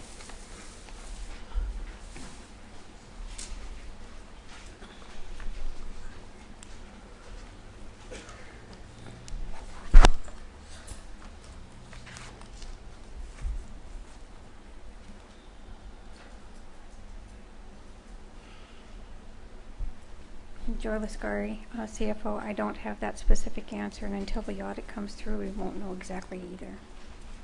Say that again. I said I do not have that specific answer right now. I would have to look in the records, but also the results of the audit could change that number. So it's hard for me to tell you exactly what the number is at this moment. And I believe I already asked Mr. Matt to provide us with the email. So Do- We will look it up. We will look it up. and get So back you to couldn't say whether it's more than 600,000?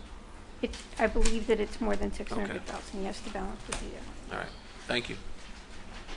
All right, any other questions on the motion? Seeing none, roll call. Councilman Coley? No. Councilman Corbett? Yes. Councilwoman Eason? Yes. Councilwoman Gaunt Butler? We're on 168? Yes, ma'am. I didn't hear you, I'm sorry. No. Councilman Johnson? No. Councilwoman Summers Johnson? Yes. And I'm not in favor. Motion doesn't pass. 4 nays, 3 yeas. 169-2015, a resolution approving the bill list for council meeting vote on June 16, 2015, dated June 12, 2015, and approving checks issued by the Finance Department in accordance with Ordinance 2-95. Grand total $3,321,780.88. Move. Moved by Councilman Corbett. Second. Second by Councilwoman Eason. I don't understand why is he talking? I know. I don't understand. I can't have the audience. Exactly. The audience, we cannot have talking from the audience because it picks up and it does not make a clear record, nor can we hear up here. I apologize. Councilman Corbett, you made the motion. Councilwoman Eason did the second. On the motion for 169-2015, Council President, on the motion. Councilman Johnson Jr. Meeting after meeting, we've been making a plea to have the administration pay the bills of a vendor that's supplying the services for our Orange community. I think it's a mere it's not a mere oversight that it's purposely done that these people aren't getting paid. I'm willing to stick tonight, not to even vote yes and vote no on this bill list, just to send a message that we need these people paid just like everybody else. Thank you. And I will add to, on the motion that the relationship between the council and the administration has to be a workable relationship. And I know this council bends over backwards to work with the administration. It's important so that we may provide a great service to the citizens of Orange, that we work together and do our respective jobs. But when that is not happening, it's very frustrating. And I know even Councilwoman Gaunt Butler, you sought to pass legislation to ensure something this would not happen. And I know that it came back that legislation could not be passed, and it's unfortunate. And that's one of the things that I hope, that I've talked about. I'm still working on it. You're still working on it, thank you. But in terms of the Faulkner Act, that for us to both be independent, that we have to have some independent ability to exercise our ability to pay the services that we need to do our duty. If there's nothing else, I'm ready for the vote. Councilman Coley? No. Councilman Corbett? Yes. Councilwoman Eason? Yes. Councilwoman Gaunt Butler? No. Councilman Johnson Jr.? No. Councilwoman Summers Johnson? Yes. And I am not in favor. 4 nays, 3 yeas. Motion doesn't pass. Say that.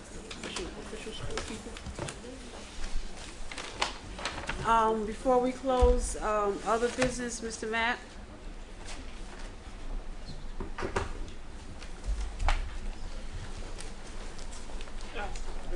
Thank you, Council President. Upon further review, I looked at the surplus that was generated in 2014, and $2.95 million was generated, of which we anticipated $1.5 million in the budget, which gives us at a minimum roughly $1.4 million of surplus that we still have. Okay. And in light of the fact that we are in the situation as a result of the budget amendments that the council has made over the course of the last several weeks, and in light of the advice that you receive, I believe, from your budget consultant, I would strongly urge the council to reconsider the last resolution that failed by a vote of 4-3. The local finance board? Yes, because it is in the best interest of the city of Orange. Who are the nays? Just a second, Councilman Corbett. The nays. Just so you read the nays. Coley, Gaunt Butler, Johnson Jr., Williams. From that, before Councilman Corbett?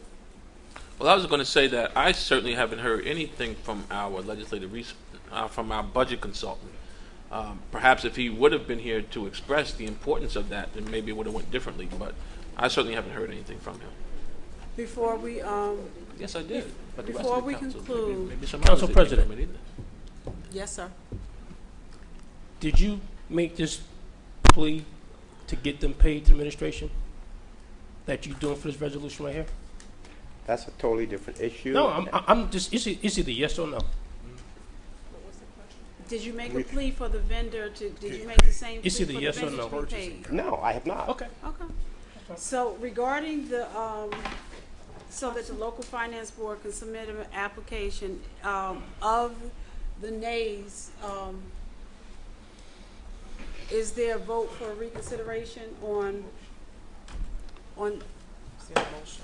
is there a motion? I'm sorry. Move. You can't do it. You say Right, yes, sir. because I said yes, You oh, can't do it. shucks. That's why I said of the nays. Oh, I It would didn't be hear you. myself, Councilwoman Gaunt Butler, Councilman Johnson Jr., and Councilman Coley. Is there motion to reconsider? I second it. And how? And on the motion, seeing none, roll call. The motion to reconsider. Councilman Coley. No. Councilman Corbett. Yes. Councilwoman Eason. Yes. Councilwoman Gaunt Butler. Yes. Councilman Johnson Jr. No. Councilman Summer Johnson. Yes. I can't get nobody's name. And yes, I'm in favor to reconsider. What is the surplus amount? We generated $2,950,000 of surplus year ended December 31st. In the budget, we anticipated 1.5 million. So if you take 1.5 million from 2.9, that gives us roughly 1.4. And you're looking to take roughly, what, 300,000 to 600,000 of that? 600,000. 600,000. And this is a motion on 168-2015. Is there a motion? To approve? To approve. Move. Moved by Councilman Corbett. Second by Councilwoman Gaunt Butler. On the motion, seeing none, roll call. On the motion Oh, again. I'm sorry. Councilman Coley. On the motion again, the same type of advocacy that you are putting forth for this resolution, Mr. Matt, Finance Director, I would hope that you put that same effort to get them paid as well. I am here to represent the people of Orange. That's my job. Well, let's do it then. On the motion? And Mr. Matt, can you stay here, please? Stay, please. Councilwoman Gaunt Butler. Oh, yes. I was going to say that my initial reason for voting no was because we didn't have the information that we were required to have in order to make a reasonable decision about or assessment about the motion. And so my expectation is that we do that. The reason why I voted no for the bill list is because a lot of times we're paying bills after the fact that the money has already gone out, and I feel that those practices are inappropriate and not fiscally sound. And we need to do things in a correct order and in a proper way.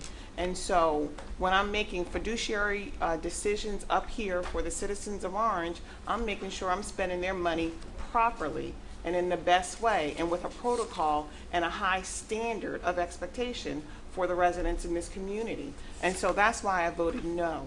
Now that we have additional information and I can make a reasonable decision, then I will vote in favor for this. But that's the expectation, that's the standard, and so that I just wanted to put that on the record. Mr. President, yes. And I do respect what Councilor Gaunt Butler said, and I want to make it clear. I do not advocate for vendors. I advocate for the taxpayers of the city or the residents stop of right Orange. there. She's talking about. No. Okay, but I so we're understand going to you. stay right here with the application. And the reason Councilwoman Gaunt Butler is there was a number of what that amount was, and nobody can answer it. You got the information. and that helped get you to a motion for reconsideration. Councilman Johnson Jr. Thank you. On the motion, am I hearing that the budget that we received from the administration was within the 2% cap, and the amended budget that we have now in the hands of our budget consultant is over the 2% cap, and we need to take this money from surplus? Is that what I'm hearing? Mr. Matt? The budget currently is at about 4% of the levy cap, and it needs to be at 2%. When you gave it to the council, was it within the 2%? It was within the cap, the budget that we introduced. So the council added additions exceeded. All of the adjustments Exceeded. Okay. got us to where we are. Okay. So, Mr. Matt, let me just say that I appreciate you advocating for the citizens of Orange, but when this council could not successfully work with the administration to get Channel 35 up and running, we did an alternate route by using YouTube. So that is for the citizens of Orange, and so that they can see in their absence, but they're used to, but have become accustomed to, by being able to access the meetings and look at them in the leisure of their home. So this is for the citizens of Orange. I appreciate that, Council President. Council President, on the motion also. And can I just say for the last time, You not saying it clear enough. You not. That Because he keep yelling out. He I know continues to one yell thing out. that we run our meetings by Robert Rules Parliamentary Procedure, and the reason we do that is so that we can all respect each other's opportunity to speak, and no matter if we disagree or agree, we stand on the procedure to be cordial.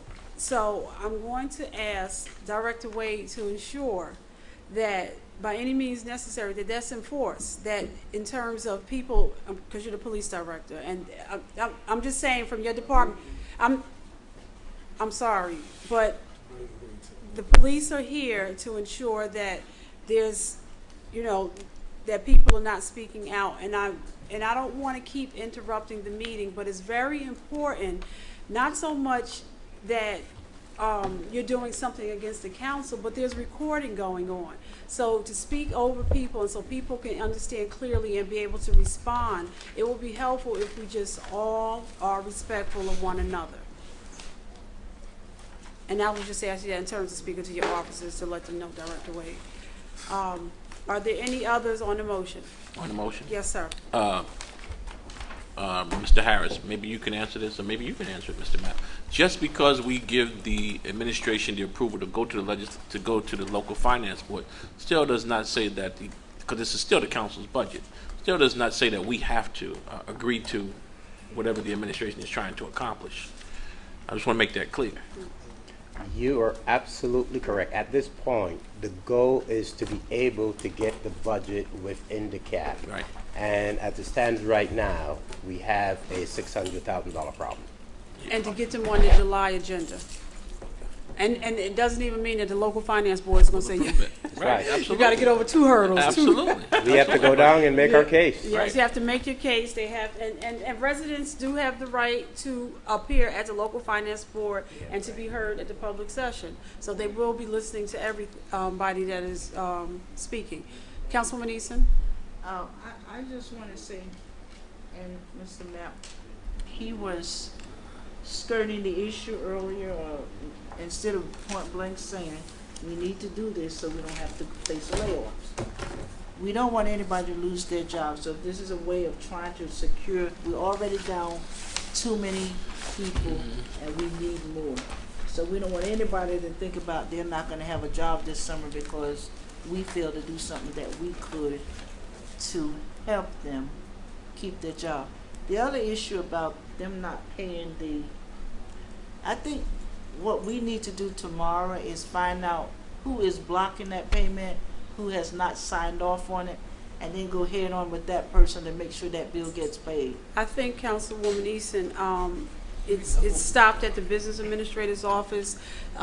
This council, the clerk's office has sent notes. We've done what we can. We've done a resolution. We've talked to the mayor. It just has to be I mean, we're not, it's not our job to administrate, it's our job to do what we've done, and we've put in all of, and I hear what you're saying, I have Councilwoman. some time tomorrow. If Okay. I'm back up this way in time, I will make a personal stop in City Hall. Okay. So I will try and get that process. And to add to, and it's not as simple as not laying people off, it's as simple as that, as representatives of the 30,000 people, 30,000 plus residents of Orange, we're here to represent them and ensure that their services are provided. So that's by further decreasing manpower and other things, we're decreasing their services. So that's a big concern that we need to really address, and we need to have a plan. And that's what we're asking for. Where is the plan? If nothing else on the motion, for the vote, for reconsider, the vote for 168-20-15. Councilman Coley? No. Councilman Corbett? Yes. Councilwoman Eason? Yes. Councilwoman Dawn Butler? In favor. Councilman Johnson Jr.? No. Councilwoman Summers Johnson? Yes. And I am in favor. Thank you, Council. 5 yeas, 2 nays. And again, July 1st, 5 p.m. here. Is there a motion to adjourn? Motion to adjourn. Motion by Councilman Corbett, second by Councilwoman Dawn Butler. All in favor? Aye. Any opposed?